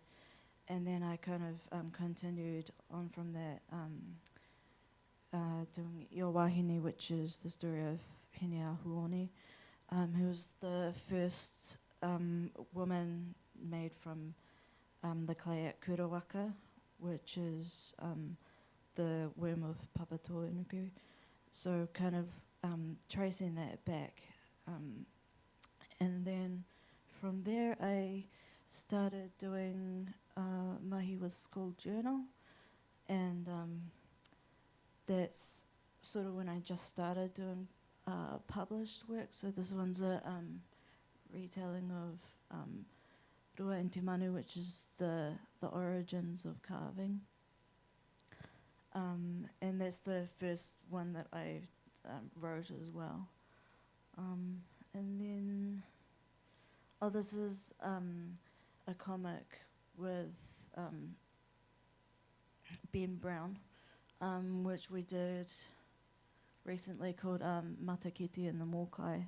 So that's kind of looking at sort of pre-colonial class systems and how they make friends, because the Matakiti, she's a blind girl, and the Mokai is the slave, but together they save the chief of the tribe. So yeah, that's that one. This is one I'm working on now, which is kind of a continuation of the Manawahine series, but I'm looking at doing the story of how Hine Titama became Hine Nui Te Po, which is quite a traumatic story, so it's taken quite a while. It was on my laptop for about 3 years, just writing it and then going back to it, and only this year I've really started laying down the panels for it. So yeah, that's my next comic.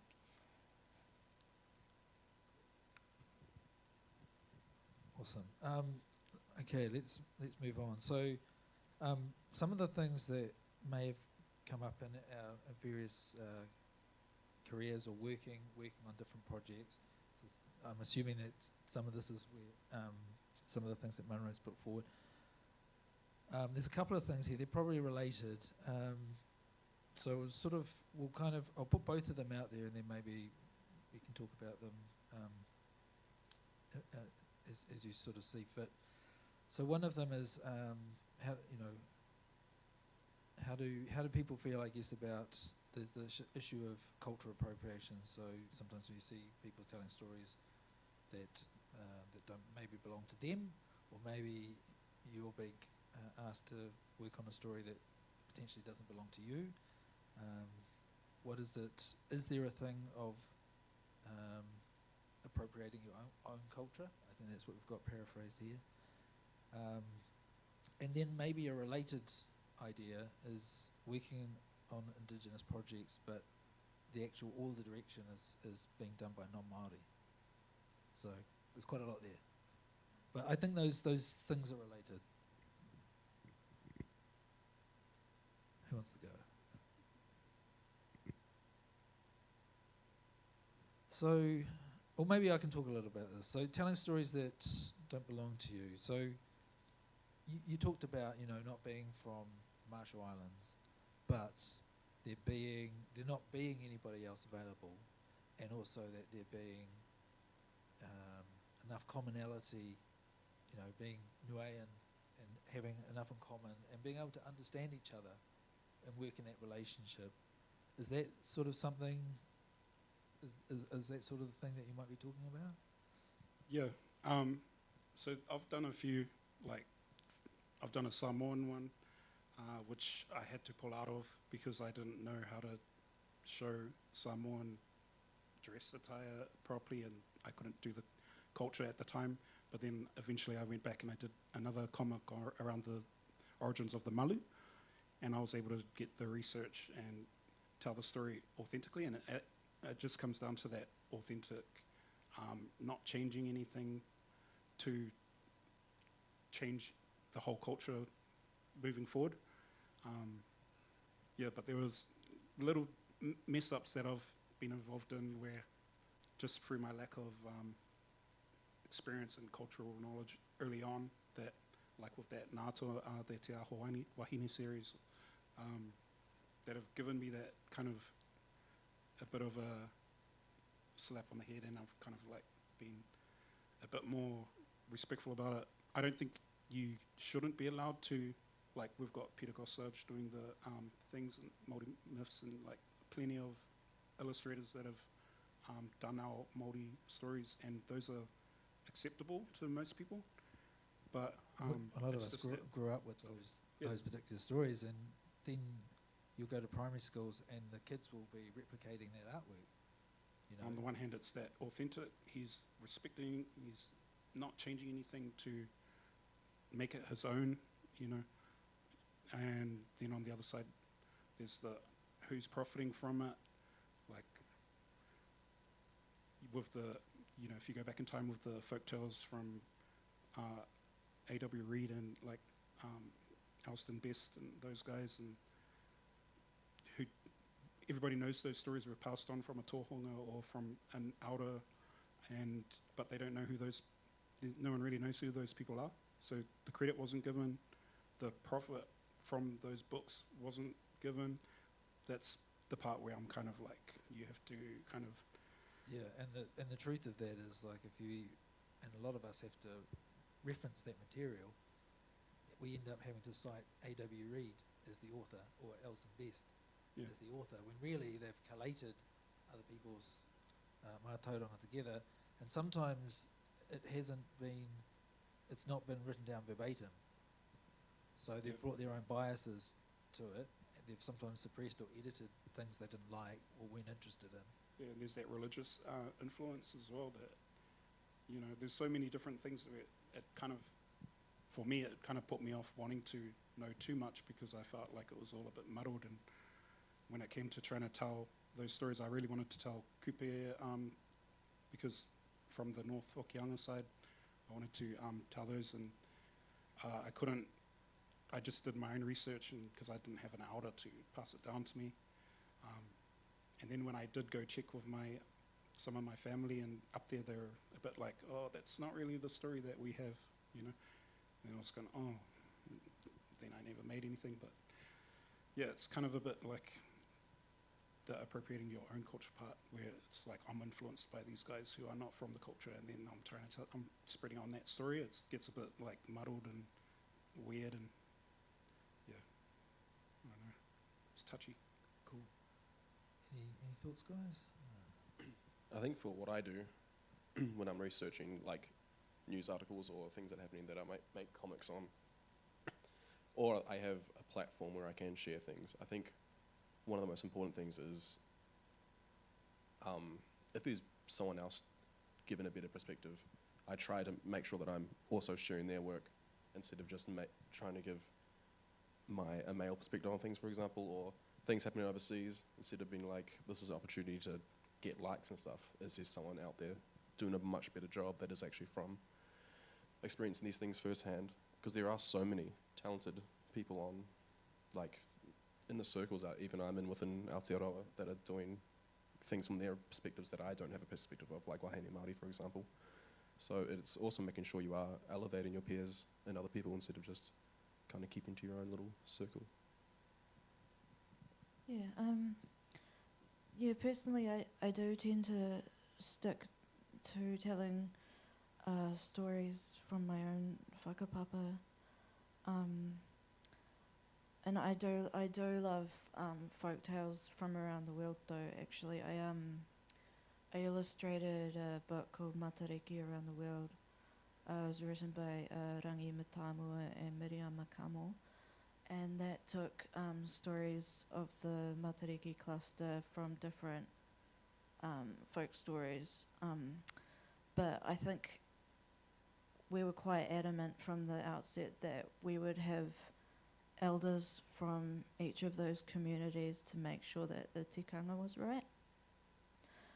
So yeah, I really think it's important to have that cultural consultation as well, especially if it's in a culture that's not your own. Yep. Cool. I think it's important, just following on from some of those discussions, that sometimes there's this idea that like Māori culture is a homogenous one, but as we've heard, very clearly each region actually has its own specific version of stories, and it doesn't negate the other stories, but you do run into those issues, especially if you've got one branch of your whānau saying, no, it's this one, and the other saying, no, it's this one.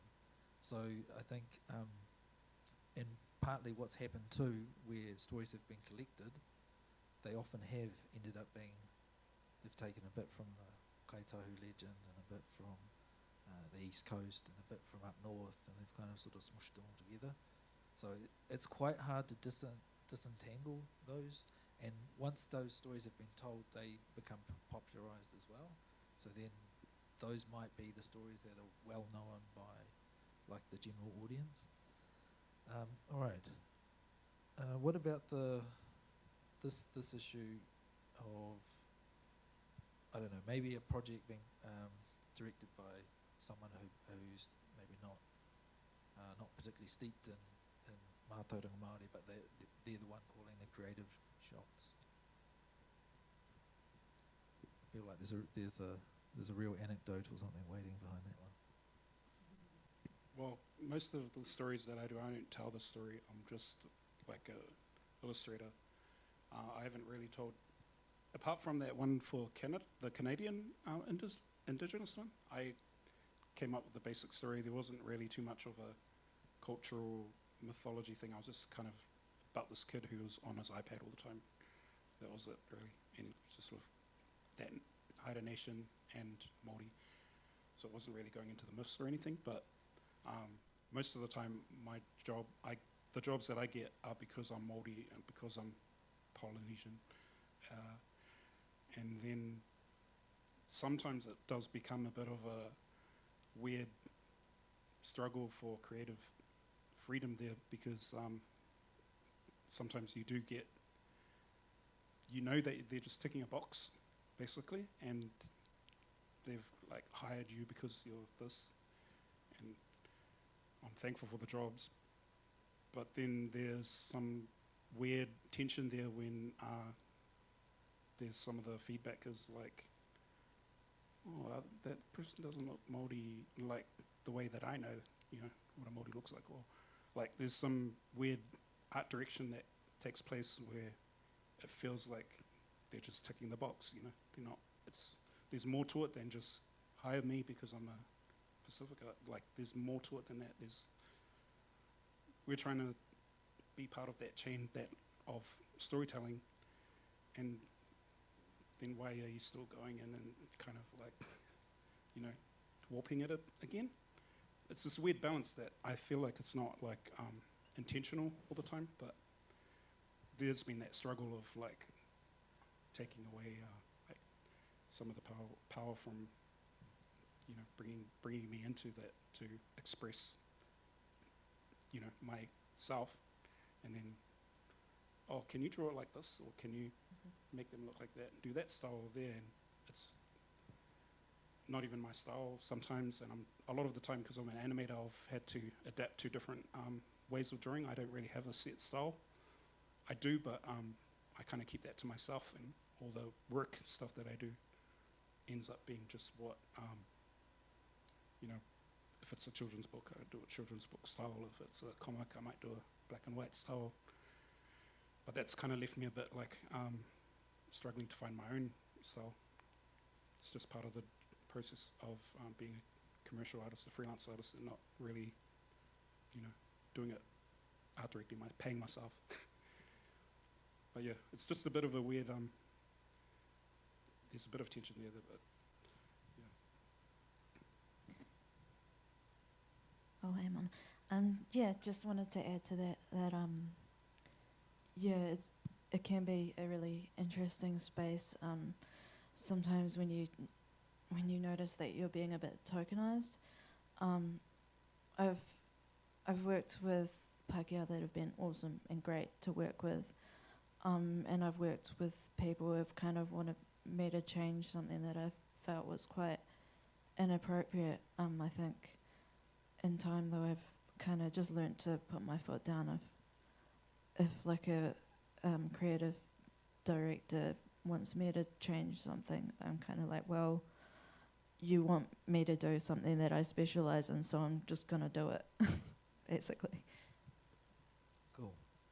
Thoughts, Daniel? I know you have a lot of autonomy in your work, but Yeah, mine's very different. I don't really do much commercial artwork, so I don't have and you've too been much. given freedom when you've done those commercial projects.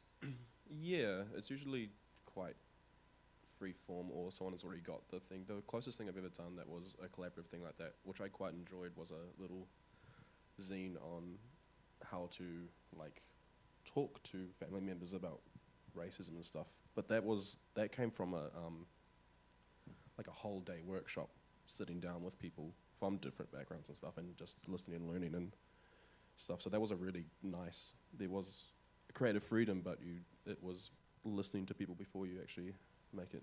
So I was lucky in that one. But yeah, I don't do too much commercial things. I haven't had too much of that problem. I usually just turn them down or direct them away to other people. Sounds like a good strategy. Yeah, it sounds like sometimes, again, from what you're saying, people may not even be aware that the things they're asking might be culturally inappropriate, or that they're unaware that you actually have a body of knowledge behind your experience. You know, maybe we could move on to one thing that we were talking actually in the break before was sort of this idea of autonomy, about being able to have a lot more creative control over the things that we want to do, and like actually get paid for it would be nice, right? Like to be able to maybe be authors as well as artists, maybe to pick projects that we would like to do, that we would like to see supported. And it ties really nicely into the idea of how maybe this perceived lack of support for the comic medium, maybe in the commercial arena, and do you guys have any thoughts about that? I think the greatest thing that I've experienced with the other boys, and also slowly having a little community of other Māori and Pacifica artists, is that with that like rise of social media and things like Substack and stuff, the audience has taken over and decided what they like and are showing support for that stuff. So you get to kind of bypass what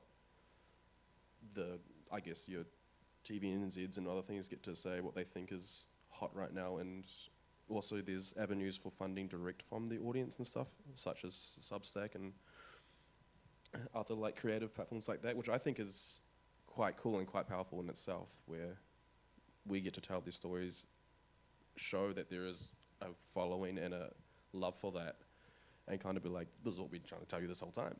And then having an audience kind of like start showing and up and sharing things, and also like backing the artists as well, I think is probably one of the highlights for me for my career so far.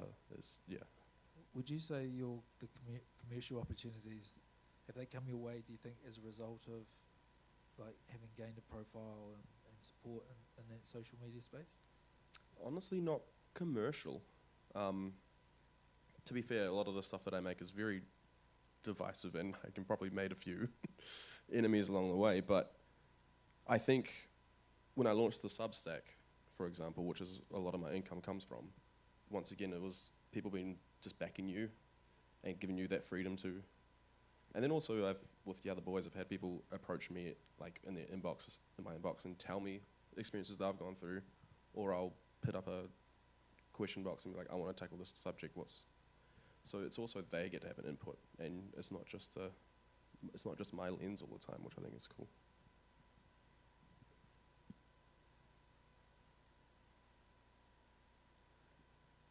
What's the question? The question was, I guess, about, well, we had been chatting about, I don't know, the dream, right? The dream of like being able to do things that we really want to do, and it sounds like you're sort of starting to get to pursue some of that with being an author as well and working on your own projects. But it was really sort of tackling into a sort of larger idea of maybe there could be more support for the comic medium. Oh yeah, definitely. Yep. Yeah. I would love to see more support for comics in the children's book industry and publishing, for sure. I think the issue that publishers run into there is that comic artists who write and do the art and do it well and punctually are quite a rare breed. So yeah, I think that definitely it should be supported more, and yeah, it would be nice to see more of that. I think that also ties into my experience. Tends to be there's commercial reasons a lot of the time, but there's also that same unconscious bias is at work in terms of who decides what's a good project, or is there an audience for it. And publishers, in my experience, tend to be kind of more conservative, more risk averse, or what they perceive as risk. And it's not limited just to publishing, but you see the same sorts of trends in music and film as well. Munro. Well, I've tried a lot of times to get funding. I've never been the one to be able to do the forms or anything like that, but I've helped with my illustrations to get funding for other people. But I've always kind of come from that, this is my job and I need to feed my family, I need to prove that I can make a living off it, and which I have, but it would be cool to get into that stage where you can actually start telling, because my degree is actually in writing, but I've only been able to make a living through drawing. So I've always felt like the comic book industry, especially when going for certain funding or even talking to publishers and stuff, it felt like wasn't their main thing that they really wanted to support, especially the stories that I wanted to do were kind of like maybe a little bit too different or something.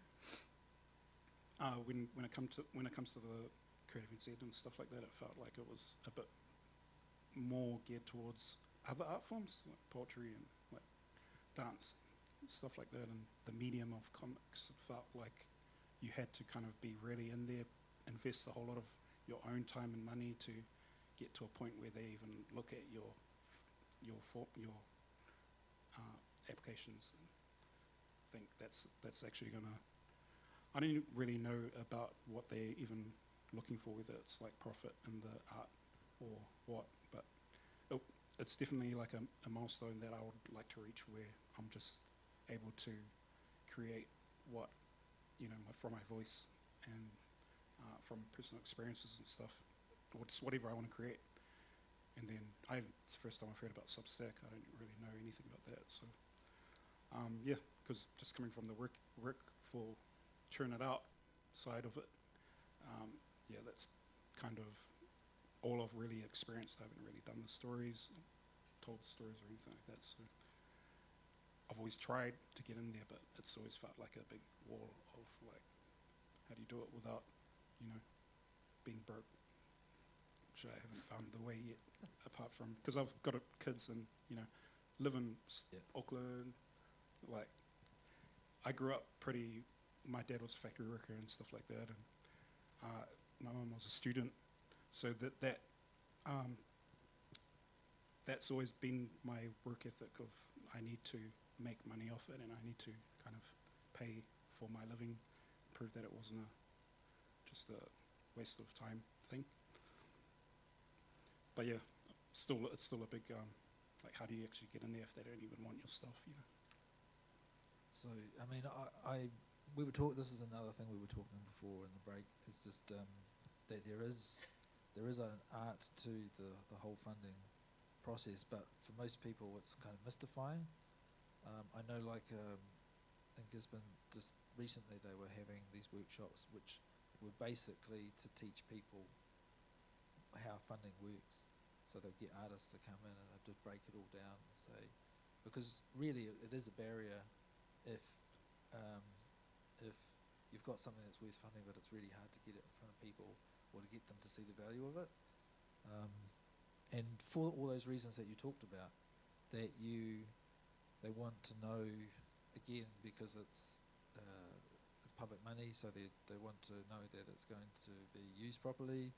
So you have to establish that you have basically a CV of stuff saying, yes, I can do it. Then you have to show that the objectives that they have will be met by your projects without you compromising your project, at the same time. And having done all that, having jumped through all those hoops, it's still not a guarantee at the end of the day that, one, you'll get through, or if you do get through, you'll get what you asked for. You might get like a substantially reduced amount of money, which has happened with people I know.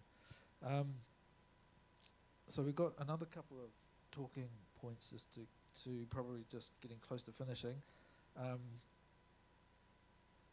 One of them is the idea that, and there's a couple of things around this that I can think of, but sometimes being pigeonholed as a particular kind of illustrator, whether that's an Indigenous illustrator, and then does that, I guess, restrict you from being able to tackle other things outside of that kind of box that someone's put you in. Any thoughts about that?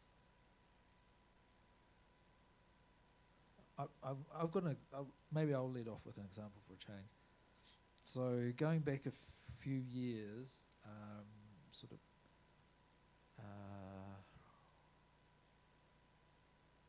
two kind of things come to mind. So like a non-Māori editor looking at my work and deciding, I think I had been asked to do some renderings of atua Māori, and his comment was, "Oh, you've drawn them like people." I was like, "Well, to us they are people. They're our ancestors. They have all the same foibles that humans have. Why do you think we've ended up like this?" And I realised then that what he was expecting was a metaphysical rendering of atua. So he wanted something a bit more abstract, a bit more. Probably should have specified. And then the flip side of that was, I was a teacher at the time. This is going back into as a student, doing a project, and it had lots of different components. And he looked at it and he said, "Oh, doesn't seem very Maori." And it was like a science fiction thing that I was working on because that's just what I wanted to do. So with that in mind, this idea that someone sees you as one thing, is that always what does that become a kind of a trap for you creatively?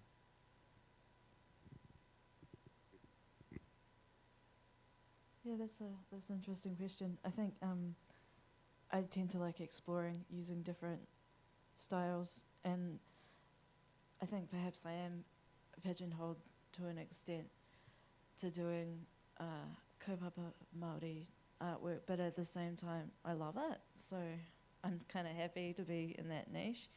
But yeah.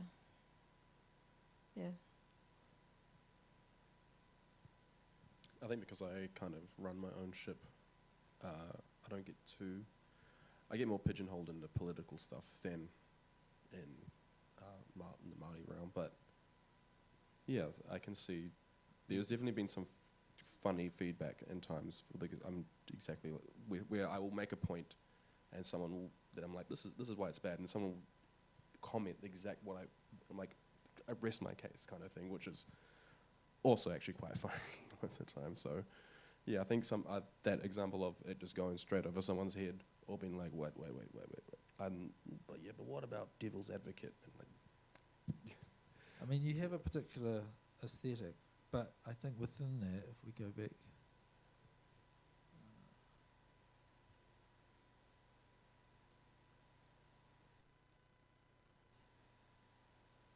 that within that you've actually got like you stretch that aesthetic to take on all kinds of different, like here we've got referencing fine art and popular culture, two different kinds of approaches to sort of manga referencing, and here a piece that's maybe the Tino Rangatira flag is actually a step apart from maybe your normal style? Yeah, I think for me, it's, I think I said this in the last panel, it's how do you tell a story in a succinct way.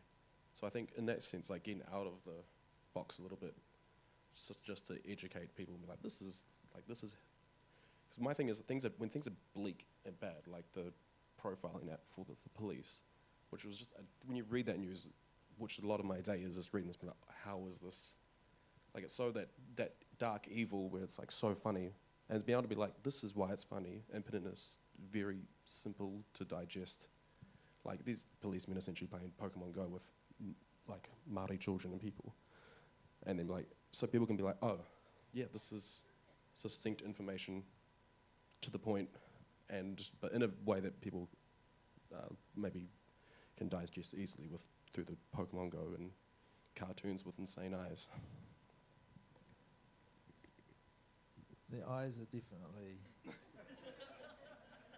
Enough people on Twitter tell me. Yeah, they're a distinct part of your style. Yeah, you know, it's a Daniel Vernon piece when you see those eyes. My art to haunt people. That's the goal.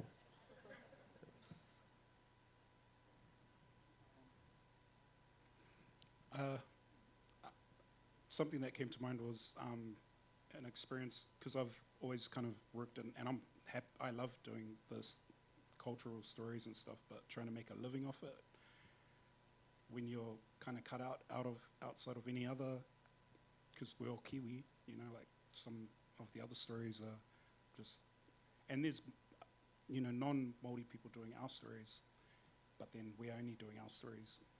It does make it harder to make a living off it. There was one time where I tried to get into an agency. I've only tried once to get into agency work. And the feedback that I got was, oh, we already have somebody that does that kind of stuff. So that's kind of the example, I guess, for me of being pigeonholed into doing this stuff, which I love doing this stuff, but I would love it even more if I was doing it from my own, you know, brain. I love doing it for a job as well. That's why I'm still doing it, but it does feel like a bit of a struggle when you're trying to make a living off it, to be only doing it in the realm of these stories, because when those dry out, then I'm locked out of any of other New Zealand stories. Yeah, and there are a few times where I've tried to say that to a publisher, and like, I don't just want to do Māori stories, I'm also got Portuguese, German heritage and stuff like that, and it's not like I can only draw Māori people, you know. I think sometimes, yeah. oh, sorry. No, you sometimes you can sort of get the work you want from doing it, and then show that you've done it and that you can do it, and then sort of bring it up to show them if that's the work that you want. That's kind of how I got into doing it, was just doing what I wanted and then showing people that's what I want to do. Yeah. So proving to them that you can. Yeah, you'll take it and you'll enjoy it. Maybe our last thing, because I think we're running close to our time, and because we can't talk enough about it, AI doing Indigenous art, and there's actually some interesting ideas that we were talking about before. So, does anyone want to lead off with this? Just on that topic, I had a colleague who were working on a project together, and we had to put a pitch together. This is a academic research project. He said, I'll just use AI to make some stuff quickly for this thing. I was like, okay. And then he shows me this picture. I said, oh, what's that? He goes, oh, that's, I just asked it to make us some Māori art. This guy's not Māori. And I went, oh, okay. Well, it doesn't look very Māori, but it's got sort of themes of Pacifica and some other tapa designs. Oh, is it? I was like, yeah. Oh, okay, no, we won't use it. The example I can give, which I think is steeped in a bit of comedy is why are the people using AI to come up with Māori people. For example, when the National Party in the last election, for their ads, had AI Māori people. Yeah. So if that there's you're instantly like, why couldn't you get any photos of Māori to support your thing? And you have the most donations. Why are you also not paying? Like it's a great. If anything, so far it's been a great expose of just inherently like lazy racism. So I think there's comedy in that, but it's also just dark because you see just monstrosities of people and stuff, and it's just dark. And like I said, it steals art, so it's probably stealing from Indigenous artists if you're getting any sort of thing generated, and that is just dark. I think the thing with Māori art and cultural appropriation over the years, and when I've like done research and stuff to look for visual stuff, there's been a lot of Māori that's not Māori on Google, so the AI's fed into all of that, and it's messed itself up. So it's almost become like it's backfired, and AI doesn't seem to know what is authentic looking Māori stuff anymore. So I think we're pretty safe. Like with all Indigenous cultures, it seems to group them all together and just come out with this random thing that's kind of Viking looking with Moana looking people. But I think we're lucky that it was so culturally appropriated on the internet, because it stuffed it up, and now it doesn't seem like it knows how to do it. So I'm kind of hopeful that hopefully it doesn't learn. Well, yeah, that was I thought an interesting point that Munro was saying. In a way, it might actually protect the authenticity because it's just spewing this sort of nonsense stuff out. Still worrying, like maybe in the future it might figure out what Indigenous culture is which, but at the moment it just groups them all together, and you've got this thing that doesn't look like any Indigenous culture at all. Yeah, from what I've seen of like AI depictions of atua and things like that, with the moko are just like spirals. It's like that doesn't mean anything. Like our tohu is highly contextual. It has meaning. It's almost like a written form of art, and AI just does not understand that. So yeah, like you say, I think we're safe for the time being. If AI kind of learnt that language, then perhaps. But then also there's kind of the whole using your hands to sort of connect back to your whakapapa through mark making is also a big part of Māori art as well, and that's something that AI won't be able to copy. Yeah. Oh, kia ora. Well, on that note, maybe we should bring this to a close. And I just want to remember, I'll just take us through the last end of the slides, which I just thought I'd bring along some examples of the stuff that I do. This is sort of more like traditional comic stuff, some stuff that I've been interested in experimenting with non-traditional or non-traditional formatted comics, but that uses the structure of pepeha and whakapapa, since those are also structural formats. Taking some of our tukusuku patterns and then finding sort of contemporary forms to express them. So, the fact that it replicates 8-bit pixels is kind of cool. Oh yeah, and I got to do some stuff on the side of a bus. So that's driving around Auckland somewhere. All good. Kia ora, thank you guys, and thank you to our panellists today. Kia ora.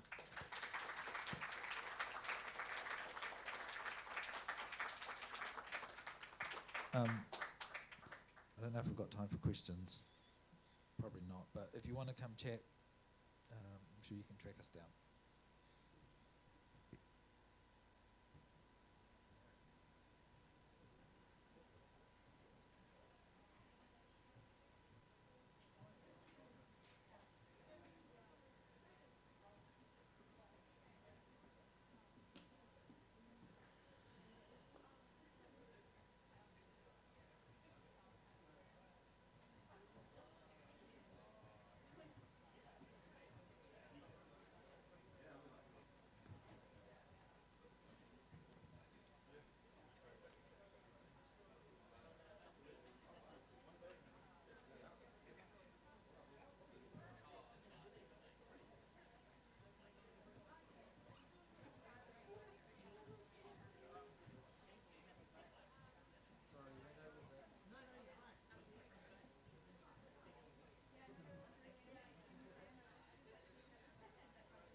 Hello and welcome.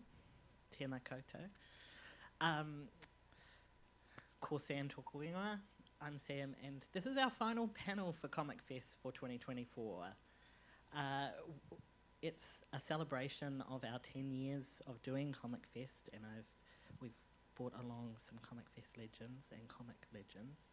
Jem Yoshioka, Dylan Horrocks, Sarah Lang.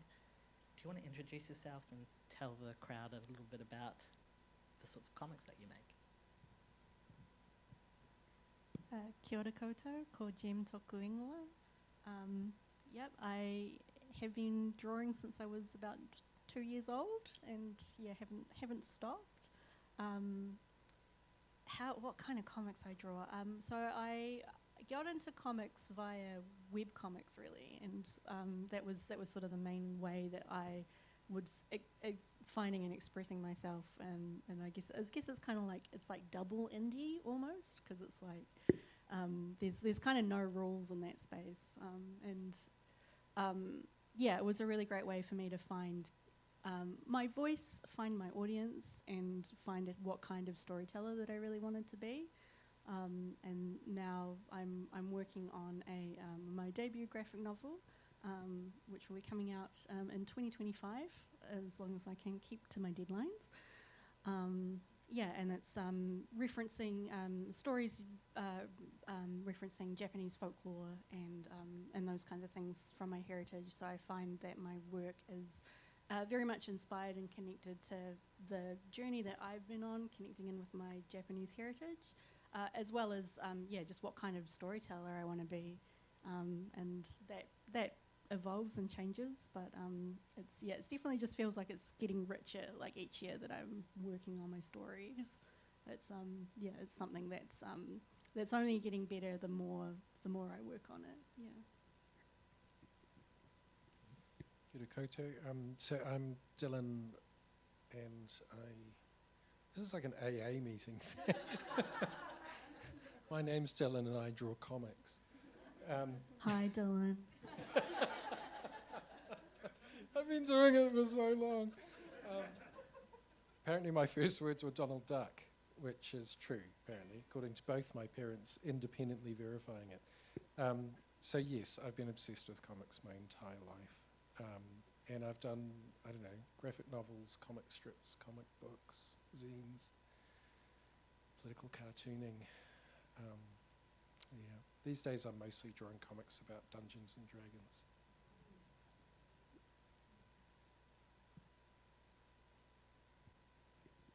Kia ora tātou, ko Sarah tōku ingoa, Sarah Lang, and I just want to say one little thing here.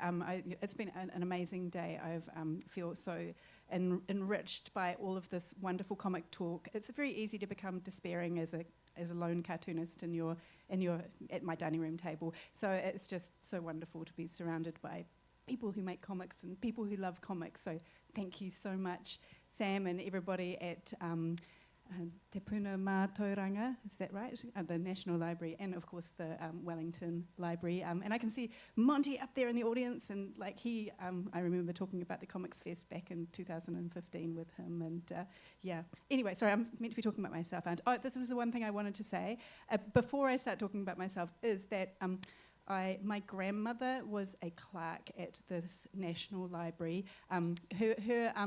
Her husband went and died when my father was 3 months old, and she had 4 boys, and she had to bring them up by herself, and she worked as a clerk here. And when she was working as a clerk at the National Library, she met my aunt, who she thought would make a very suitable wife for my uncle. So there's like part of my family genealogy is all tied up with this building here. I can just imagine my grandmother sitting up there, sort of like stamping things and filing things next to a young woman who was also stamping things and filing things. And she said, "Would you perhaps like to come over for a cup of tea and meet my son?" So anyway, that's sorry, completely, yeah. Comics, I've just been drawing autobiographical comics. I've been oversharing for a number of years, and at the moment I am trying to finish off a middle reader graphic novel, which I've been working on and off for 10 years. It's driving me crazy. But most recently I had this book, Sylvia and the Birds, which I collaborated with a friend. I drew the comics and did the illustrations, and she wrote the text and kind of compiled all the research. So that was a very interesting project. This is all about celebrating ComicFest, and I wondered if you could talk a little bit about your experience at past ComicFest and perhaps a favourite memory.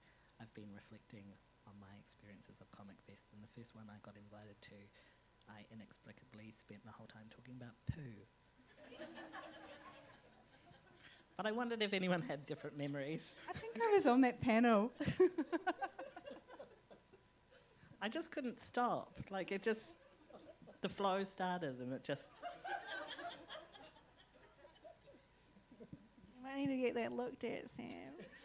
Yeah, I think one of my most vivid memories is having to wash my hands after that panel. So. I think my memories of Wellington Comic Fest have been, first off, I guess excited to know that it existed. I think that comics, it sometimes can feel like a niche within a niche, and so it felt so affirming to know that there was something like Wellington Comic Fest happening in the city, that there were artists who were here who also make comics, and that there was an audience of people who also loved comics and really wanted to get together to talk about them. So so that was my memory. I think the first panel I was on, it was originally pitched to be like a young person's like up and coming in comics thing, and I think I felt very allergic to that because I think either recently turned 30 or about to turn 30. I was like, no, I'm not up and coming, I'm established or something. I just very much didn't want that to be in the title, so I think I made them change it. Something more more sort of broad. But yeah, I do just remember it being a really great way to come up on the stage and have different kinds of conversations about comics than I was having in other spaces, because it was so grounded in Aotearoa, in Wellington, and so it felt like talking to a room of friends. It was getting to share your work at home. So sort of something that I've always really appreciated about Wellington Comic Fest. So speaking of sharing your work at home, I think one of my most vivid memories is when COVID arrived, and there was a wonderful Comic Fest all planned, and then it had to move online. For context, the event was happening on Saturday and the little emergency lockdown was called on the Tuesday night. And then we went to replan it and we were like, oh, that's okay, we'll put it on again in the next year. And the first day that we went to plan it, we went to level 3 again, and we're like, let's shift it online. Yeah, there was a patch during all that when I thought, are we ever going to be in person again?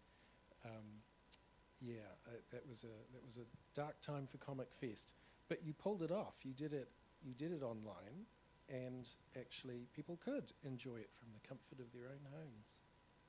Yeah, we turned this into a TV studio for about 8 hours and got people beaming in from all over the world, from Hawaii and Germany, and you can watch it all online. It's still there. Still there. Yes. Yep. Yeah. Yeah, my experience of Comics Fest, I mean, I think my first time I got to come to Comics Fest, has it been going since 2014? I think you've been to every single I think I have been to every single one, and I do remember 2014, I'm pretty sure that we flew down glamorously from Auckland. That was really exciting. I always love being flown places, even though it's really bad for carbon credit, so please don't fly me anywhere. I promise I'll come on my bicycle, But yeah, we had the 3 Words project, and that had not yet been published, and there was like a room full of people, and they were really interested. There seemed to be this huge appetite, which was just kind of just an exciting place to be in, to have all these people with just this interest in what kind of comics were being made by people, wahine, in New Zealand. So yeah, that was really great. And yeah, I just have lots of memories of somehow being invited to judge the cosplay competition, which I feel entirely unqualified for. Like, who, me? That one looks, I guess that one's nice. And also, trying to run drawing workshops, and I always have this sort of slight imposter syndrome, and having to draw in front of people was a little like my anxiety dreams of having to play lead flute for the NZSO without actually being able to play flute. So, yeah, it's always been a really fun event. And we forced you to do live drawing again this Yeah, year. yeah. But your I zombie feel like cat I'm was kind of ama- getting better at it now, getting better at the live drawing thing. It's an incredibly intimidating thing to do, but it's really amazing. It's been really enjoyable today to watch the crowd just kind of oohing and ahhing as people create things. I'd just like to say to everyone in the audience, when you watch someone doing live drawing, be very grateful, because it is the most traumatic thing in the world you could be doing as the artist. It really is.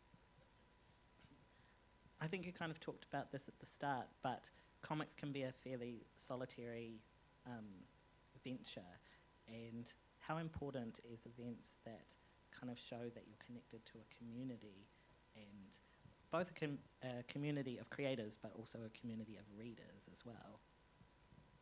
Yeah, I think that's a really good question. Making comics can sometimes feel like you're working all by yourself to an audience of no one, and it can be very solitary. I feel very lucky that I have a very strong online community of other comic artists who are also all working alone in their rooms, and we all get together in a shared space to be able to lament / share those sorts of experiences.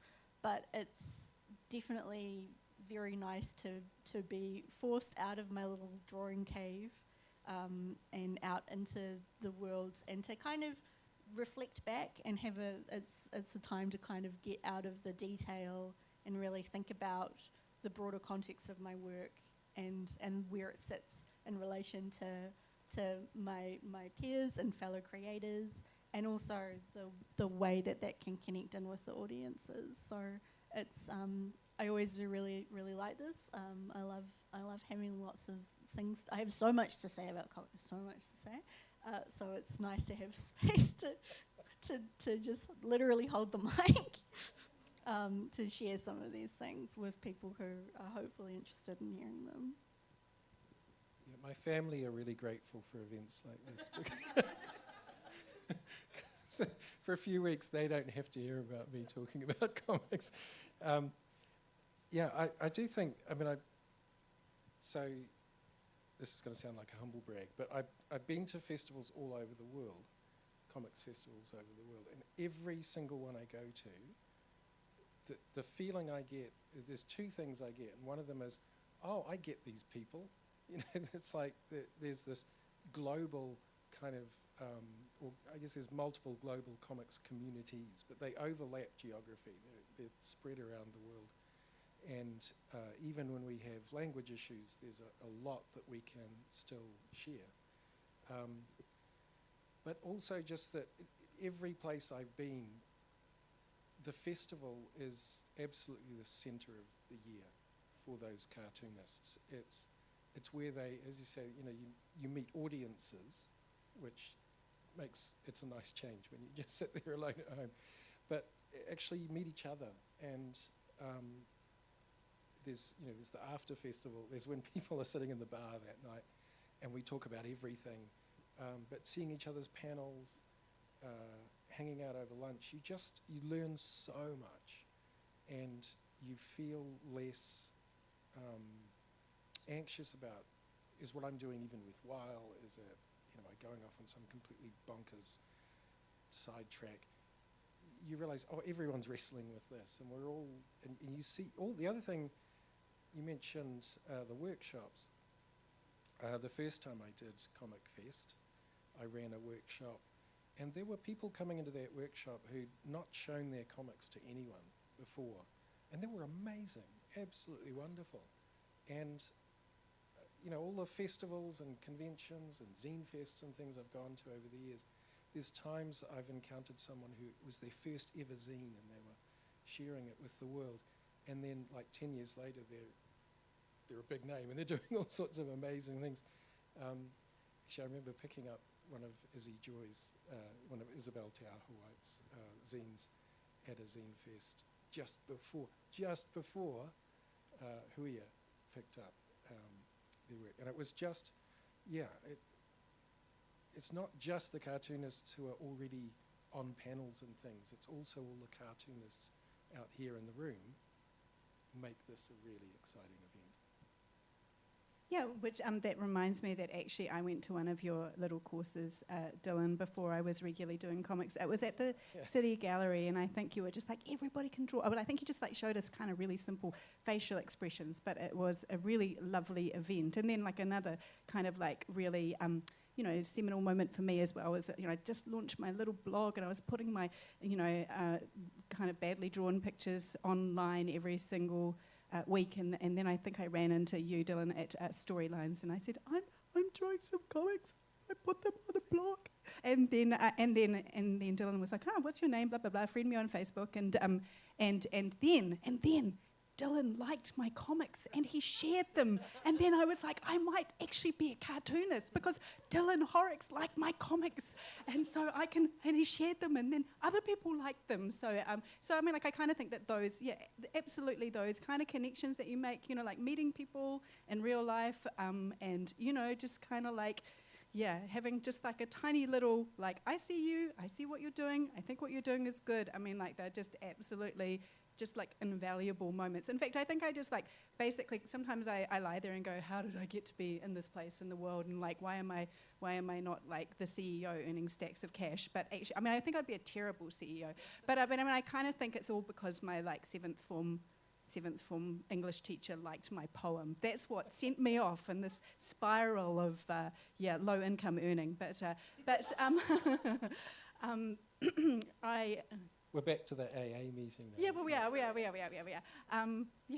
But I think that these comic events are again. I mean, I kind of feel as though like my relationship with social media and Facebook and Instagram and all of those kind of places is because like it was a wonderful place. I feel like it was a wonderful place in the early 2000s, but my personal relationship has become strange and muddied, and I kind of feel now that I have this kind of weird, compulsive, addictive relationship with social media, and I don't necessarily get what I want from it. I just sort of like get to see all these other people doing fabulous things, and I don't know. I just kind of I think I don't necessarily like how it makes me feel, but when I see people in real life, then I feel much better and much more connected, and so I think that these kind of forums are just like really fantastic because you can actually like talk to people, and then they're not just that sort of like glossy little kind of photos of here I am in Lisbon eating some sardines and drawing a comic. It's like, go away, just go away. Don't want to hear from you. Anyway, that's me. Sorry, that was a dark little glimpse at my soul. But yes, comics, wonderful, yay.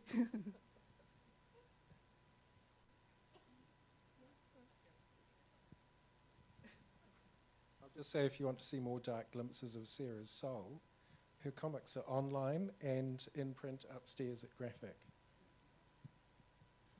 They're not online. They are still online. They're still online. Yeah, my blog is still open. Yeah. I still pay my yearly WordPress fee for my URL. Yeah.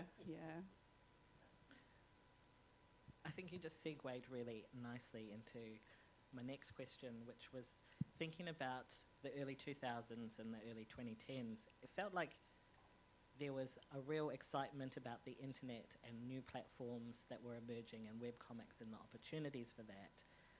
And I'm wondering if that feels the same now over the last few years with social media becoming something different, and whether anyone had anything to say about maybe the last 10 years of of what the comics opportunities have been and if they're changing, and yeah. All right. Thanks, Sam. So as an artist, webcomics have been a really huge part of how it is that I've learned and started to find my voice in comics. And I've been reading comics. If we go back to the early 2000s, we've got like Kate Beat and Harker Vagrant as like a sort of staple of what that sort of flavor of webcomics were at that particular time, and it felt so individual. It felt really unique. It felt really accessible because it didn't feel like there were any rules around what it was that you could put together. All you needed was a website and the artwork that you were going to put on that website. And if you had those two things, then you had a comic essentially. And so that felt like a great way to be able to sort of democratize, avoid all of the publishing issues with publishing, and also all of the issues with self-publishing, because now you didn't even have to pay for the paper or the printing to be able to get your story actually out in front of people. And you also didn't even have to get them to pay anything for it. You just had to, set up this little website. And so that felt like it felt really good, but it also felt really quiet in terms of the fact that the audience that you built were only the people that could find your website or were particularly interested in your niche. So it was, so there was a lot of self-expression and a lot of self-control in those spaces. But if what your goal was to grow an audience, that was much harder to do at that particular time. And then with the creation of more standardized webcomic platforms, there are definitely a whole lot of feelings that I have around that, with the very corporate, very commercial, very capitalist interests moving into a space that has been very wholly expressed for essentially almost the opposite of that. And so I have conflicting feelings about that, but also I love that my friends get paid. That's great. And so it's sort of like, it's very complicated in that it's like, on the one hand, I loved how, I love the indie feeling of comic spaces outside of that. And you can still make your own website, and you can still upload your own comic to your own little corner of the internet. But there's now these new spaces where audiences are much more accessible, because these companies have made apps that go on phones, and the comics are structured to be vertical scrolls so that they're easier for people to read on their phones. And there's been obviously a huge explosion in people accessing even the idea or concept of comics because of this being a way that they can read it. I know people who would never read a comic beforehand, but because they can pick it up on their phone and it's nice and big and it's easy and they don't have to learn how to read a page, they're now reading comics. Like, they're avid comics readers in this sort of digital vertical scroll sort of system that's been made by sort of Webtoon and those kinds of companies.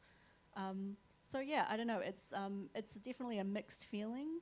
I do also feel like it's changing again. Like, if I think about the way that I felt about companies like Webtoon in 2018 and 2019 when I was publishing there, I was like, this is great. I felt like I had a huge audience. I was making money. What? Like, not a lot of money, but occasionally they were like, you hit the creative threshold for our little Peter program. Here, have $100. And I was like, for comics? Are you sure? Are you sure? Are you sure that you're giving me money for comics? And so, so that was, such a different way to sort of think about that. Now it feels like it's changing again, and I don't know what's coming next in terms of what's going to happen in these spaces, because they do feel like, it almost does feel like a little bit of a bait and switch, like they gave you all of this sort of creative power and freedom to be able to, and threw a lot of money in these spaces to encourage people to use them, And now they're like, oh, we're going to pull back a little bit, or we're going to put a few more clauses in our contracts. They're a bit less creator friendly, and they're just sort of working out how high they can turn that dial. Yeah, it feels like the mask reveal. Oh, it's capitalism. Yeah. Oh, all it was along. capitalism. Oh, it was capitalism all along. We knew it, but it's still sad. So yeah, it's and then the flip side of that is that because that's the space that people are going to, you now have less traffic to the other sorts of parts of the internet. But that's also true of the internet as a whole, with the fact that we have a series of walled gardens that are all being driven by sort of capitalist corporate internets, and the weird small internet of like my little website over here barely exists anymore because it's all been SEO farmed to death, and it's all and so yeah, I don't know, it's very much I think the future of webcomics is very much tied up with the future of the internet, and very much tied up with the way that capitalism interacts with that space. So, sorry for an extremely long answer. Sarah, you started oversharing on the internet around the same. I started oversharing on the internet. I think To Be Frank started in 2010. Yeah. And I'm wondering about your experience of how that has been with having your own little corner of the internet. I know that over COVID lockdown, you did the lockdown diaries, which were Instagram made. Yeah. No, I mean, like it was quite a lovely experience for a while doing, my own little comics on the internet. I had a really good thought, and it just sort of immediately fell out of my. No, that's fine. No, but yes, I kind of feel like when I started first posting my comics on the internet, I was very much doing I was drawing them on an A4 piece of paper, and then I was scanning them in with my scanner, and then I was making people read these like A4 comics on a computer screen. But I think back in 2010, people were still primarily reading on their laptops, and that was fine. And I did kind of very much sort of like begin to realize that I was drawing entirely for the wrong format, and that I ought to be doing these like long, thin, forever scroll kind of comics. But like a weird part of me sort of resisted it, because I'm still completely in love with the print medium. Like I'm kind of like. Yeah, I mean, I spend all my time on my phone. Who am I fooling? But I still kind of love the physical media of print, and the whole idea of a book design, and the whole idea of kind of white space, and like kind of interesting, just sort of like hand lettering all of your page numbers, and just all of the particularities of just having a kind of a concrete and physical object.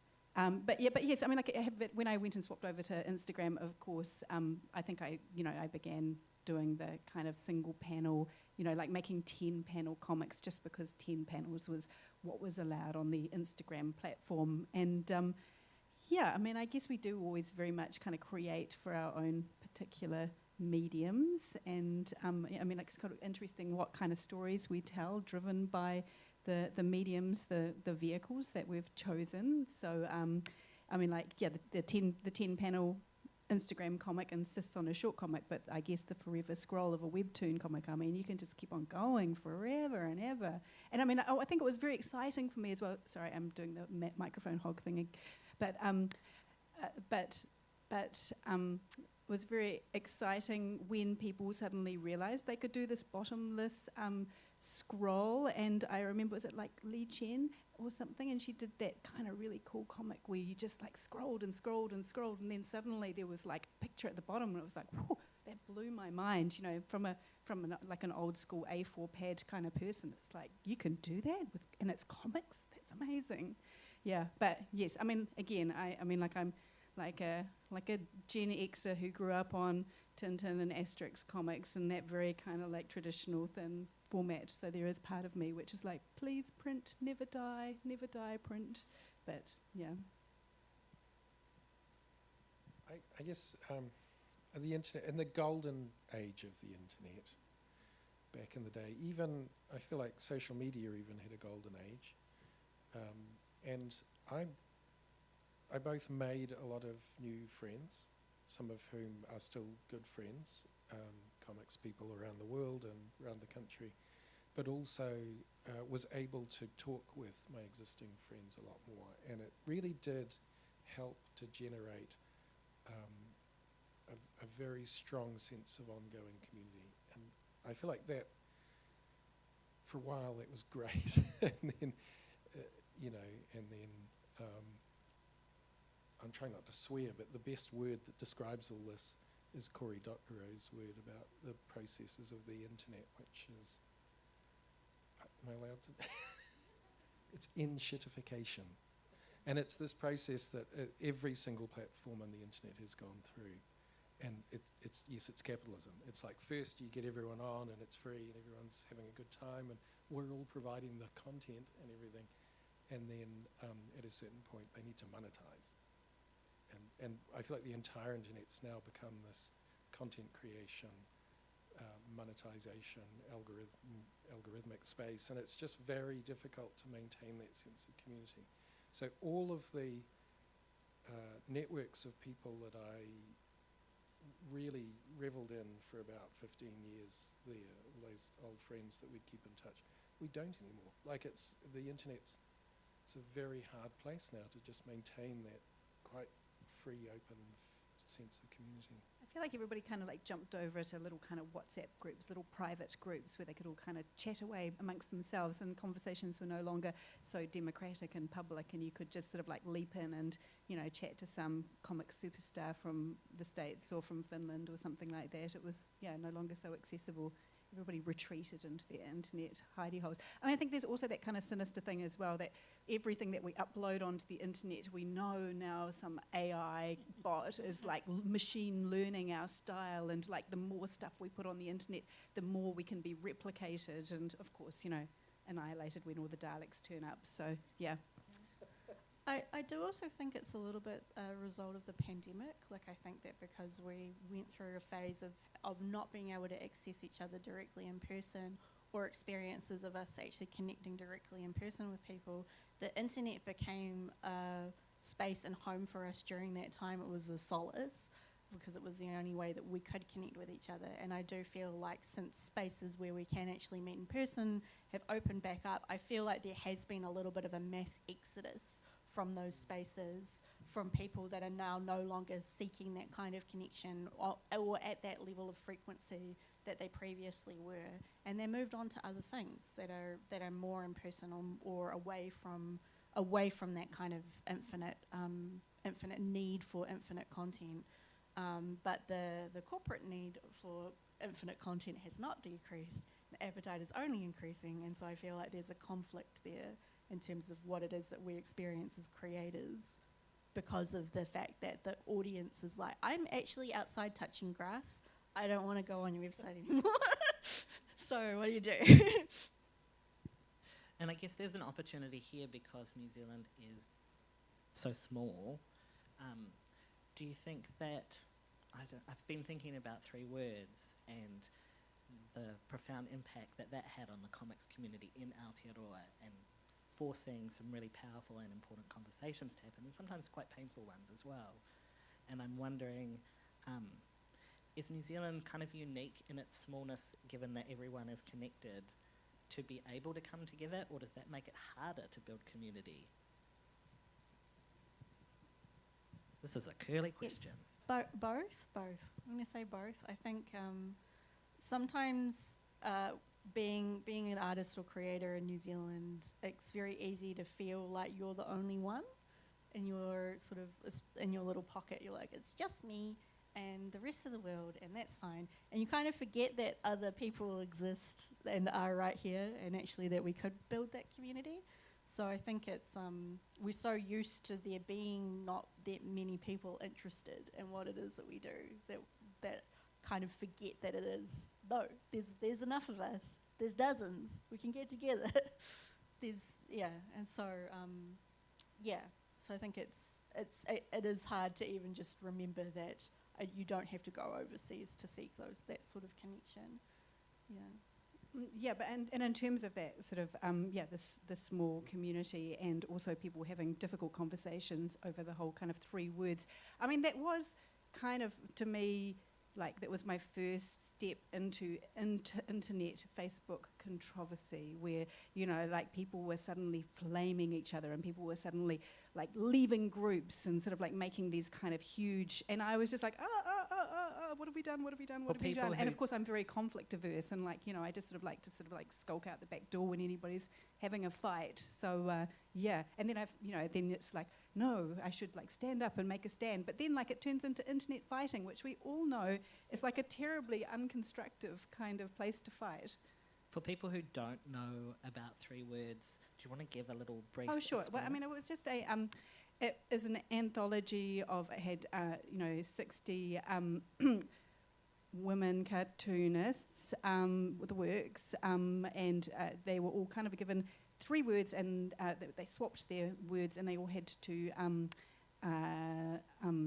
sort of like respond to the 3 words and write a little comic strip. So that was the thing, and it was sort of kind of created in response to there had been like another book previously edited by Adrian Kinnaird, which kind of told the history of New Zealand comics, and then presented 30 artists, and amongst those 30 artists there were only 3 female artists. So that sort of like, that was kind of like the provocation. It's like, hold on, there are more women and women identifying cartoonists in New Zealand than just 3. I mean, like I know at least 10 and 12. I mean, like Indira knew everybody. She knew like 700. So, but yeah, and they'd all been in rock bands as well. So, so afterwards, she made a cool anthology of people who did comics and played in bands. Sonic Comic. Came with a record yeah, as well. Yeah, and I felt really kind of like left out because I didn't play in a band, but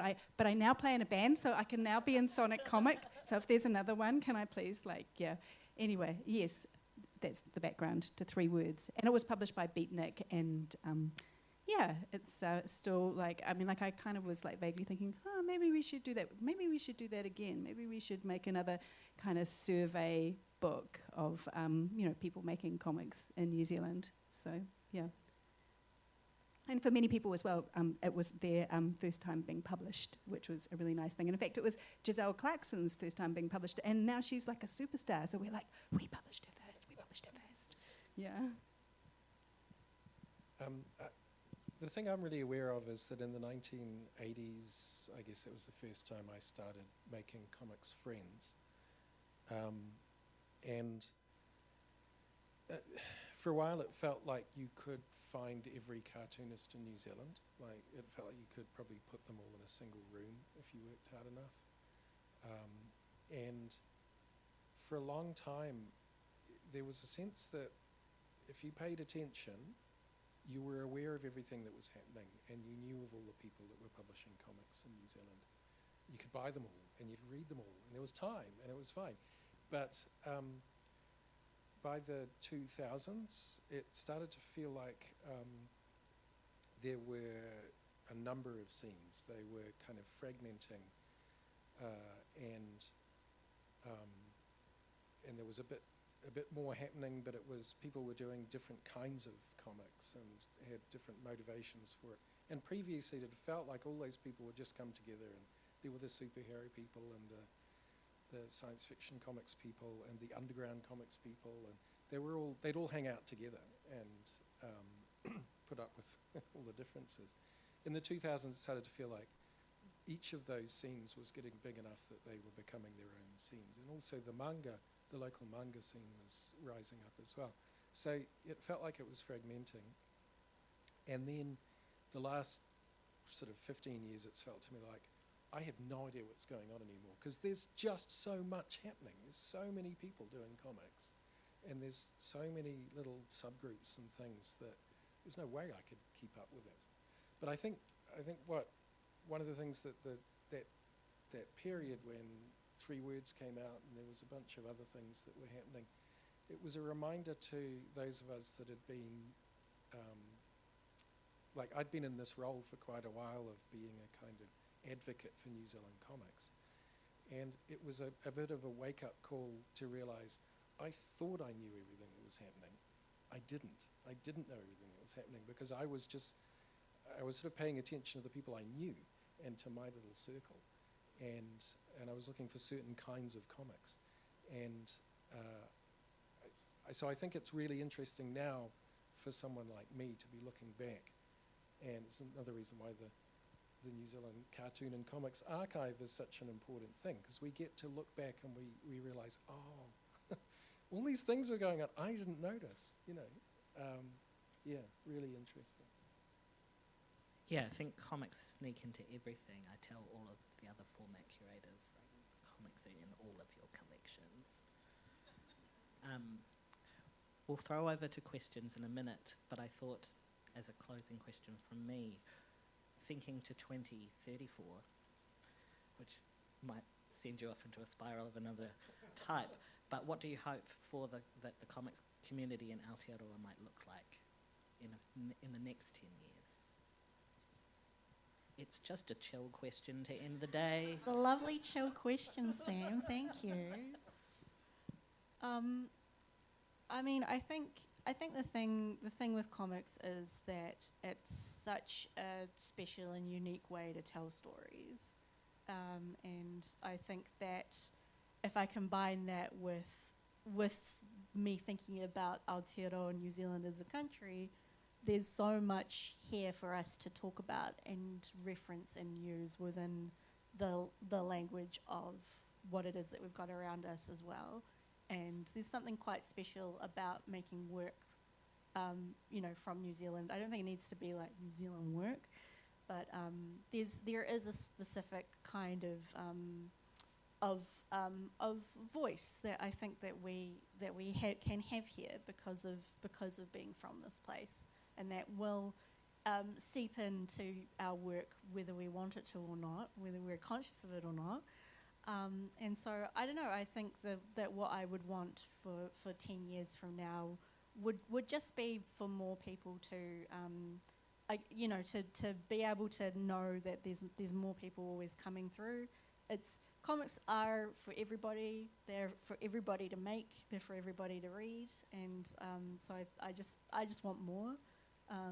And so I think that's really what I would be hoping for. And that we're not sitting on a stage wondering where everybody is in 10 years, where we are, you know, we're a part of that a little bit, and it's kind of, yeah, that's kind of what I would hope for. Dylan's giving me a meaningful look. It's my turn. Yeah, I mean, I just, yeah, basically want to talk on what Jem said. I just hope that comics is still a thriving medium in 2034. I mean, I still think there's like a little bit of that kind of hangover, you know, like I definitely, you know, heard at the library, like, you know, don't just get out comic books, get out some real books. It's like, stop it. It's like 2020. I think this was in 2023. It's 2023. I had to stop myself from marching over to that person and going, but I mean, like, I kind of, yeah, and my friend Rachel, who's just gone, Rachel King, who's just gone and published a middle grade fiction book, tells me that middle grade graphic novels are the huge thing, and she is you know, obviously written the wrong thing as a prose book, but it's an amazing book, so I recommend it. It's called The Grimlings. You should all read it. But I'm kind of hoping that that if middle grade readers are really, really huge right now, that means that the like people in 10 years' time, they'll be adults. They'll be like in their 20s, and then they'll have this huge appetite for more mature comics and, you know, comics of, you know, adult contents. But I mean, again, it is that thing that you've touched on, is that comics is it's still very niche, and within the niche there are all sorts of niches, as you say, like there are people who kind of like superhero comics and manga comics and indie comics, and, you know, kind of there's all these different niches within the niche, and I guess I just hope that all of the little kind of comics communities can all kind of bloom, and they can all find their audiences, and we can all be valued for our own kind of unique thing that we do, our own unique voices and our own unique stories, and that people don't get, I mean, because it is this sort of, you know, again, it's that thing, you know, it's just that the big stories just keep on swallowing up all the little stories, and the Netflix and Disney Pluses keep on swallowing up the smaller things. I don't know. It's just I do worry about that we're all just being subsumed by a single story thanks to mass media, and that we just got to hold on to those little stories, and we've got to value those little stories because they may be the little story that make us feel less alone in the world. The last 20 years have been extraordinary for New Zealand comics. We've gone from, a graphic novel being published every 5 years if you were really, really lucky. There were, I don't know, was there anyone making, and I guess I was making a living from comics back then. There were a couple of other people who were. We've gone from that to now I see graphic novels coming out here that I didn't know were happening. And there are now some publishers that are onto it. We've got, because I do feel New Zealand's about at least 10 years, 15 years behind when it comes to publishers being up with the play with graphic novels, and I actually feel that way about a lot of bookshops too, that generally our book selling scene is a bit behind the rest of the world. The libraries are not. The libraries have actually really been at the forefront of keeping up with what's happening in comics for a long time, which is great, because in the 1950s they were trying to ban them, but now libraries really are so on top of comics. So there's been this enormous shift and change. One of the most successful cartoonists in the world right now doing comics is Rachel Smythe, who's a New Zealander, and Laura Olympus is huge. I was talking to a French comics teacher the other day, and she said, I mentioned to my students that Laura Olympus was from New Zealand. They went, wow, sacre bleu. They had no idea that Rachel was from New Zealand. Yeah, the readership is in the billions? It's absolutely enormous. Yeah. Yeah, what was it, like 6,500 million subscribers, and with over several billion views.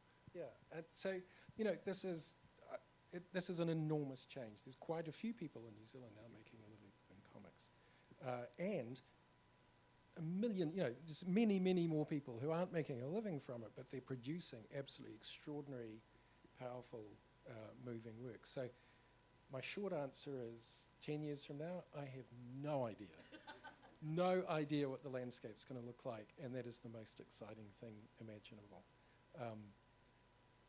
Or else it'll just be a little row of machines up here doing stable diffusion and magic. No, that won't be happening. Are there any questions from the audience? Pop your hands up really tall. I'm teaching these days at Vic, and we have these great microphones that are in a great big foam box. Oh yeah, you throw them. It's really fun. So I recommend them. The theme of AI has come up a couple of times, and the way I see it, it has an opportunity to challenge us to make our work more human, to differentiate it from AI stuff. And I'm wondering if that's, if I have a point there, or if there's an opportunity. Would you say there's an opportunity for AI to challenge us to be more human? I have a lot of feelings about AI. Mostly it's made me very angry and frustrated that a literal plagiarism box is being sold as snake oil and some kind of product to people, and it's not, and it's only ever going to represent by design the most average and deliverable possible, which is not what art is. Art is not about achieving some kind of broad medium, average out of the most producible thing. And I actually, I got really mad about it, and I got really depressed about it, because it does seem sometimes like the people around me who aren't visual artists or aren't connected into this stuff don't seem to even be able to recognize all the time when they're being presented with something that is being AI generated, and that can be very disheartening to me, to be like, oh, you can't even tell what's mine, what's actually been made by a human versus what's being algorithmically averaged out and generated for you. But I do think over time, people are already starting to feel like, oh, this is nothing. It's processed nothing from the hard work of real people. And so I think, I ended up, I wrote a manifesto. I wrote an art manifesto in response to AI, and I called it Make Ugly Art. And it was very much digging into this kind of thing of the fact that what is it that I have if what AI is taking from me is, what is AI actually taking? And I decided like it's taking this kind of like hyper polished, hyper detailed, fancy to, that's what it's good at. But what it's not good at is making something that actually feels human and actually feels alive, which is something that that's always been a cornerstone of the kind of work that I like to produce. So I wrote myself a little manifesto to kind of motivate myself to keep going, that actually the things that AI can't do is it can't actually make ugly, because it's always going to be trying to make something that's like super polished, super pretty, super whatever. So yeah, I'll just make my art really ugly, and it'll be really human, and it will be beautiful because of that. Like that's the ugly and beauty don't have to be, they can be synonyms in this space. And so I think that's what's kind of motivating me to keep going, knowing that there's all of these like very real ethical and like all of the issues with AI, so many. I could literally have talked for like multiple like half-hour sessions with friends on this stuff, so apologies, but yeah, that's the thing that's kind of keeping me going, is I'm the only one that's putting these marks down on paper, and that's a conscious decision, and if they're ugly, good. Like, that's good, that's what I want.